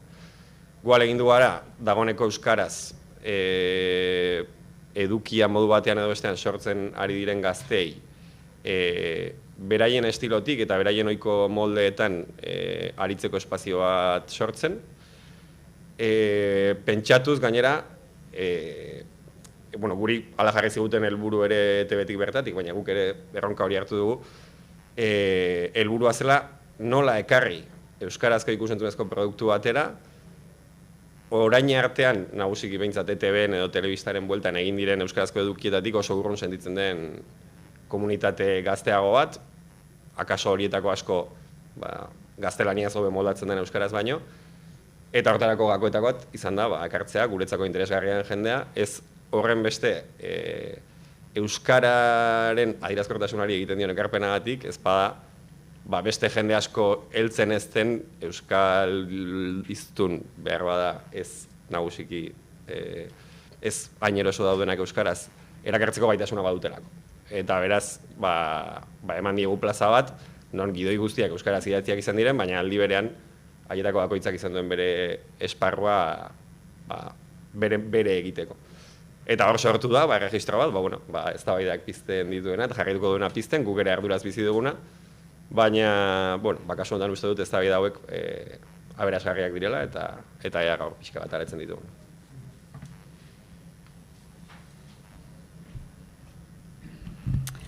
Bai, eguerdi hon deneri. Bada ezagutzen ez dutenentzat, Ipar Euskal Herriko gazte komunikabidea da. Beraz, baditugu formatu laburrak eta luzeak, gehiemat sareetan edatzen ditugunak. Euskaraz edatzen ditugu gure bideoak, autu bat da, autu politiko bat, baina egia da azpitituluak euskaraz eta frantsesez ditugula.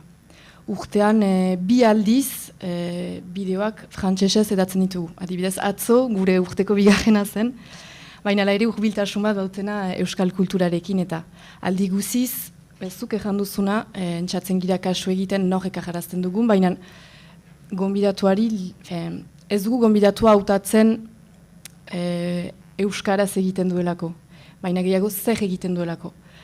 Eta hortik, noski guk muntatzean editatzen bideoa eta frantsesez diren gauza batzu edo kenduko ditugu.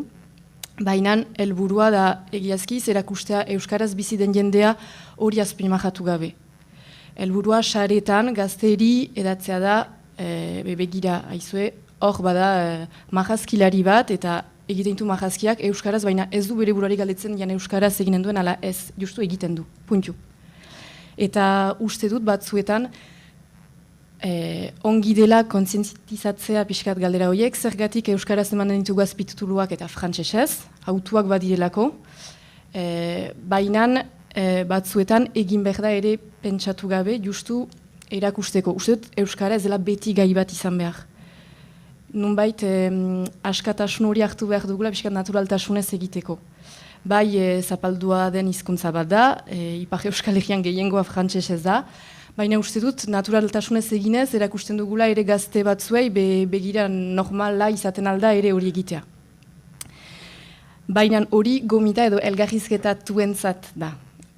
Aurkezleentzat, guk aurkezten dugularik zerbait edo badugu bideo-podcast luze bat, gau pasa deitzen dena, EITB-ko saioa baino lehenago ateraztena.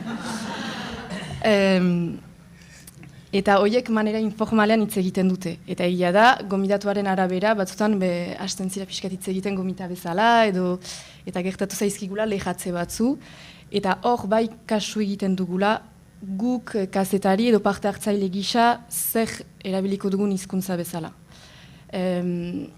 Entzatzen gira, guk jaten zinena, batzutan gidoia idatzia da, guk dena euskaraz egiten, humorea, gauza seriosak, zientifikoak, ezakitzer, euskaraz egiten. Batzutan hitz batzu ateratzen zaizkigu, noski bortxaz, baina horri kasu egiten dugu.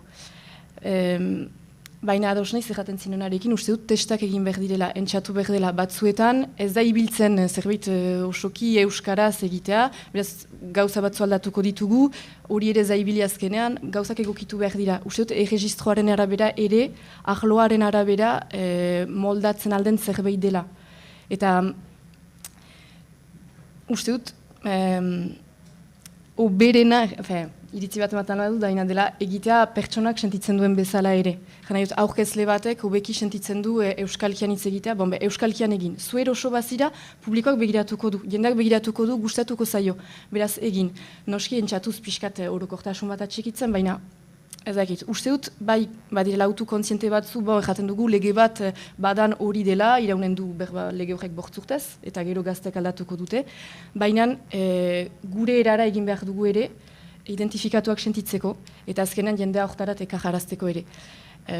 Ipar Euskal Herria ipatu duzu, publiko frantsesa initz badugu, azpitituluak frantsesez egitea autu bat da, baina autu bat da ere aiei zerbait euskaraz erakustea. Eta autu bat da frantsesez erakusta ere, errateko, bebegira, frantsesa zira, ez dakizu euskara, baina hortarat urbiltzen altzira. Posible da hori egitea, eta bada mundu oso bat hor deskubritzeko. Eta uste dut, autu horiek eginez, bai ongi dela, baina batzutan naturaltasuna ere utzi berzaiola hizkuntzari. Komunikatzeko manera bat da, komunika dezagun txinpleki adierazteko ejan nahi duguna.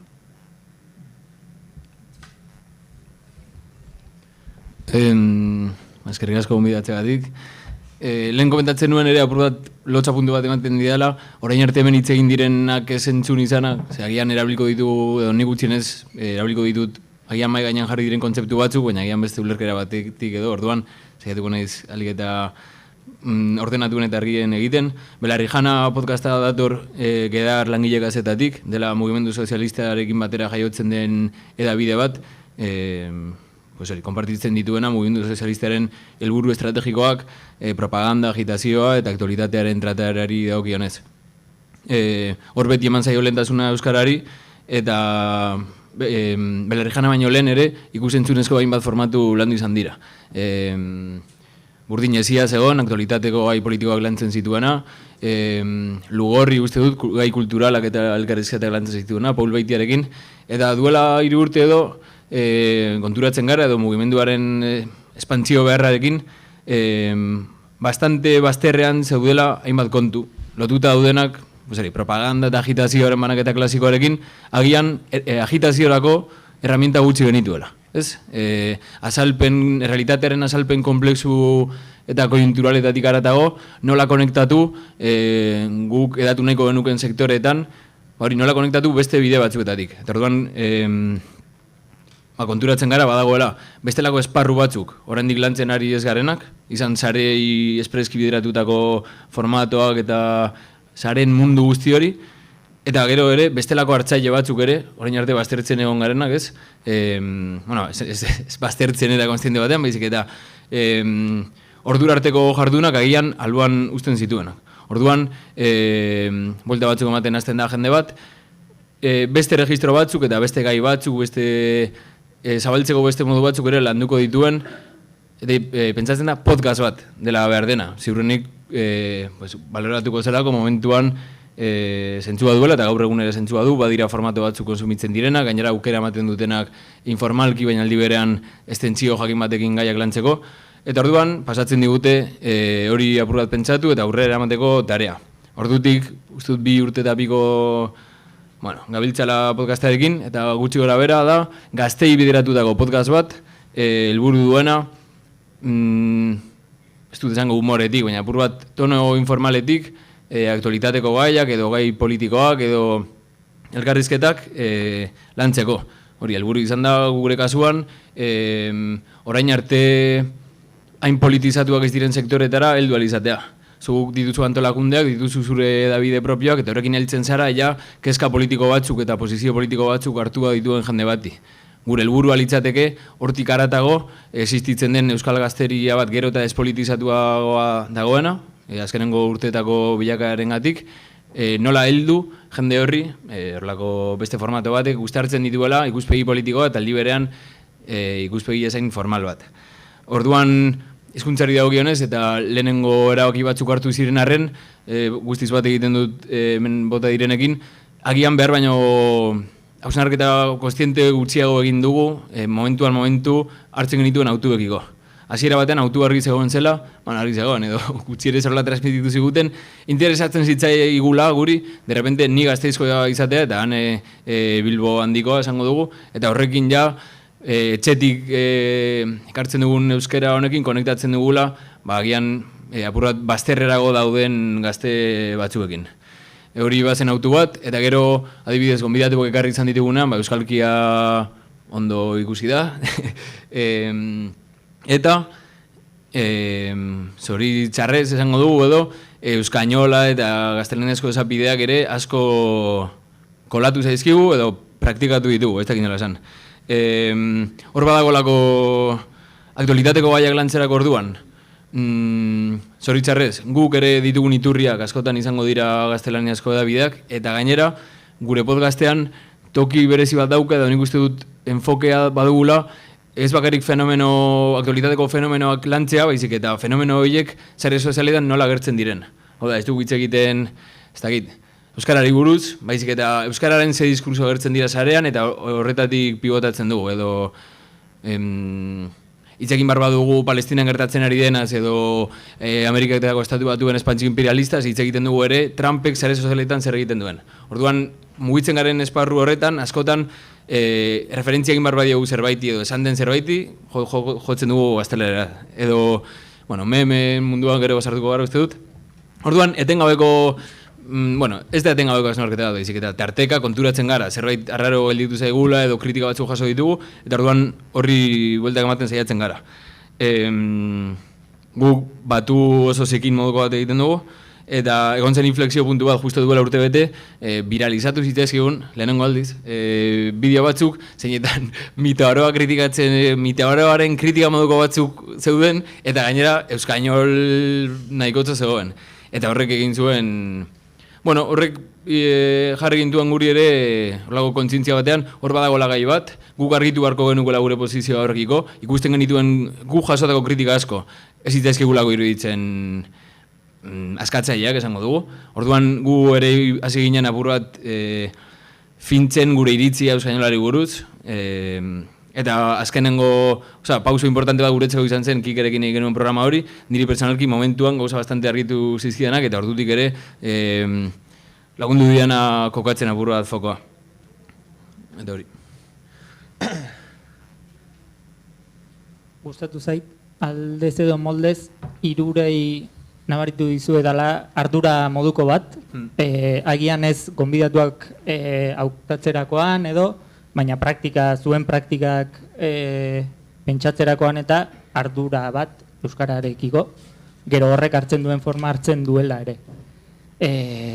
Hau esaten dut, askotan kezka hauek entzundakoan, enmarkatzen ditugulako kezka horiek, eske gazteentzako karga bada euskara, ez? Ardura sentitu dute, baina ardura hori badator nolabait konpromiso batetik ere pentsatzen dut, eta galdera kasu hontan hori da. Ardura horrek ze konpromiso hori erantzuten dion, zuen ustez, edo aukidoian etzegon, baina uste dut badela matiz interesgarria jakitea ardura hori den ETBek ematea, edo badauden autu ideologiko batzuk, edo instrumental hutsa den, merkatuko eta irabazteko, uste dut ez. Baina, ia horren inguruan gogoetarik pizten zaizuen, edo eta txanda pasa eskatu daiteke. Egingo dugu bueltan horrela. Gure kasuan, argi eta garbi, proiektua abiatzen da, borondate politiko batetik edo egin behar politiko batetik. Lehen esan dago, ulertzen dugulako, sare sozialen esparrua dela gaur egun gazten sozializazio eta ideologizazio esparru nagusia, eta uste dugu, bakigu sare sozialak nork kontrolatzen dituen, zeren arabera, eta hor kriston terreno pila ari garela galtzen.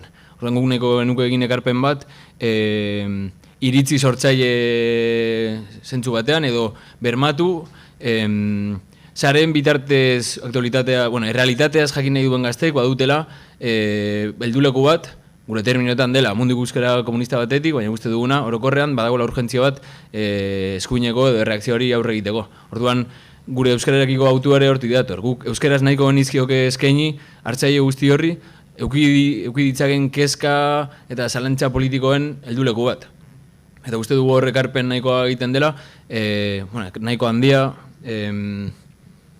norraitek eduki ditzaken hori, kezkak, beldurrak, edo egiteko gogoak, horrelako green politikoak, edo inkluso kulturalak eta aktualitateari dagozkionak, jasotzen baditu euskeraz, euskararekiko erabilera erreal bat, zen dut, bere egunerokoan euskara erabili ez, baina aldi berean, kezka politiko multzo hori, euskaraz asetzen bazaio, euskararekin harreman esanguratsu bat garatzeko aukera dago. Ez? Lotuko duelako, irtenbide batzuekin edo bat egin dezaken, borondate batekin edo. Orduan gure autua dator guztiz noski horretan. Eta nahiko genuke eskaini, euskalduna eta euskalduna izateko modu berriak dira mai gainean jarri behar ditugunak etengabe, ez? Euskalduna izateko modu bat, gainera, komprometitu dagoena, aktualitateko gaiekin, eta kezkaz bizi dituena gauzak, eta kintxara pasu salto egin nahi duena, eta bar. Eta listo, saliatzen ari naiz. Gu badan ez gira inbertze hortan, hastian ejan duzu jendea politizatu nahi zinutela, guk ez dugu inbertze hori helburu bezala. Bai, noski nahi dugu politizatu edo kontzientzia piztu begiratzen gaituen jendeari edo gazteeri. Baina gu bertze etapa bat gira janen nuke lehenago dena da, deia jendea euskaldundu nahi dugu. Lehen gauza da, erakutsi nahi dugu euskaraz bizitza posible dela.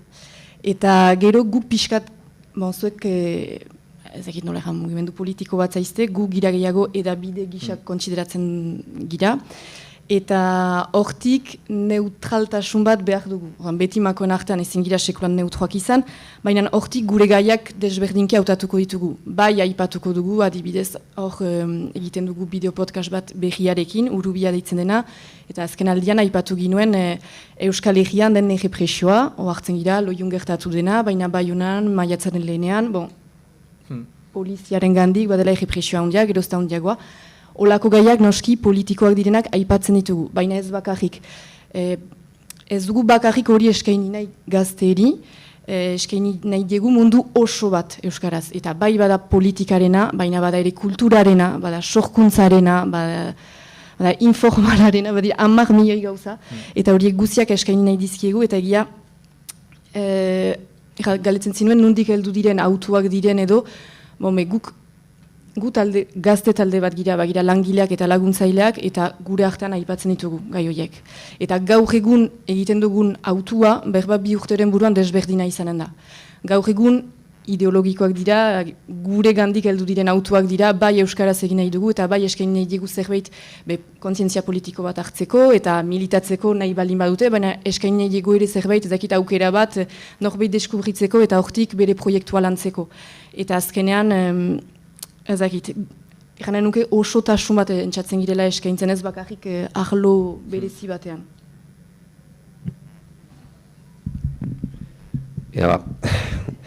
Nire kasuan nik uste badagola ardura noski eta baina banaizelako edo sentitzen naizelako nolabait egun hauetan hemen zabiltzaten euskaltzale kezkatu hoien multzoko parte.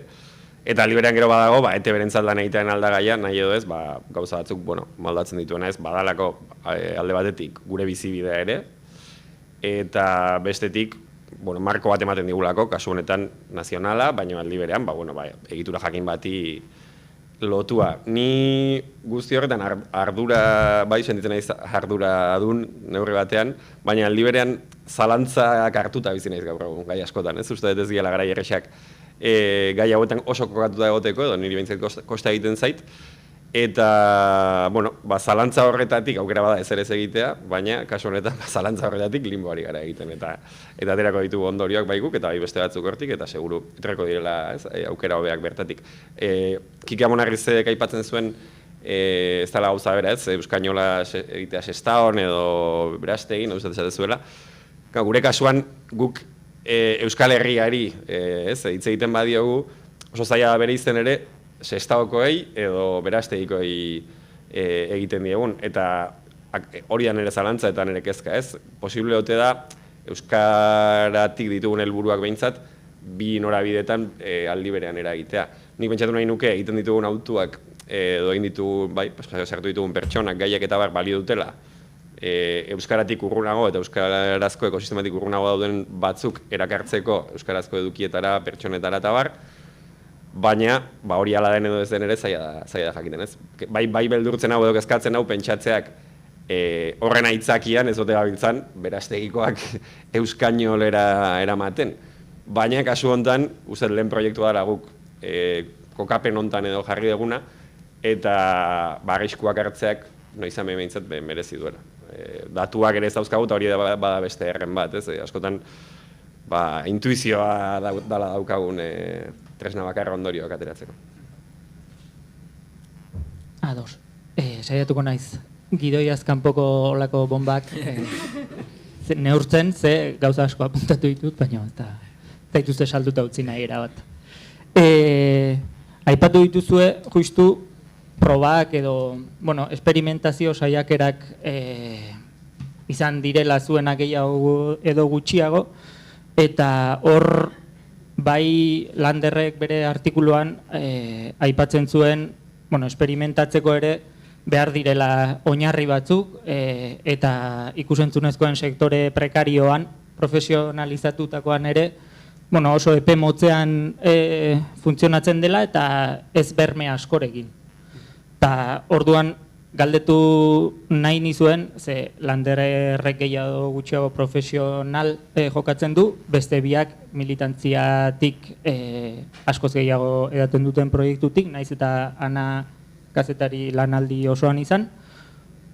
Bada galdera hori, ia nabaritzen duzuen oinarri falta edo oinarri nahiko falta esperimentazio horietarako, eta utxune hori den baliabide, diru falta, denbora falta, konfiantza falta, oso estu hartze zaituzten, euskainolaren gaiagatik segituan kritikatze zaituztelako, ze norabidetan sentitzen duzuen pixka bat prekarietate hori.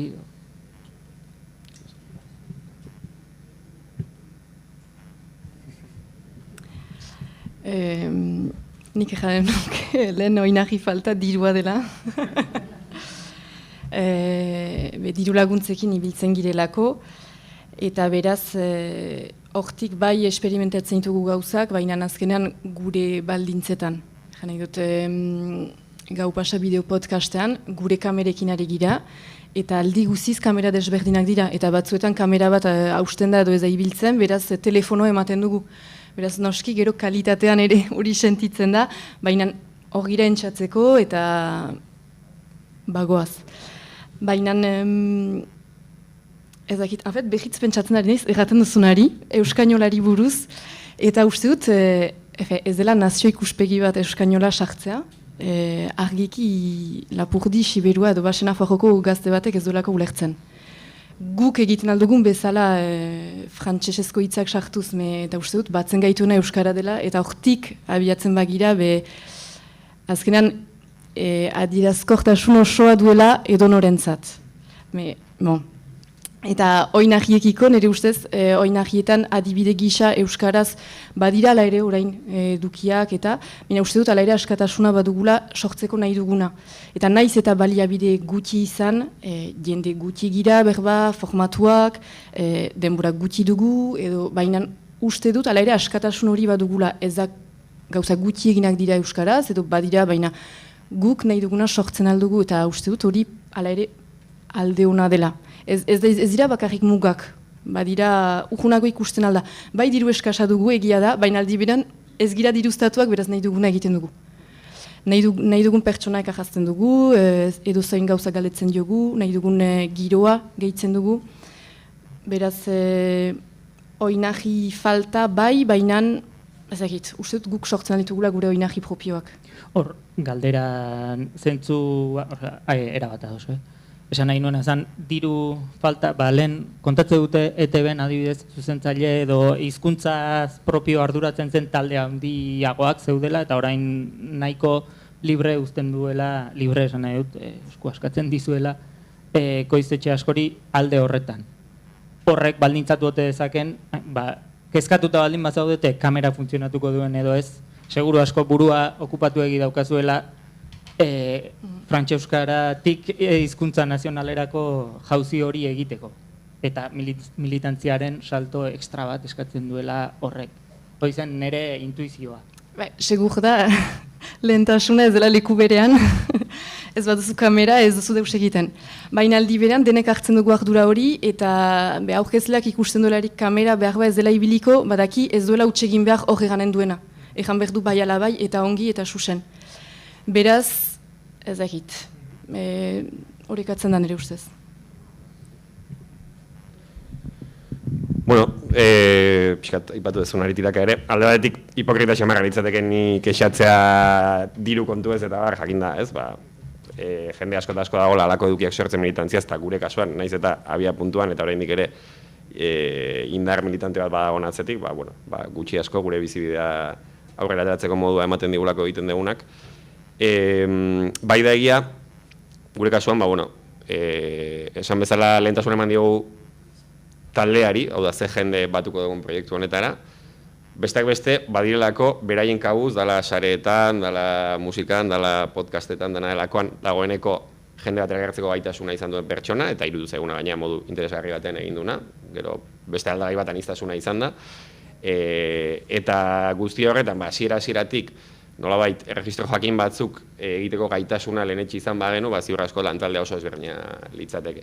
Eta horrek, ekarri ditu aje batzuk, eta hor sartzen da kaso prekaritatea, pertsona horiek lanketa bat egiteko, behar besteko hobekuntza, moldaketa bat egon dadin, behar da jarraitutasuna, behar da formakuntza, behar da...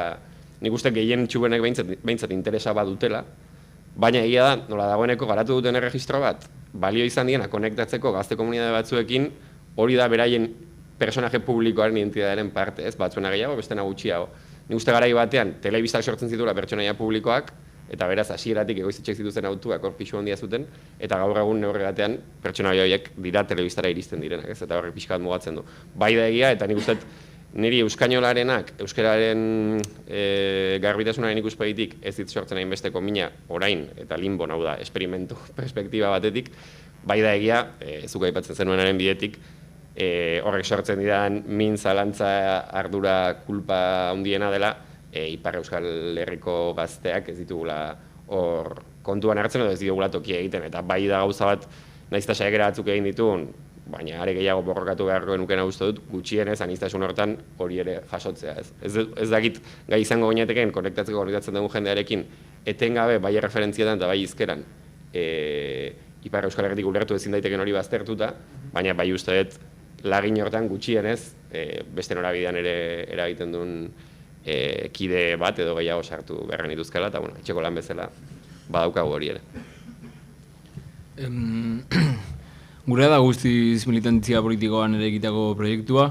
Horreko ditu bere alde honak, ez baduzu merkatu sektore jakin baten interesa asetu behar edo gainean dagoazun produktora batena, neurri batean azkeagoa zara. Horrek ere jartzen zaitu, perspektiba batean, zuk egiten duzunak erantzun behar dio helburu politiko orokor batzuei, orduan balorazioak termino horietan egiten dira.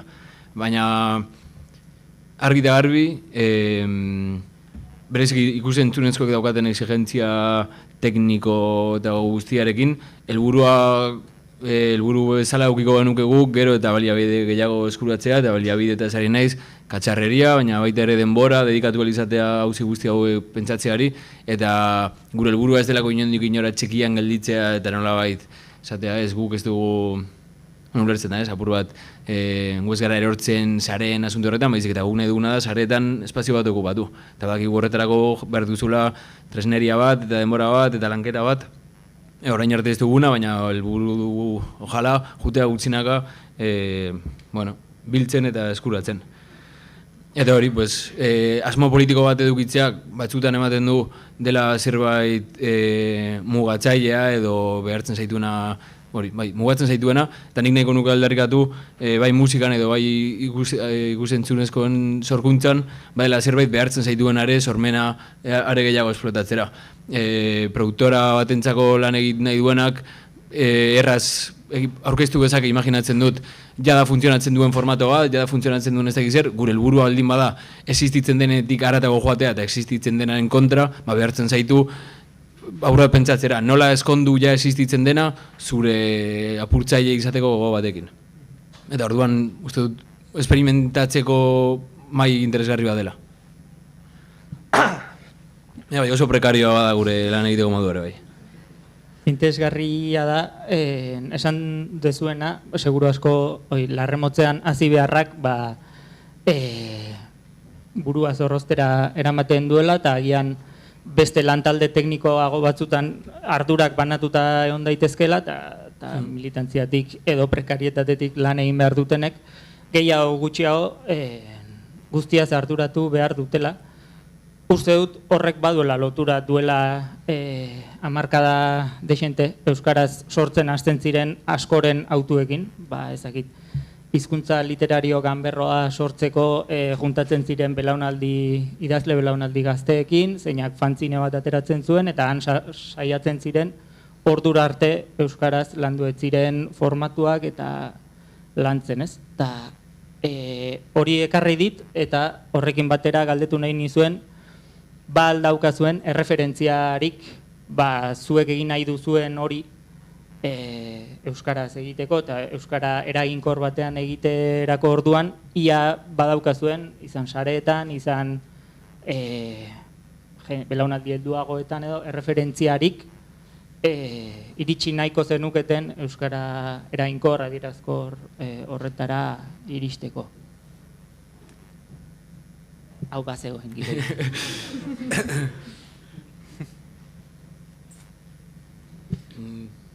Pixka zehatzago esateko. Uazemank, lehen ere atera da. Uazemankek erreferentzia bat jartzen du zuek umorea egin nahi duzuenean, edo zuek telebista euskaraz eta ikuspuntu ganberro horretatik egiterakoan balio dizuen, zenbateraino balio dizuen, zertan ez dizuen balio. Nikola, azkar baten esateko, ni hor koste egiten zait, batetik uste dudalako, Uazeman, Goenkal, eta aipatu dira lehen ere, batzutan konparazioak egiten ditugunean, ez gara oso zintzoak, ze alde batetik, panorama ikusentzunezkoa goiti bera aldatu beharrutik ona, zenbat edukasotzen dugun nola, ze bideotatik, ze hizkuntzetan, eta bestetik, ni gizon gipuzkoar bezala, uste dut, Uazemanken argazaitzen dugunean ere, ikusi beharko itzakela beste zenbat jende interpretatzen duen, eta nola, ez, ordan, bai dago referentzialtasun bat gai batzutan, baina, eta igual, Irudamatxoren kasuan, astapenetan bazegoen hortik edate bat, eta igual, ni baita ere gure buruari orain limbo permititzen badiogu ere bada, esateko, hori egin dugu, egin dezagun beste zerbait ere, ez, eta bidean aurkituko ditugu beste erantzun batzuk. Nik uste, Antxon Telleria badala beste eredu interesgarri bat, ze Antxonek lortzen du jende asko eta asko biltzea eta arrakasta handia izatea, inori etzai iruditzen, Antxonek ez dunik modu natural batean egiten, edo ez inork aurpegiratzen, ez arrotza egiten den euskara batuan entzutea, baina den egiten du batuan, Antxonek hasita guka, eta gaztelania eta apenas erabilita, ez da. Baina, zoritxarrez denak ez gara Antxon Telleria edo beste batzuk, eta, pentsatu nahi dut, berak ere, balio duela beste jende bati, ez, bidea zabaltzeko, baina ez da bidea erraza. Zuen kasuan, lehen esan dugula ipar eta ego bereizketa horretan, Antxon Telleria bada erreferentzia bat nazionala. Badakit norden deia, ongi da. Ez, izaten alko litzateke. Hizkuntza aldetik izan nahi. Bai, ez da gurea, baina justez dugulako, nire ustez referentzia berezirik ez zaiti duritzen, ez dut uste badugunik. Hori ere erantzun bada, seguru asko komunikazio espazio bateratu baten falta islatu lezakena, hor uste dut hipotesi modura. Uste dut, gure kasuan ez dugula aurkitzen eredu argirik zeinetatik edan dezakegun. Agian gure buruari berezki galdetzen dioguna delako, nor ari da lortzen, eskerreko edo ideia iraultzaileak, nor ari da lortzen ideia horiek ondo transmititzen sarean. Orduan aurkitzen ditugun referentziak izan daitezke, espontaneoki, bereziki Espainiar estatuan edo incluso mundu angloparlantean ikusten ditugun ereduak, nola sareko formatuetara jendea gai den trasladatzeko eta era masibo batean zabaltzeko. Orduan hortik edaten dugu, eta uste dut, ditzakegula horrelako bizio moduko batzuk horien imitazioetan erortzeko, eta agian, eta nik uste dut, zerbait falta dena dela horrelako hizkuntza sortze moduko bat, gaur egun saretan nik uste dut bereziki funtzionatzen duena, daude horrelako hitz eta esapide batzuk tendentzia bilakatzen direnak, ez dakit nola esan, adibidetan sartu gabe. baina agian euskaraz hori falta dela. Eta euskaraz agertzen direnean meme espontaneoak ez dela askotan, baina uste dut, bueno, nire gutxienez interesatzen zait, hoiei tokia egitea eta alden neurrian sustatzea, egotea benetako zirkulazio bat, euskarazko esapide berri eta espontaneoak, meme formatu hori. Orduan, ni bai saiatzen naiz fokoa horretan jartzen eta alden neurrian erabiltzen. Apurota abstraktua gelditu da, baina uste dut dela interesgarri bat. Eta adibidez, nola irudikatze duzu, memen hizkuntza trafiko hori? Ba, ez dakit, adibidez, matematikon biltzarra, ezagutzen dut, bueno, jende horrek hizkuntza bat sortu zuen, hitz egiteko modu bat. Ni tarteka eskapatzen zait, esatea kibilizazionea, zibilizazio esan beharrean. Eta uste dut jolas horretan sortzen dela erakargarritasun bat, transmisiblea dena eta jendeak erabili dezakena. Eta permititzen dizuna, zuri euskaraz hitz egiteko normal, zure izebarekin, eta gero lagunekin zaudenean, jolas horretan, humorak niretzako badugulako etengabe hizkuntza sortze eta eukitzea herramientak tiratzeko.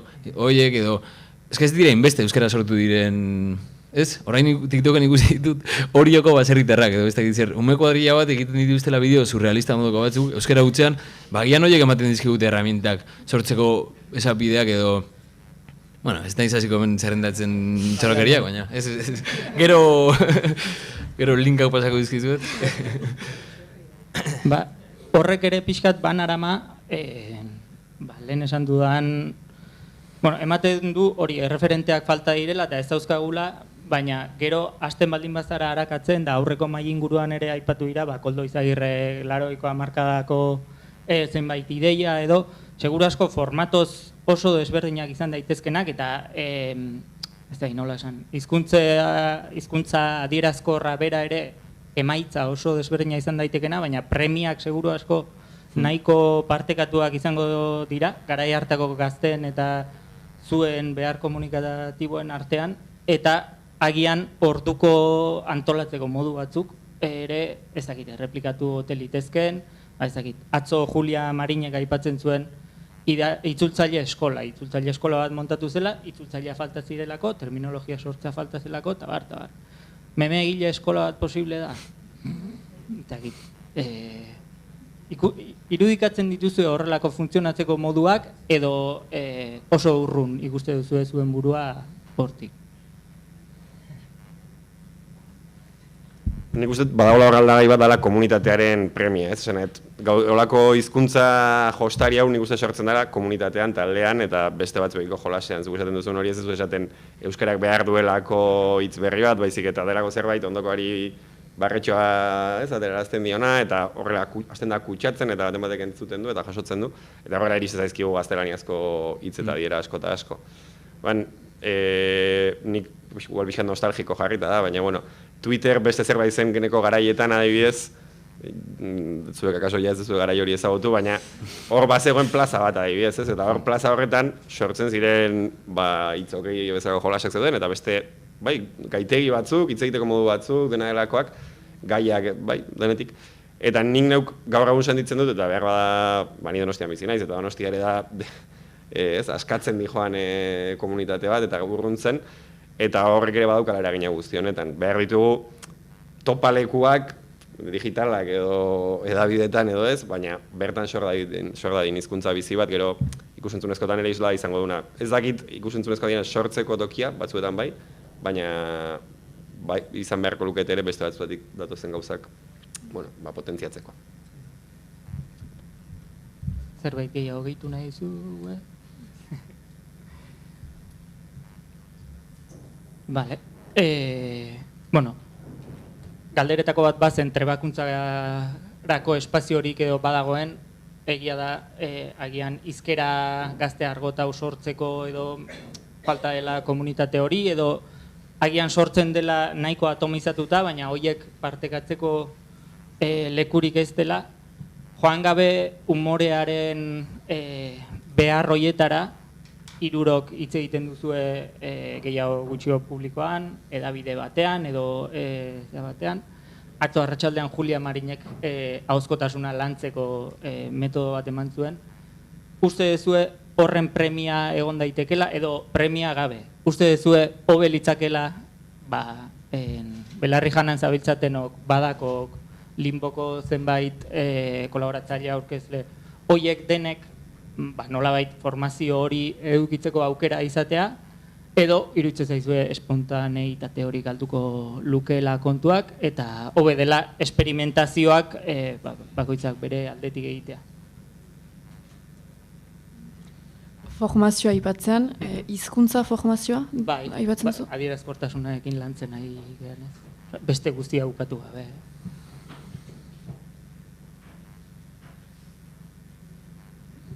Oso zailak dira. Bai eta ez. Bai alde batetik ohartzeko hor agertzen direlarik eta ardura bat badutela. Jendeak entzunen duela erraten dutena eta beraz nolabait adibide bat ere bilakatuko direla. Baina ez, justuki haien alde hori ezkentzeko. Maizu, pertsona bat heldu zaizularik hola laguntzaile eta ez akideus hori buruz eta zuguzu pixkat formatu behar, hitz egiten duzularik kamera begiratu, mikroa atxiki ez sobera urrubil, ez sobera urrun, jendeari emaiozu, holako gauzak ramaten dizkiozu. Jaten jozu, ez frantsesez hitz egin, baina uste dut, ongi dela pertsonak atxikitza ere pertsona egiten duen gauza hori. Eta ez osoki formatatzea ere telebista saioetan atxematen alden bezala, Limbon ez hainbertze, baina gauza biziki seriosetan, denak beti berdin, mintzo dira, doinu berdinarekin, eta uste dut, erakargarritasuna hori dela ere pertsonak atxikitzea bere alde hori, eta uste dut dela hastian aipatzen zinuena zuk Lander, inkontzientzia kontzientea pixkat.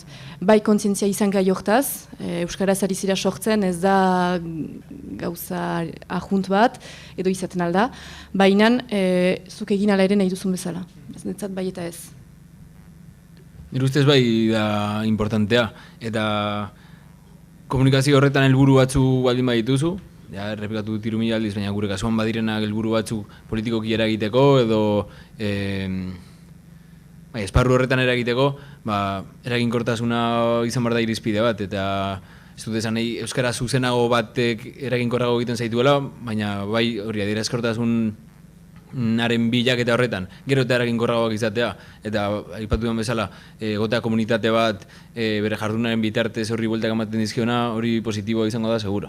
Eta lehen hitz egiten nuen prekaritate horren barruan ere sartzen da, horretarako momentuak edukitzea edo horretarako baliabideak eskuratzen joatea. Baina bai, interesgarria litzateke.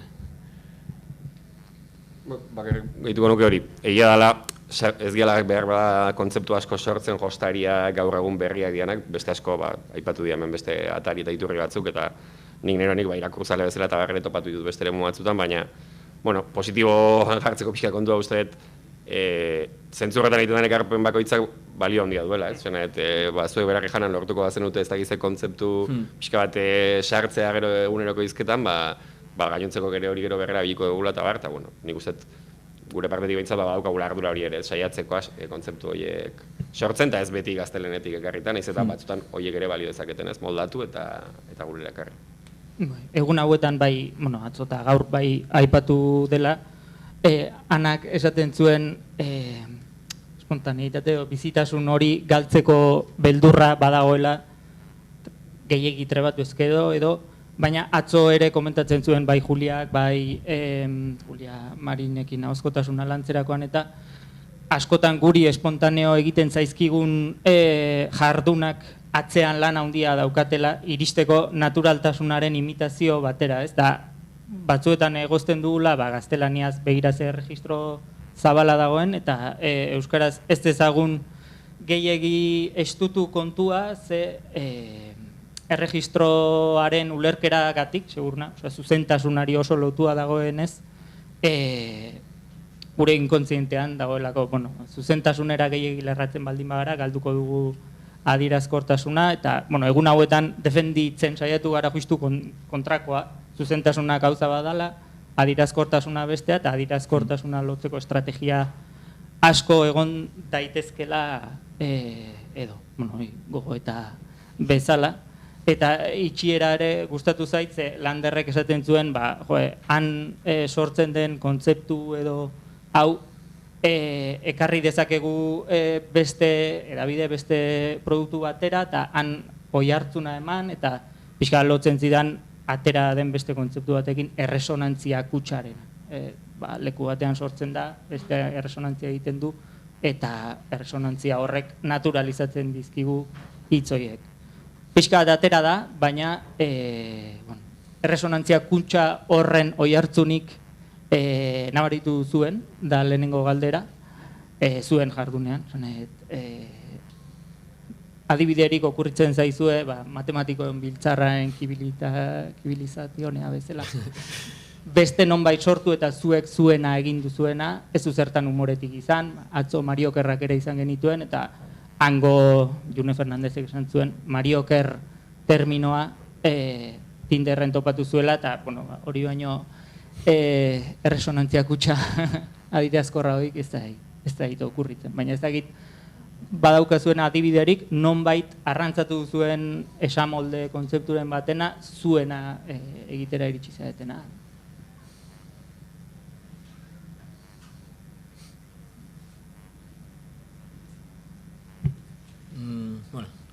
Limon nahiko presentzia duelako txilmafiaren paradigma purketa eta ondorengo giro guzti horrek. Nik uste dut hor bai ematen direla gauzak kontuan hartzekoak direnak. Ari gara hitz egiten, hor badagoela nolabiteko proposamen bat, Euskal Herrian, bereziki Euskal Herrian, eta etxo guk egiten duguna oso fokoa oso egualdean daukagu, hori horrela da. Baina hor ireki da abagune moduko bat, kultura deitzen dugun esparru guzti horretan dauden, Davideak, musika, bla, guzti horretan, lehen esaten zaiatu nahi zen, Euskalduna izateko modu berri bat eskaini da, ondo konektatu duela nik uste dut, agian lehenago bereziki konektatzen ez zuten sektore batzuekin. Orduan, nik neuk ere Gasteizen adibidez nire kuadrilan eta daukadan espazio gehiena erdalduna da, eta hor sortu daitezkeen erroze moduko egitatik nik uste dut badagoela zer ikasi. Eta, bai, ez litzateke hortik hartu eta gurrera ekartzea ez litzateke zerbait impostatu izango, baizik eta, ez da indora heldu nahi dudan, baina nire ustez dela gehiago, guk ekarpen egin behar dugu eta bereziki edabide antolatuetan edo gaudenok ardura gehiago daukagu, baina uste dut errealitate sozialaren arabera ere joango direla sortzen gauzak. Eta adibidez, zuk eskaintzen baduzu hori borondate politiko antolatu bat eta lortzen duzu gazteak horra batzea, mugimendu horrek edo posizio horrek behar duen hizkuntza guzti hori ere zabalduko da. Eta errealitate ulertzeko moduak eta kontzeptuak eta jarriko dira zirkulazioan. Orduan horrelako indarrak dira nire ustez, hizkuntzan egin aldituzun aldaketa eta ekarpenetatik haratago, errealitatean gertatuko diren aldaketa sozialek ekarriko dute gorputz berri hori eta ahots berri hori. Orduan ez da esperoan egon barraren ezer, baina bada zerbait hortik sustatzekoa nire ustez. Hartuko ditugu 5-10 minutu publikotik egon litezken galderetarako. Leire...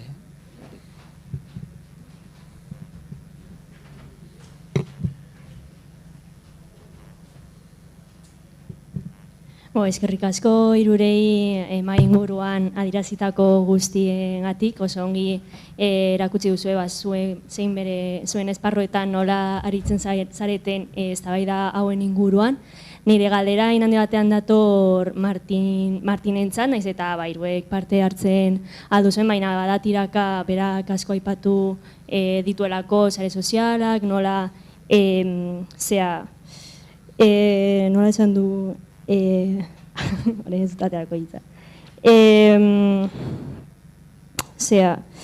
agitaziorako erreminta gutxi daudela eta nola zuen helburua handi batean politikoa den eta nola sare sozialetan terrenoa irabazi behar dugu euskaratik ere gazteek edo sare sozialetan dagoen publiko hori eduki ditzan heldu leku diskurtsiboak euskarazkoak direnak eta zeinen garrantzitsua izan behar duen euskarazko eduki informal memen zirkulazio hori sortzea sare sozialetan, baina helburua politikoa ardatz hartuta ez alda agitaziorako erreminta oso potentea sare sozial pribatibo horiek ustea eta zuen mugimendura txikitutako pertsona horiek eramatea librak diren sare sozialetaran, on bertan erreminta bera agitaziorako den, eta horreik eskarmentua sortzen alduela, sare privatiboetan dauden beste gazteengan, eta nolabait zirkulazio memen eta hitzen zirkulazio hori ez dena geratuko sare sozial privatiboen algoritmoen menpe, sare sozial privatiboetan nahiz eta euskarazko eduki asko sortu, beti egongo da enpresa pribatu horien nahi politikoen menpe, hori eraginkortasunez sustatuko den komunitate horren barruan, edo besterik gabe baztertuta geratuko den eta sakaban ututa. Ez dakit ulertu dudan, amaierako galdera saiatuko nahi zeren zuten. Nik guztiz bat egiten du zurekin, guk identifikatzen dugu direla esparru bat, ezinbestean eragin behar duguna, baina aldi berean konstiente gara, nahi dutenean moztuko dutela iturria, edo ja gertatzen diren praktika horiek, gai batzuk landutakoan, shadow banning, nola itzultzen dugun hori itzal, ez dakit, hori egiten dutela, edo formalki ere bai, algoritmoak hobesten dituen formatoak, ez datoz oso ondo politika egin nahi duenaren txako. Direlako formatoak lehenengo 3 segunduetako impresioa sustatu nahi dutenak, aurpegi bat behar dutenak, aurpegi jakin batzuk behar dituztenak, hitz egiteko modu batzuk. Orduan gu ibili behar gara hor, etengabeko zubi hori egiten. Adibidez, orain, podcasta ez gain ari gara egiten, uste dugulako gertatzen ari dela gaztetzen loraldi bat, eta gazte belaunaldi berri baten politizazioari dela maten gaztetzen loraldi horretatik, ari gara saiatzen egiten bideo batzuk gaztetzen bizitak izango zirenak bezala. Eta pura pentsatzen horretaz, modu bat izan ziteken telebistaren imitazio bat egitea, horla 10-15 minutuko kien bibe ahi moduko bat egitea gaztetxena, baina guk erabaki dugu jutea a full sare sozialetako edukiarekin, vertikalean, erritmo super azkarra, eta orduan badago arrisku hori, apur bat alboan gelditzea gure helburu politikoak. Hortik zigoan galdera? Gehio da Instagram edo Isa erabili beharrean, Mastodon, Pixerte eta Fedibertsoa, sare sozial libreak erabiltzearena. Vale, gure mugimenduak nireak idala, beti hartu duen erabakia da ezin dugula plazari galdu gure jarduna aurrera eramateko. Niri pertsonalki interesgarri iruditzen zait irudikatzea gertatu zitekela horlako exilio bat eta Isa eta gauza guzti horiek utzi eta beste toki batzuetara jun, baina uste dut, ez dakit. Guk ezin dugula, gure helburua ez dela gaur-gaurko zuri proposatzea, zuri izan dut, hartzaileari modu bat internet kontsumitzeko erori gabe Elon Musk eta jende guztionen atxaparretan, gure helburua da, ja existitzen diren eta masiboak diren plaza horietan saiatzea eragiten. Orduan, kontraesan horretaz konstiente, hor gaude, dut, YouTube metarena da, eta dira genozida berdinak, Isa, dut, jende zabor guzti horren esparruan gaude, eta badakigu hor ere, nolabait sustatzen duzula etxaiaren terreno eta guzti hori, baina gaur-gaurkoz hori da hartuta daukagun erabakia.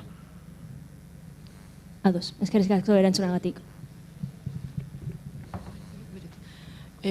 Badarentzat erantzuten du justu sareetan girelako ere, guk ere, hortaz kontziente gira, barakigu kontra ejan bat dela, baina uste dut Euskaldun gisa gaur egun ezin dugu gure buruari permititu leku horietan ez egotea. Naiz eta bai bertzea alternatiba batzu ere elikatzen alditugun, joaten algira hortara ere gauzak sortzera, baina leku horiek ez ditugu utzi behar. Uste dut garrantzitsua dela ere azpimarratzen naiz eta hildo edo pentsaera edo ezakit. Hoien kontra giren, jende gehiena hori biltzen dela eta jende gehien hori ez dugula galdu behar. Eta Euskararekin gehien bat hor egon behar gira. Izan politikoki edo justu hizkuntzaren arabera edo kulturalki hor egon behar dugu guk ere. Eta bai gauza alternatiboetan ere, bertze zerbait eskaintzeko eta eraikitzeko, baina leko hietan ere. Guk argiki Isaren gauza izan zelarik, ez dugu Isa baina izan zelarik polemika guztia, aipatu ginoen taldean pixkat bombe eta gauza berdina gertatzen bada Instagramekin edo TikTokekin zer egiten dugu. Eta argiki aitortu ginoen gure buruari, jendea hor egonen deno, gazteak hor izanen direno, gu ere hor izan behar gira. Nik pixkat trampa ingoet, baina uste ez da honek pixkat gurutzatzen dela bestearekin, eta da oro har euskararekin edo euskara motekin eta euskarazko referentziekin edo gai politikoekin gertatzen den gauza bera, ez? Zer den Troiako zaldia eta zer den barruan di joana, eta batzutan gauzatzuk egiten ditugu ustez, horren aitzakian sartuko garelako toki batzutan, eta eragingo dugulako modu batera bestera, eta gero ere egia da, arriskua dagoela, momentu batean, zaldia bihurtzekoa barrukoa ere ez, eta hor, nik uste egiten ditugun autu linguistikoak ikusentzunezkoetan, zenbateraino hartzen dugun kontuan edo ez, ikuspegi nazional osoa, zein ematen digun ikusgarritasuna eta bar, edo gaietan beti dagoela honekin lotua, ez? Gauza batzuk egiten ditugu jende batengan iritsi nahian, eta beste batzuk jende horrengan eragin nahian. Eta beti ez dute formula berdinek balio, eta bueno, korapilo hortan gabiltza.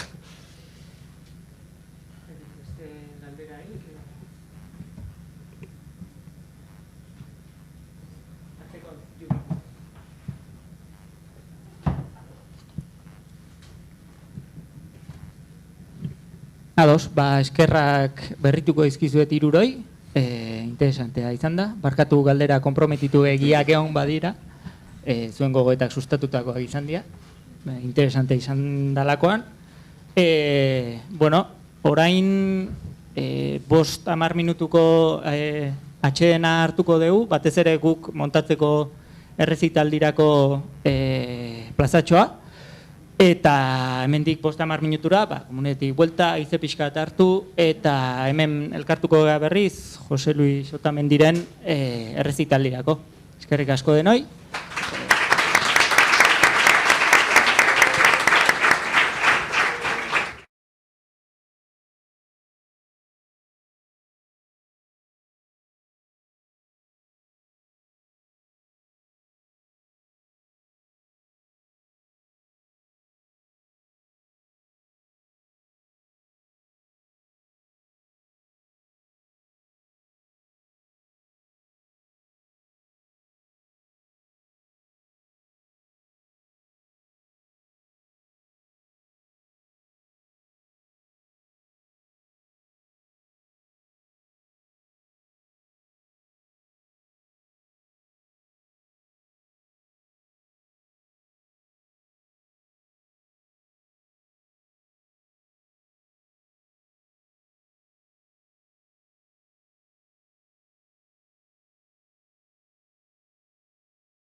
Bueno, aurreratu bezala, itxira emateko beti egin izan dugu ekitaldi artistiko kulturalen bat, eta gaur artista kulto bat, ekarri dugu. Kultoko artista ere bai. Esan indarrak eta ahozkotasunak lotura handia dulako, eta ahozkotasunak lotura handia durekin, eta hortan, badalako norbait, Oto, Jose Luis Otamendi. Oantxe, 40 minutuko saioa edo emango digu, eta besteik gabe, eskerrik asko, baizkoa esateatik eta aurrera. Bueno. Kaixo, egun hon, eta hori besterik gabe komentako dizuet pihitin bat nondik nora Aritza Zurmendik karri nauen ona, proposatu zidan oantxe hilabete inguru edo,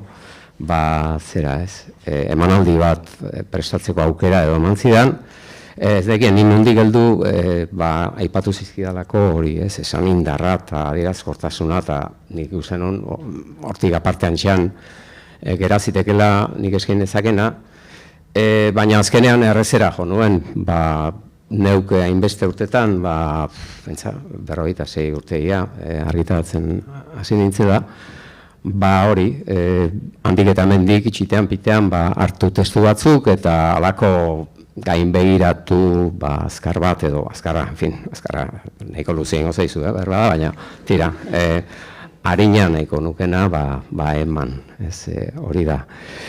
Gustatzen zait gehienetan horrelako horik ez ditu da asko ematen, baina tira, izenburu bat jartzea eta horre bine nintzen, haundi nahikeria, haundiz orduen likina eta orduen zikina eta holako gauza egin. Baina azkenean geotestuei begira zine izenean ikusi dut betiko hildo eta nabilela eta mundua eta jendea gehiago dala. Eta askotan agertzen zaizkidalako kontzeptuiek jendea, mundua.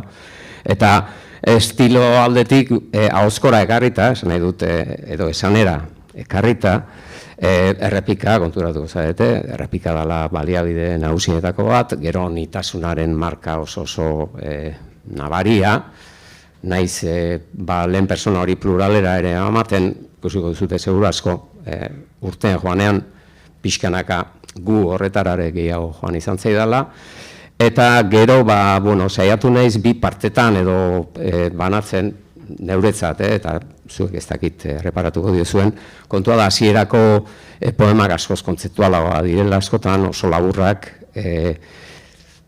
irakurtzeko, esan nahi dut, paperetik edo pantailatik edo nahi dan lekutik irakurtzeko behar bada egokiagoak, orduan gutxitxo sartzen saiatu naiz hortik, zuek ez hilturatzeadik sobera, eta gerora, pikin bat, zango nuke 1985, eta garren mendeari begira, poesia molde diskursiboagoak, narratiboagoak, pixkat nagusitzen direla, behaz, bai perpaus luzeagoak, bai poema luzeagoak, hizkuntzaren aldetik ere uste dut ez dakit, begirada zabalago bat, eta euskalkien da ekarpenen bat beste lanen baten behar da ikusiko da. Zer esango du tira, nik uste hasieran hitz gutxiregin asko esateko gogoak hartu ninduela ni ere pentsatzen dut hasieratan askori gertatzen zaien antzera, eta gerora aldiz hitz askorekin gutxi esateko joera nagusitu zitzaidala, edo horretara konformatzen ikasi nuela, alegia partikularretik begiratzen hasi, eta hortik fokoa edo kamera zabaltzen joan, eta espero izanik trascendentzi maila bat izan dezakela, alegia partikularra, ez universal, baina bintzate interes zabalagoko bihurtzeko alegina. Kontua da, nire idazteko eran, nik gehienetan idazten dut aldudana, ez nahi dudana. Orduan, inoizeo behin edo tarteka pikin bat horbiltze dela, onartu beharko dut, nahi nuen horretara, baina gehienetan, xamar biltzen naiz, baina tira, zer egingo dugu ba, esan, behin apustu hori egin ezkio, oso konforme nago eta gustora. Tira, besteik gabe, hasi egingo naiz, eta hasiko naiz lehenengo liburuko poematxon bat edo beste irakurriz. Egun sentibiluzia zuen izena, lehenengo liburuarek, 1980koa, pentsa. Eta, bueno, hor ikusiko duzue, lehen aipatu dudan bezala, zera ez, oso laburrean eman daudela testuak, egitura oso minimoak direla, trinkotasun nabarmen xamarra dutela, eta esango nuke, orokorrean kontzeptu batera ekarrita literaturaren autonomiaren aldeko autua edo apustua edo garai hartan garrantzitsua zala ordun hasi ginen askorentzat. Beste tasunetatik eta altzan libreena, altzan puruena egin nahi genuen poesia. Pentsatuz, mundu berri baten sartzen gilela, noski, dana zaizu berri, eta hor nahi duzu zeure nortasun edo nor baten zakua betetzen hasi, ez da, nolabait. Hortik, lehenena irakurriko dizudana Maite zaitu dalako du izena, eta, hauxe da. Lirikotasuna nik uste baita ere konstante badala, konturatuko zaite, baina tira, Maite zaitu dalako. Maite zaitu dalako amets egin dut, burdinazko ostoetatik zintzilikatu. Zure gana amildu naiz, gure maitasuna euritanta delako. Maite zaitu dalako sortu egin dut, nakarezko izerditan irristatu. Zati izan naiz, gure maitasuna euritanta delako. Maite zaitu dalako uste, sinesten dut, dakit, gure maitasuna euritanta dela. Horrelako gauza txikiak garai hortan hartzen zidaten lekua eta gogoa batez ere. Handik urte batzuetara, Zainetan Murrailak tartean beste liburu bat atera nuen, baina ez dut hortik aukeratu testurik pikin bat labur egitearen lehenengo atal hau ez, eta soberanek agarri gerta ez dakizuen.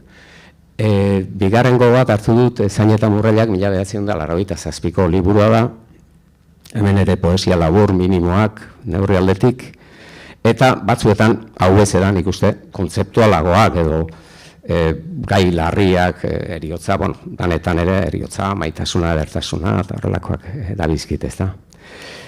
Horra aipatzekoa iruditzen zait bestetik, olako testu xistrin xamarrak itxuraz, hartu eta kanturako jauzia egiten badute, suertez norbaitek zehatzen duelako, orduan adierazkortasun mailan ere nik uste beste koska bat gora edo aldamenea, baina mugitu egiten dela. Orduan,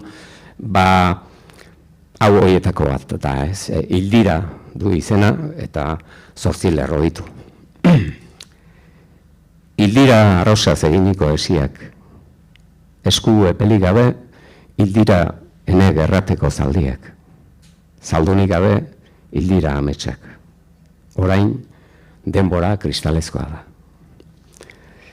Geroismoen eragina, garbi dago irudien aldetik eta surrealismoa, bada espresionismoa ere, bai txintartsuak eta irudi espero gabeak edo tarteka bilatzen genituela, nik uste dut. Ia jauzi bat egingo dut beste 3 urtekoa, Poza eta Gero liburura eta jarriko gara 1980an. Tira, denborak harrapatu behar gaitu, akordatzerako. Hemen itsasoan sartu ditut eskuak barkatu, du izena zera, testu honek. Tira, nahi gabe ere uste dut lirikotasunak baduela alde politiko bat, orain lotxari gabe onartzen da dena dala politika, ez? Nik uste garai baten etzan hain errez ametitzen, baina begira, eren egun Gandiagaren irakortzen egili gara taldean, gure herrian, eta poema baten hasieran dio, ni politikoa naiz, baina naiz edozein arbola baino politikoago. Ni uste, zea polita dela, pixkate desmitifikatzeko baita ere, ez, politikaren alderdi hori. Eta hemen antzera, herria aipatzen dut, baina berez herria aipatzeak badu nola edo karga sozial, edo epiko, edo bindikaziora, edo salaketara jo dezakena. Baina nik hemen uste dut nahiko modu xaloan edo aipatzen dudala herria. Tira. Honela. Itxasoan sartu ditut eskuak gure herriaz pentsatzeko, oztasunez. Takaioak odei jaten ari ziren triste. Eta gogoetak joan zaizkit lagunen altzora urrazpian, tapozaren zipristinek. Jaiki egin naiz gure herrian ibiltzeko, eta grisa aurkitu dut zure Espainetan pena, eta morea odola jendearen bihotzean aratonat ezin irten. Banku batean jarrita, ez dakit zeri begira, faroletan hil eta hil tximeletak, artxintxar batzuk zenbatzen mila bider. Ilunpetan, izarbeltzak ziruditen gure eskuek. Tira. Uste dut, poza eta gerok markatu zuela nire jardun bidean mugarria edo muga bat, eta handik atzeako liburuetan eta lanetan bestelako gauza batzu gintzat ageri direla. Ez dakit krisia, aldaketa premia zen eta krisi batek joko ninduen, eta uste dut gerora behiratuta nintzat arriskoan nengoela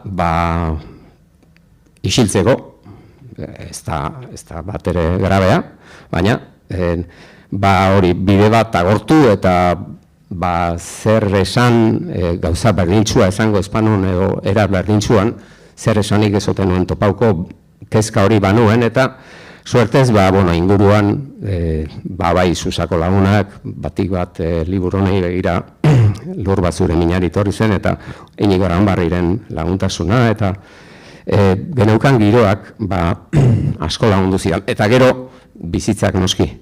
Egin behar du kontu, testu ingurua pixkat azaltzeatik, lur bat zure minari 95ean atera genuen, eta batetik Europa gerran dago, Balkanak eta batez ere Bosnia-Herzegovina odolusten ari zen, etxean aurra azten ari ginen, ikastolaren auziak bete-betean harrapatu gintuen gure baiaran, Urola Azpeitian, hain justu.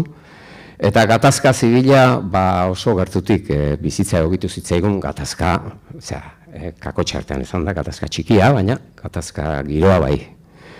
Eta esan gabe hauxe, bestetik gatazka politikoaren atzeoial hori hortxe zela beti, ez da. Aurrerantzean edo gai sozialek asko munta handiago hartuko dute, gai politikoak eta sozialak modu esplizituagoan azaltzen aleginduko naiz. Lehen apuntatu zerbait kontzeptuak luze eta zabalago azaldu nahiko ditut, eta atze aurre gehiagorekin, diskursoa ez dakit landuago edo pixkate toles gehiagorekin agertuz. Eta erakutsi nahiko dut edo bagarela barrutik arakalatutako komunitate baten parte, kontraesanak, minak, ageri xamarrean jartzen edo gehienetan aleginduko naiz. Kanpoko etxaigoa gutxi ez eta etxe barruan ere nahi gabe bezala handitzen zaizkigula, hori ere nabaritu nahiko dut, ez da. Orduan, esan dizudana, joera narratiboak espazioa hartuko du eta horrek badakar baita ere lirikatik epikara edo alde sozial hori politikoa pixka bat horrek badakar anpatzea ez. Tira, irakorriko dizuet liburuntatik, pare bat irakorriko ditut, ustutako herriak irakorriko dizuet aurrena. Lur bat zure minari, 1985. Etorriko zarete ustutako herriak hartzera, eta kalean izenari erreparatuta omendu egingo gaituzue. Esango duzue erratu egin garela, baina erkidego borondatea aitortuko diguzue zeuen ohar kuadernoetan. Etorriko zarete eta erreten bazterretan botatako giltza sortak batuko dituzue. Azmarkak bilatu inoiz guk maite izandako gorputzetan. Eta jabetza agiriak berritu. Jabe berriak izango dituzte aurrerantzean, zorriek eta egunsentiak. Poliziak zainduko ditu gure poemak. Aspaldiko ereserkiei, aspaldiko mintzairari lotuko dizkiezue zeuen gogoak, arima setiatuak. Etorriko zarete eta mendigain elurtuak miatuko dituzue, zorionetik iesi mugalari izuturik badenentz. Eta esango duzue, aurkituko dugu bake hitzarmenak egoki zeinek idatzia. Bihotza izango da estraina jalgigo zaigun maitasunitza. Aitorpen sakona eta libertate tolesgarria espondetan gordetako eskutitzek murgildua. Etorriko zarete eta kanposantuan ezarriko dugu azken gotorlekua. Begiriko fusilek idazmakina totelen pare tekleatuko dute zuen bizkarrezurren kontra. Beste dozein sasoitan baino arrotzago mintzoko gatzaizkizue, hilarrietako zenbaki bikoitietarik. Eta esango duzue, mende hartu ditugu, amaitu da belaunaldi hori, hilak defenditzearen idazten zuten barren. Eta zerraldoen talaietarik begiztatuko dugu baiarak keetan. Eta ezer gabe, min erre bategaz, suari emandako geure etxeetarantz, jaitsiko gara. Ez dakit hemen zardade aurreratu bat ez nintzen nahi aurre ikusten, baina tira, orain begiratuta izanlik hori ere. Bueno, erregistro pikin bat liriko batetara etorrita talaia galduak aukeratu dut bigarren testua liburu honetatik. Epika prekario eta akastun batetik lirika humanoago bat erdiestea ere izan daiteke jomuga edo helburu. Ia dena kolokan dagoela dirudi, gaur egun hori izatea ez dakit gaizki hartzen muga izan leike, karo, gauzak ez dira askoiko hobetu, tira, baina, bueno, orduan ere gauzak oso kolokan ikusten ziren, esan dugu Europa nola zegoen, geure herriare etzebilen oso bapo, eta ezer seguririk ez da, baina albezala eremu intimoan eta publikoan izan nahi dugun horri zutik eusteko moduen bila genbiltzan, ez da. Eta, hauxe, berriz ere poema narratibo eta diskursibo xamarrak kontraesan batzuk eta agerian jarriz, eta itxurazko talkak sortuz baita ere, dialektika horren bidez aurrera egiteko motorra piztu nahian. Talaia galduak bi. Maite zaitu dela badiot, min eman nahi dizut. Iritsi garela dirudi, hilkintza laizterra maituko da. Arrotz egingo zaigu etxea eta maite dudana idatziko dut orduan. Kale honen beste aldean zer dago. Zuketanik ez dugu berdin sufritzen. Nigandik urrun lehartu dira zure zainak. Zugandik urrun maiztu nire adiskidantzak. Tartean, basamortuak dagoz, demokraziak dagoz, herri karestatuak. Ibaiko erdokatan itoek besoaz seinalatzen dizkidate arrotutako hiri sarrerak, zubi altxagarriak. Ez daukat armarik zehazkan eskutatzeko. Askatasun itxustu bat besterik ez, bantuztan atzendu bat besterik ez. Zein banderaren pean bataiatuko dugu maitasuna bigarrenez. Zein uretan, zein aitzarriren bila. Proklama eder bat kopiatuko dut, zure ireki guztietan irakurri bako txatalak ageri dira. Gagozana gagoz. Gurean ez da soldadu ez ezagunik, ez handizkako askatasunik. Erraz dira desartikulatzen nire sentimentuak.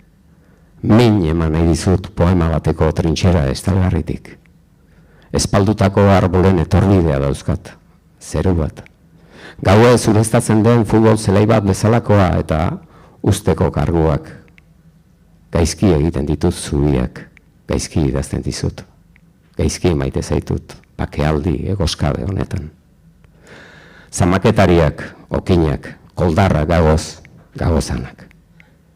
Ibaia garbitzeko heldu den idortearen zain, ikasiko dut magalean zure soina nola batu, bizkarrera nola ekarri. Isiltzen banaiz, iduriko du minik ez dela hemen.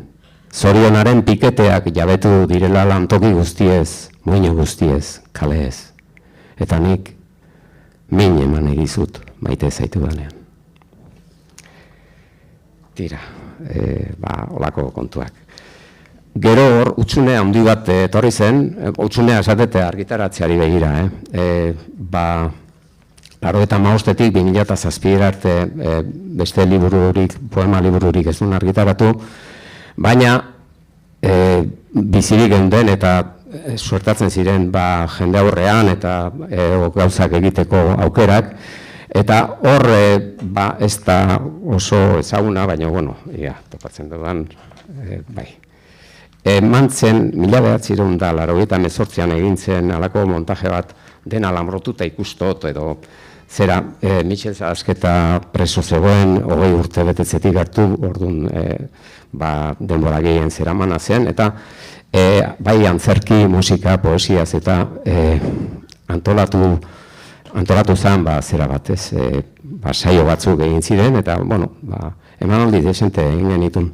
Eta horko testu bat kartzea iruditu zait, aurrekoaren airean datorrela esango nuke, baina tira, 3 urte geroago testu bat, askotan entzungoz dana da tira, gaurkoai zerbait zera ematatik ez, ikutu berezia edo, bueno.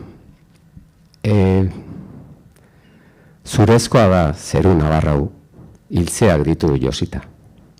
Euria dakar. Ibai ondotik nabil, zaharrek eta umeek hartua dute ingurua. Argitasun itxua darie etxeei arratzean. Etorriko dira sasoi hobeak, baina ez ditugu geurekin ekarri. Arro baten negarrak egin dio ies leio altu bati. Euria dakar. Etxeko sukaldetik bezala begiratzen diot jendeari kalean. Gaur ezer gertatzen ez zaion munduaren erdiarekin lerratu naiz. Gaur ezer gertatzen ez den munduaren erdi-erdian suertatu naiz. Behe barruetako hormak izerditan dira. Eta garai batean beti ondoan genuen zu eroso eta lirikoa galdu zen inoiz argitu gabeko modu ilun batean. Mekanika hutsa baino ez du ematen bizitzeak askotan. Baldintza tekniko soiletara errenditzea. Inertzia kontua. Eta egoer deritzogu euritanten jauste bakan horri, heltzear den nekaitzaren albiste da, aldaketa baten aurrerapena. Eta aterpe bila hasten da jendea. Usain errea zabaldu du asfaltuak. Nire bihotza gordean da txingorra hasi duenean. Nire bihotza gordean da bakartu garenerako. Falta direnak ditugu berriro gogoan. Eta une batez baino ez dirudi, urak ibaian gora egin duela. Euriak behetik gora zerua bustitzera egin duela, kontraeran. Baina bertsio ofizialik sinesten ez duen herri batekoa naiz. Eta tartze horretan, lur bat zure minari desenteko ustualdia ekarri zidan, egin batean, baina hori, mende berriarekin bateatzu, olako plaketa batzuk eta susanatea ziren, eta horietako bat zen poema politikoak edo 20 bat poema txoko, liburuxka bat. Eta hortik ere, garai, ez dakit, nahasi horren lekuko moduan amaituko ez den mendea edo, 20. mendetik entozen, eta justu estreinatzen ari ginen mende berria, eta balako irakurketa simple bat aurreko mendearena esan dezagun. Amaituko ez den mendea. Amaituko ez den mende batetik gatoz. soldaduen mendea izan da. Etxe orotako sukaldeak eta apalak garai ikurrez beteak daude. Batalla bat da maitasun bakoitza. Jada arerioak ez dakusa arerioaren begirada. Auzo ilun bat besterik ez, odei ertza. Eta lehertzen diren argiak urrunean. Bakardabe kalkulatu bat zoriona bezala. Desolazioari izen handia jartzeko joera. Bide galduetan ibaika doan jendea nora ezean. Sekula amaituko ez den mende batean bizigara. Maitaleak ezin du bere malkoetara bildu. Beti dago norbait zelatan. Harri bat, putzu bat. Horren esperoan zen soro bat besarkatzera egingo du. Xeraz mintzoko zaio ekaitzari. Eta negu minean gela hotz batean biluztuko da, beragatik eta dagoeneko maite ezin duten haien guztiengatik. Amaituko ez den mende batean biziko gara beti. Amaituko ez den mundu batean. Tira, rima zaila, mende eta mundu, baina bueno, tira, agizue, markagarri bekigu. Ia, urrena etorriko da erlojoen mekanika, 2007 urtean, eta nik uste funtsean aldaketa oso handirik ez dakarrela, izatekotan ere, eguneroko bizimoduei eta gauza gertaera xumeagoi behar bada, pixu gehiago edo onartzea. Naiz da, beste joera bat ere eserkierako mantra bat hartu eta behin da berriz errepika baliatuz, horrelakoak ere, gero eta gehiago agertuko dira eta bat sartuko dizuet. Irakurriko dut Beheko haizea izeneko testua, aurrena. Beheko haizea guxatu ditu bero sargoriak bailaran. Leioak zabalik ditu jendeak, eta astiro dator arratsaldea errepidean gora.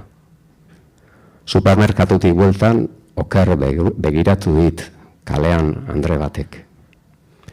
Indarkeria mota oro gaitzesten ez duen harri batekoa naiz. Poltsa horian berakatza, sagardoa eta patezatia kulunkatu ditut etxeraino. Bokartak hilda daude hozkailuan. Beti nahiko nuke erosketa poltsa batekin ibiltzea, hori izan bedi nire kondena neure barruko no man's landean. Guztiaren lekuko izateko grina eta beranduegi otezabiltzen beldurra elkar joka. Eta aito egiten nau horrek boladatan. Ez goseak edo aterperik ezak jendea itotzen duenean, arnasa ondarrez betetzeko beste baizik. Ez dago dena zertan idatzi. Atza luzatuta, aur bat kosta aldera doazen ibilgailuak zenbatzen ari da bankari baten arretaz. Tresna indartsua da zenbaketa, zuhaitzak, pertsonak, hegazkinak konta daitezke. Saminaren eta pozaren konpasari antzeman. Gauzak ulertzea eta gauzekin bat egitea, gauzen gandik urruntzarekin bereiztu. Behin, beti gogoan izango zaitu dela agindu nizula uste dut. Andre batek oker begiratu dit, eta negu arrapiztuak jazarri nahu sukalderaino. Sagardoa freskatzen jarri dut, jaiotzatiko hiltzailearen marka daramat soinean, eta ezin dut arrainu zainau kendu eskuetatik.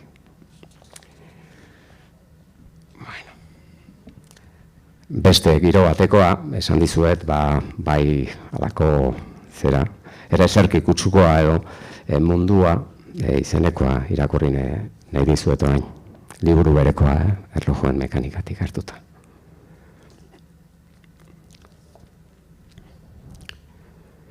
Gu munduarena gara, baina mundua ez da gurea.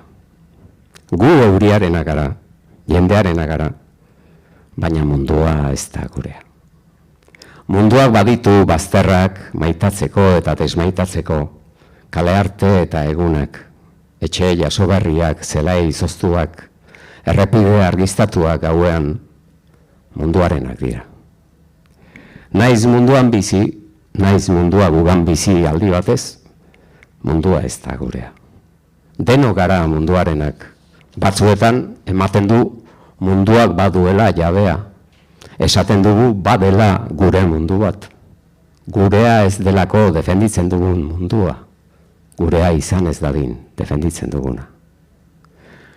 Denbora eman zaigu bizilekua bilatzeko, baina ezin dugu ase bizitzeko denbora batekin. Denborak abegi egiten digu, ontzia egiten diogu egokitu zaigun aldiari. Gero sarritan kausa ederren izenean mundua eizatu, lotu, geure egin nahi izaten dugu, eta gauzak okertu egiten dira zeharo. Mundua ez baita gurea. Defenditu egiten ditugu munduko eremu eta esparruak, jendeak izan alditzan nork bere denbora eta aukerak. Sintaxi ulergarri bat. Ibaiek ehuntzen dute itsasoa, baina hitzetan mamitzen da mundua, jendea eta gauzen ganako begirune eske. Gu munduan bizi gara. Mundua gugan bizi da aldi batez. Esitu gabeko euria, giltzatu gabeko jendea. Gu mundu gara, baina mundua ez da gurea. Beste 7 urte pasako dira, eta Kapital Publikoa izeneko liburu argitaratu nuen 2014an. Hemen ere kontu larriak eta dira nagusi, baina tira. Topatu dut hasiera-hasierako poema bat, uste dut, ez dakit antzemangoan, en fin, beste porro txiki bat izango litzake, baina, ironia, uste xamar batek edo ikututa bat horrela, testu hau, autoparodia, kontraesanak eta kontraesanez josi eta modu bihurri xamar batean osatu nahi izan nuena. Atlantikoaren aurrean du izena. Atlantikoaren aurrean. Lasai gero kontu serioagoak eta hartuko ditut berriz. Bueno, hau atxeden txiki bat besterik ez da. Eta oso txikia. Nik diot orogenesia eta fotosintesia baino garrantzitsuagoa dela zure agineko mina. Nik diot ez daukadala eskubiderik neuretzat edozein pertsonari dagokiona baino eskatzeko. Nik diot inoren izena zaintzeko egin dezakedan guztia egiten ez badut, txango ustela izango dela mundualdi hau, olatu bat zerbait hobearen esperantza igatzen porrot unibertsalaren itsasoan. Nik diot, usainak, zauriak, pentsamentuak, lekukoak direla importanteak, inorekin zer banatua izateko, zerbait kontatzeko ulu gertuegien itzalpeko gauetan. Nik diot, maitasunak duela muntabeinena, eta mende erdi joan zaidala birundaka hori zer den ikasterako. Nik diot, sentimentu kontrajarrien desordena honetan, gertaeren norabide eta larderia orokorraren aitzinean, gogailuak egin edo asmatu eta amore ez ematea dela funtsezkoena. Ez amiltzea konstelazioen isiltasunaren azpian, erioren mehatxu handi nahiak entzuten, minutu bakar bat ere ez galtzea. Nik diot, jainkorik ez izatearen bakardadea, eraman gaitza bezain ederra dela ia beti. Nik diot, zure Espainian ukitu batengatik nagoela hemen, ez dakit zenbat milioi jenderen artean. Nik diot, ez garela kukuak geure izena soilik kantatzeko. Tira, egoari kantua da, noski, ez, en fin, kukutzat geure burua hartuta, en fin. Bueno, vanidadea da gizue, oso lagun gaiztoa da. Bueno. Eta liburu beretik, baita ere etxeko kontuetara eta gertuko zeretara etorriko nintzen. Izazue kontu 2014a, alde batetik, eta borroka armatu utzi zuen, aldi itxaropen handiko bati lotuko batezkio, baina bestetik memoriaren maztian sartu gara eta nondik atera ere ez dakigu oso ondo. Eta horrek ere sortzen dizkigu hori, errelato zera, dontsu horren ertzak eta hasi zitzaizkion ja azkurak eta sortzen, eta hortik ere dezente du zera ez, sorta honek. Baina, oin etxeko kontuetara, urtemuga, gauza itxuosiagoetara nator, urtemuga. Gaur 15 urte lurrean zuloa egin eta eita sartu genuen. Gero lurra berdindu eta arrezkero gainean bizi gara.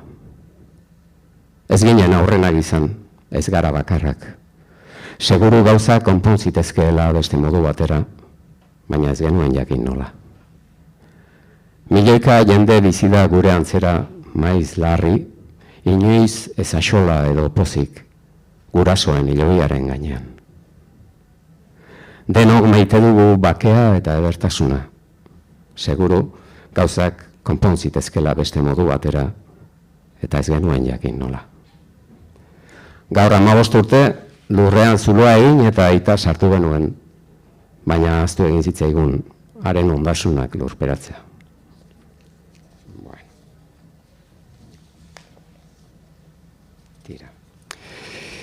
Eta beste 5 urteko tarte baten ondoren disoluzio agiriak poema liburua argitaratu genuen, eta pentsatzen dut neurri baten azkeneko biliburuetan ez dakite bagizute azkenean errelatoarena norbeak goizero bere buruai egin behar dion ekarpena izaten da, ez, jaiki eta horrengo badu askotan behintzat. Orduan, engainoa edo ez, kontua da, baleagarri makulu bezala behintzat gertatzen zaigula askotan. Orduan, uste dut alde intimoago bat, lantzen aritu oten naizen azkeneko 2 lanetan, disoluzio agiriak eta gero landuran, baina tira, ez nago seguru irudipena da, gehien bat. Orduan, horrei helduko diot, eta hemen bada lehenengo poema, disoluzio agiriakekoa, da non, eta gaur egun hori ere lasai esaten dugu, daukagun segurtasun modurik gertuena, eta ez dakit modan uste badaula, geure gorputza da, ez da? Dano gorputzaz izketan hasi geha, eta mateu ointxeia hor erendigu erra daugula, dano hortxe, hor gertatzen dela, baina tira. Baina, gure uinak ez dela hitzen gara ez, bolatan, moduak, ni ere harrapau nahu bete-betean. Orduan, baixe, gorputzak ematen dizkigun zerak, segurantziak dira sendoen edo bizi ditugunak, honeako eta txarrerako, ez da? Eta hori egiaztatzetik abiatzen dira erabaki eta autu asko nola ez. Sarri ordea nahiko modu basikoan, eta itxuraz estilo trauskil xamarrean, hemen bezala hori adieraztera ere jartzen gara. Non du izena testu honek. Naiz hemendik apartatu, barkatu, ezin naiz hemendik apartatu, ezin dut beste inora. Behaketarako, zalantzarako, beldurra errak abidak idan barruan, historia aztertu eta zuzentzeko, berresteko. Adikor izan zein giza korridorea geratzen minutuen zimurrak aztatzeko.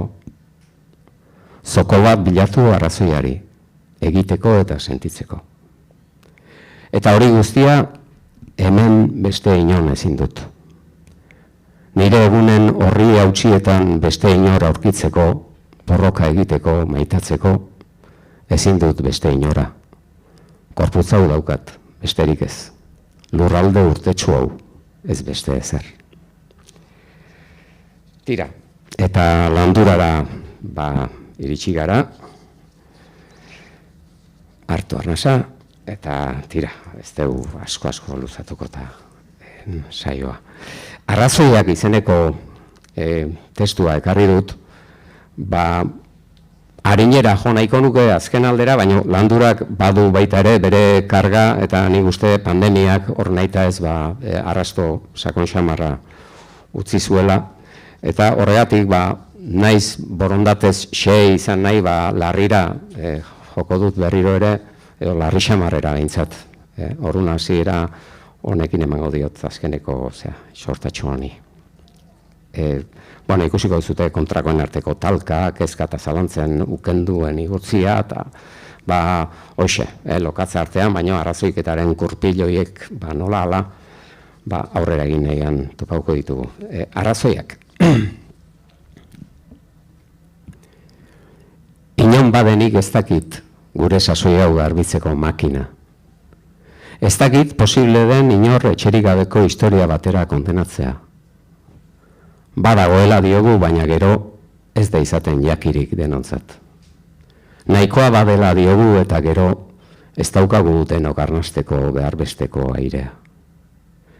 Esklabotza zikin estalien gainean jasoa dago ni bizi naizen kalea. Hildako umeek zehaskatzen dute, etzaten naizen ohea. Mugatua da nire maitasunaren edukiera, irismena, joa. Ezin ditut neurri berberean deitoratu krimenak oro eta goretsi amodio guztiak. Batzuk badira amodioak, lixibak nola, erretzen dizkizutenak begiak, gibela. Krimen batzuk aldiz, itxutzeraino argitzen didate oraindik gauminetako hortzia. Ez dakit inoiz jaulkiko den nire bihotzetik ogia eta izdoia. Ez dakit inoiz lortuko dugun justiziazko haize bat orokorra. Horrelak hori gertatzen bada ordea, ez gara honik aterako denak. Odolez zikinduta daude izarrak, teilatuak, elurraren erroak. Inor gutxik esaten du, baina nork ez daki zauri eta mutilazioen txitxiaz daudela eginak planetak. Eta geure barroan ditugu gauzak aldatzeko ekaia, palankak, piezak. Makina bat makina. Gu geu suntxipen eta amodio masiboko makinak ez gara ba. Badagoela diogu, baina gero ez da izaten maitasunik denontzat. Giza arrazoiengatik maite dut bizi naizen sasoia. Giza arrazoiengatik bati bat. Tira. Ari gara, azkenera hurbiltzen, gehienetan, liburuetan da azkeneko testua, gustatzen neuri behintzat hori, agurrarekin batera, datorrenari begira edo jartzea zertxo bai behintzat, zerrikituren bat, argitasun printzaren bat, zabaldu ez da. Eta testu hau logika, izenarekin liburuko azkena ba. Logika. Irudikatzen ditut narraska sugeak nire gainean. Iritsien naizen garai batera naramatela gauza txiki importanteen ondoan. Esku hauek ukitu zuten minutu diztirantura. Hemen pausatu zen zoriona behiala, eta bio garrapatu gintuen lo, beste frekuentzia batean emititu zelako, edo ozeano urrunetan akaso. Utzian joana denaren kontzientziak kiskaltzen du oroimena.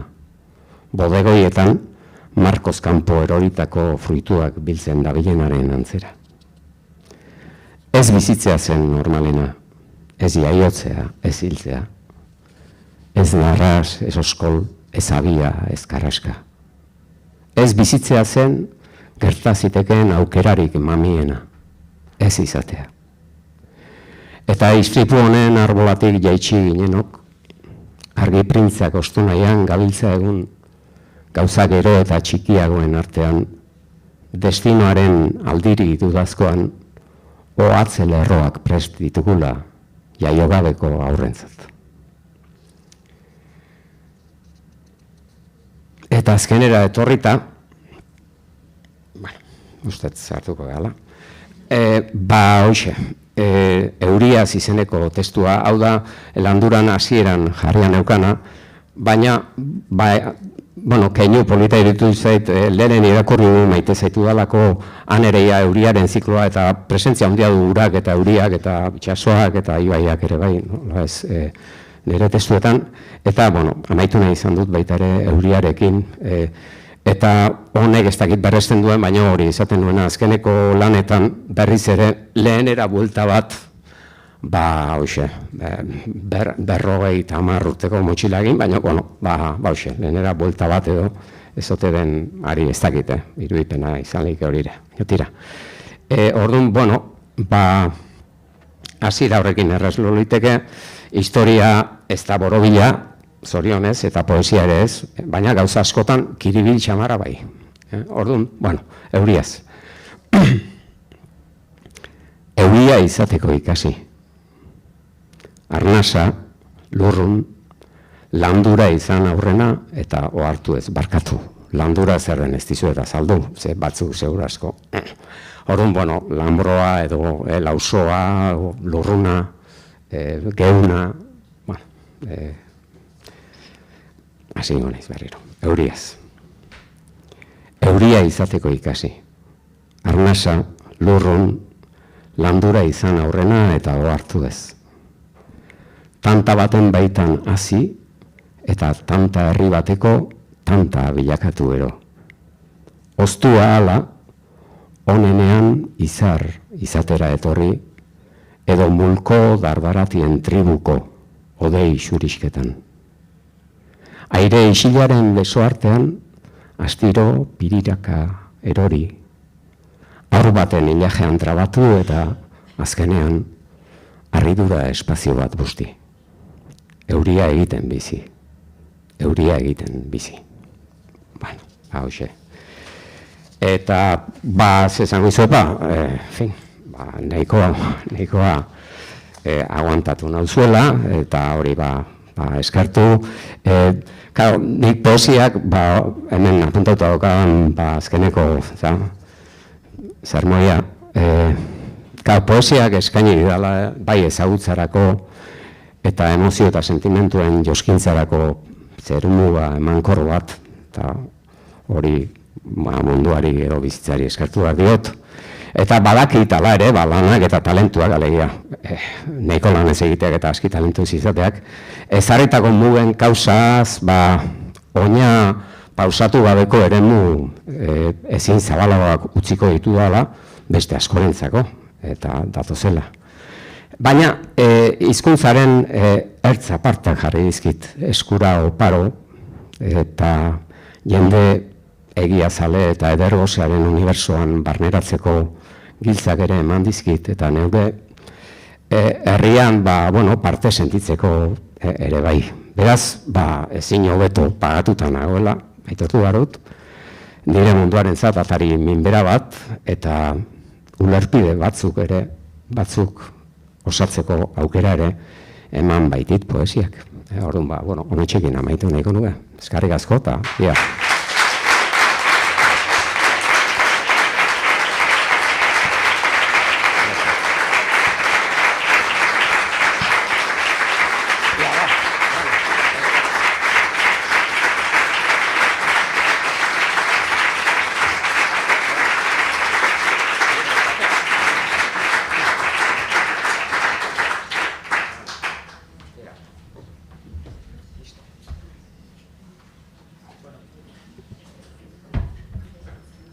Eskerrik asko, noski.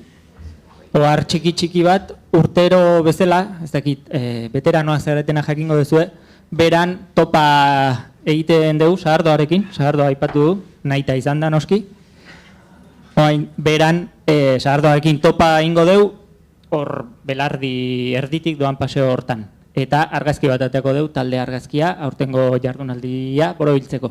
Beraz, gonbidatzen zaituzteu bera eta gelditu mesedez, argazkia itxuratzeko.